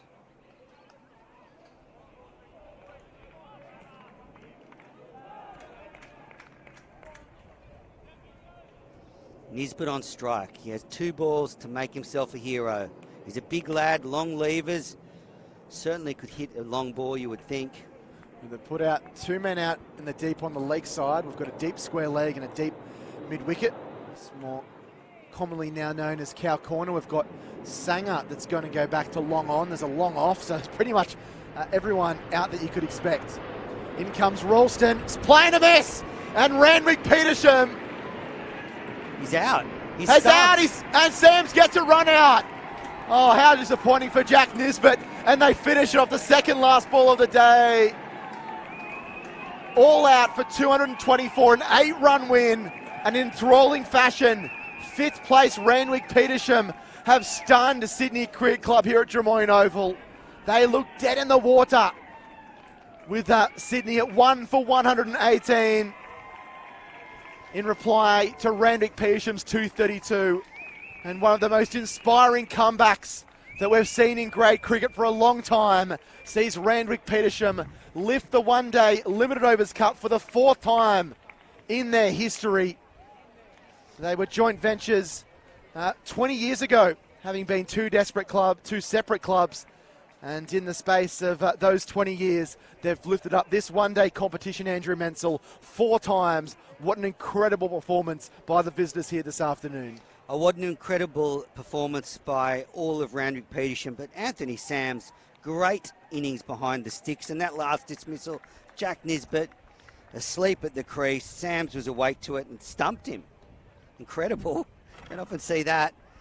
So an incredible end to this game. Sams with 6 dismissals behind the stumps. 44 the bat. He's my man of the match. You're giving him the Michael Bevan medal? Nobody listens to us, but I hope they do. But really, this game turned on its head when Sydney Cricket Club lost AJ Mosca and Matt Rogers in the space of 2 runs. And then Justin Mosca was run out by Callum Malladay, who dropped a catch in that last over, but would have been so relieved when Ben Menenti was dismissed. And the figures, well, Adam Semple, 10 overs, none for 37. Daya Singh, 10 overs, 1 for 51. Jason Ralston picked up 2 wickets to end that in that last over. 5.5 overs, 3 for 40. Ryan Neenan, 10 overs, 1 for 45. Riley Eyre, the semi-final hero, bowled well, 9 overs, 2 for 32. Calum Malladay, 3 overs, 2 for 8. And Jason Sanger, 2 overs, none for 9. Top scorer for Sydney Cricket Club, Ryan Felsh, 68 off 37 deliveries. Second top score, Ben Menenti, 48 off 68 deliveries, the second last man out. But Randwick Petersham win the title by 8 runs. Congratulations to them. A sterling effort. They knocked out Bankstown, they knocked out Manly, and now they've beaten Sydney Cricket Club. Amazing performance by them. We spoke to Mike Whitney earlier. He said they had a hell of a lot of resilience, and they had to show that today. They made a good start with the bat, then probably lost their way in the middle overs a little bit before some important hitting by Anthony Sams, 44, and also Adam Semple, 44, got them to 232. We honestly thought that might have been 20 or 30 runs short, but their bowling and fielding, just like it won them a game against Manly, has won them the one-day overs, Limited Overs Cup here. Very impressive bowling and fielding performances. Menes has mentioned going through those scorecards, those bowling cards, a spread effort along the field, but for me, Anthony Sams, the man. 5 catches and a run-out slash stumping. 44 runs. The bat really anchored the innings earlier in the day. And, it's going to be a party long into the night for the Randwick Petersham boys. They're certainly going to enjoy this for a long time. Their first one-day over the Limiters Cup triumph for 9 years. And their first since that heartbreaking final loss last year where they went down to Sydney University.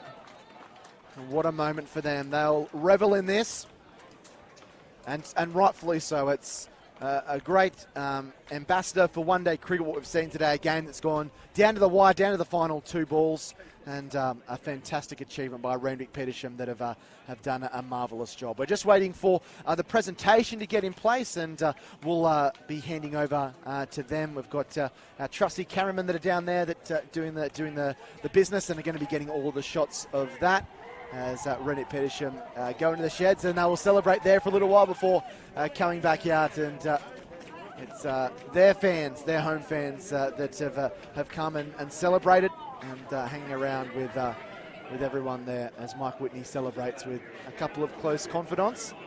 What a performance by Randwick Petersham. Yeah, joyous scenes here at Drummoyne Oval. Fantastic for Randwick Petersham to win in such dramatic circumstances. It was a game that ebbed and flowed. It swung from each club, from each side to the other. But then Randwick, just in those last 15 overs, they turned the screws, and we see the scenes from the dressing room. Jason Sanger, the captain, on the right there. They're about to sing the song. What great access we're getting to these players who, well, they would have been disappointed when they lost the final last year, and they would have started today hoping that it wasn't 2 in a row. Well, it's not been. They have turned the tables on Sydney Cricket Club after they looked to be motoring to the target early on.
Great scenes in the dressing room. They're going to come out on the field soon. They'll be given the cup and their winning medals, and they'll award the Michael Bevan Player of the Match. And I guess before we head to the presentation, I just want to thank everybody at Cricket New South Wales for their help getting this coverage off and going, and supporting, especially Roy Formica, who's done a great job. And also to everybody who's producing remotely to get this match covered and streamed wherever you're watching. Fantastic exposure for Premier Cricket in New South Wales.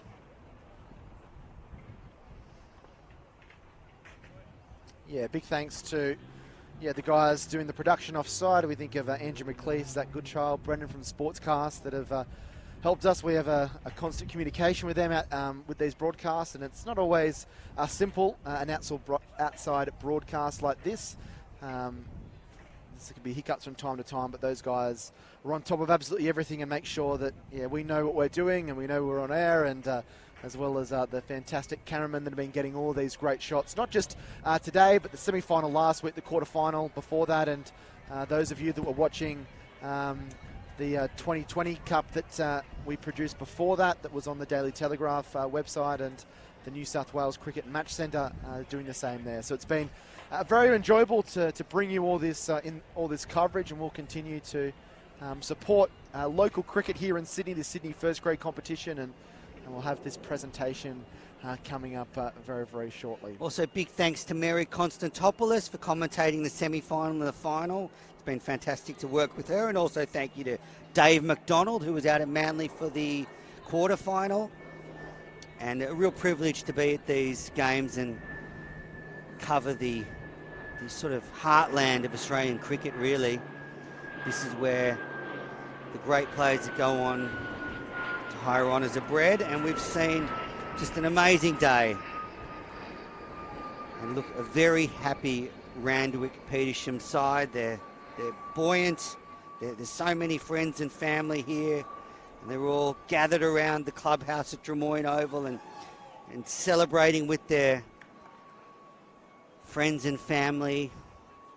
Just a wonderful scene, and congratulations and also commiserations to Sydney Cricket Club. They were brilliant hosts for these last two games that we've been able to cover, and they played some brilliant cricket today. A hat-trick to Harry Manenti, Ryan Felshers, and a wonderful batter to watch.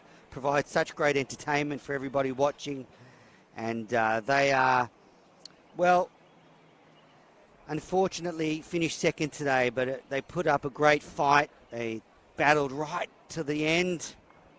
And in the end, just a narrow victory by just 8 runs for Randwick Petersham. Yeah, an absolute nail-biter here at Drummoyne as the shadows start to slowly encompass this beautiful ground in the inner west. It's fantastic facilities here, and we can't think of a better ground that we could have in Sydney to broadcast this final from. But yeah, congratulations must be heartily given to Randwick Petersham, and commiserations to Sydney, who have had a successful season, but unfortunately, despite dominating in the preliminary rounds of the T20 Kingsgrove Cup and this One Day Overs Limited Cup, go home empty-handed with both of those. They're still fighting for the Belvedere Cup in second, and I think a lot of people with know-how in the Sydney grade cricket scene are certainly backing them in to bounce back from this and take out that Belvedere Cup a little bit later on in this domestic season. I guess when Randwick were 6 for 108 in the semi-final against Manly, they would have thought winning the title was a long, long way away, wouldn't they, Jack? And then Riley Eyre with a magnificent 100 in the semi, and then today we've seen wonderful contributions right down the Randwick Petersham side.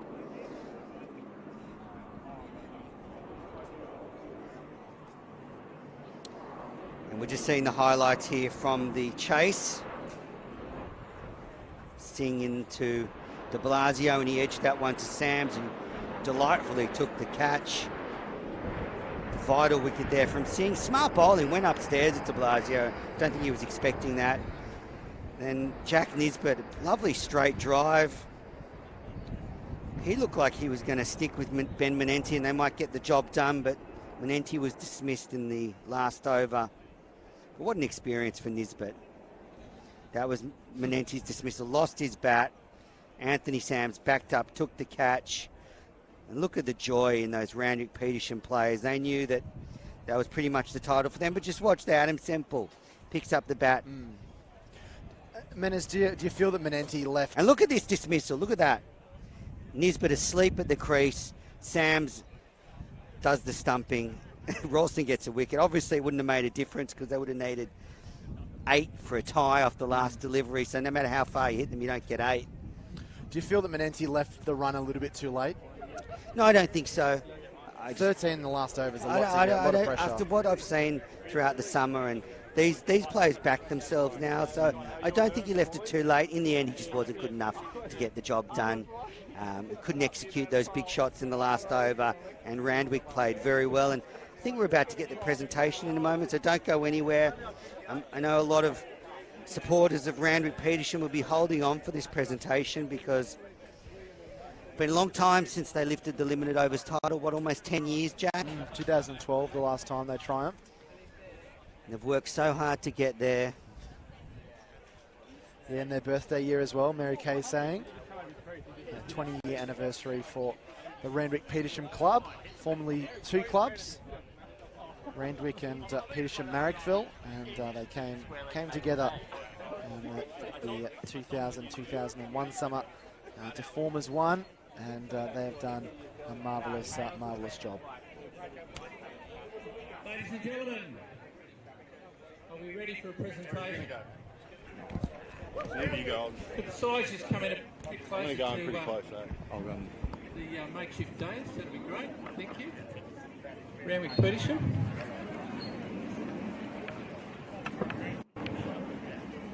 Ladies and gentlemen, you've just witnessed a very exciting game of cricket. I couldn't think of a better way to spend a Sunday afternoon, and perhaps if you wouldn't mind putting your hands together for both teams.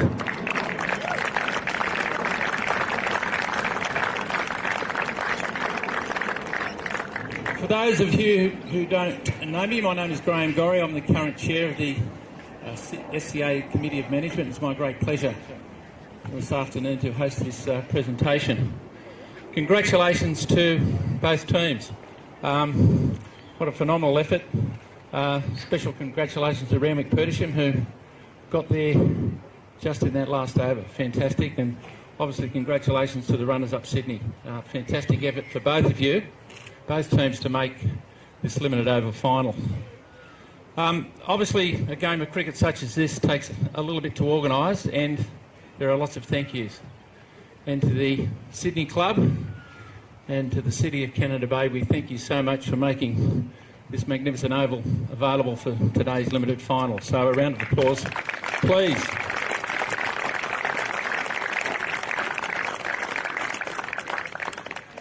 And it goes without saying that the ground staff have done a magnificent job, and I'm sure through the SCA and the club, if they can pass on our thanks to their great efforts to get this surface ready and the strip ready for today's game.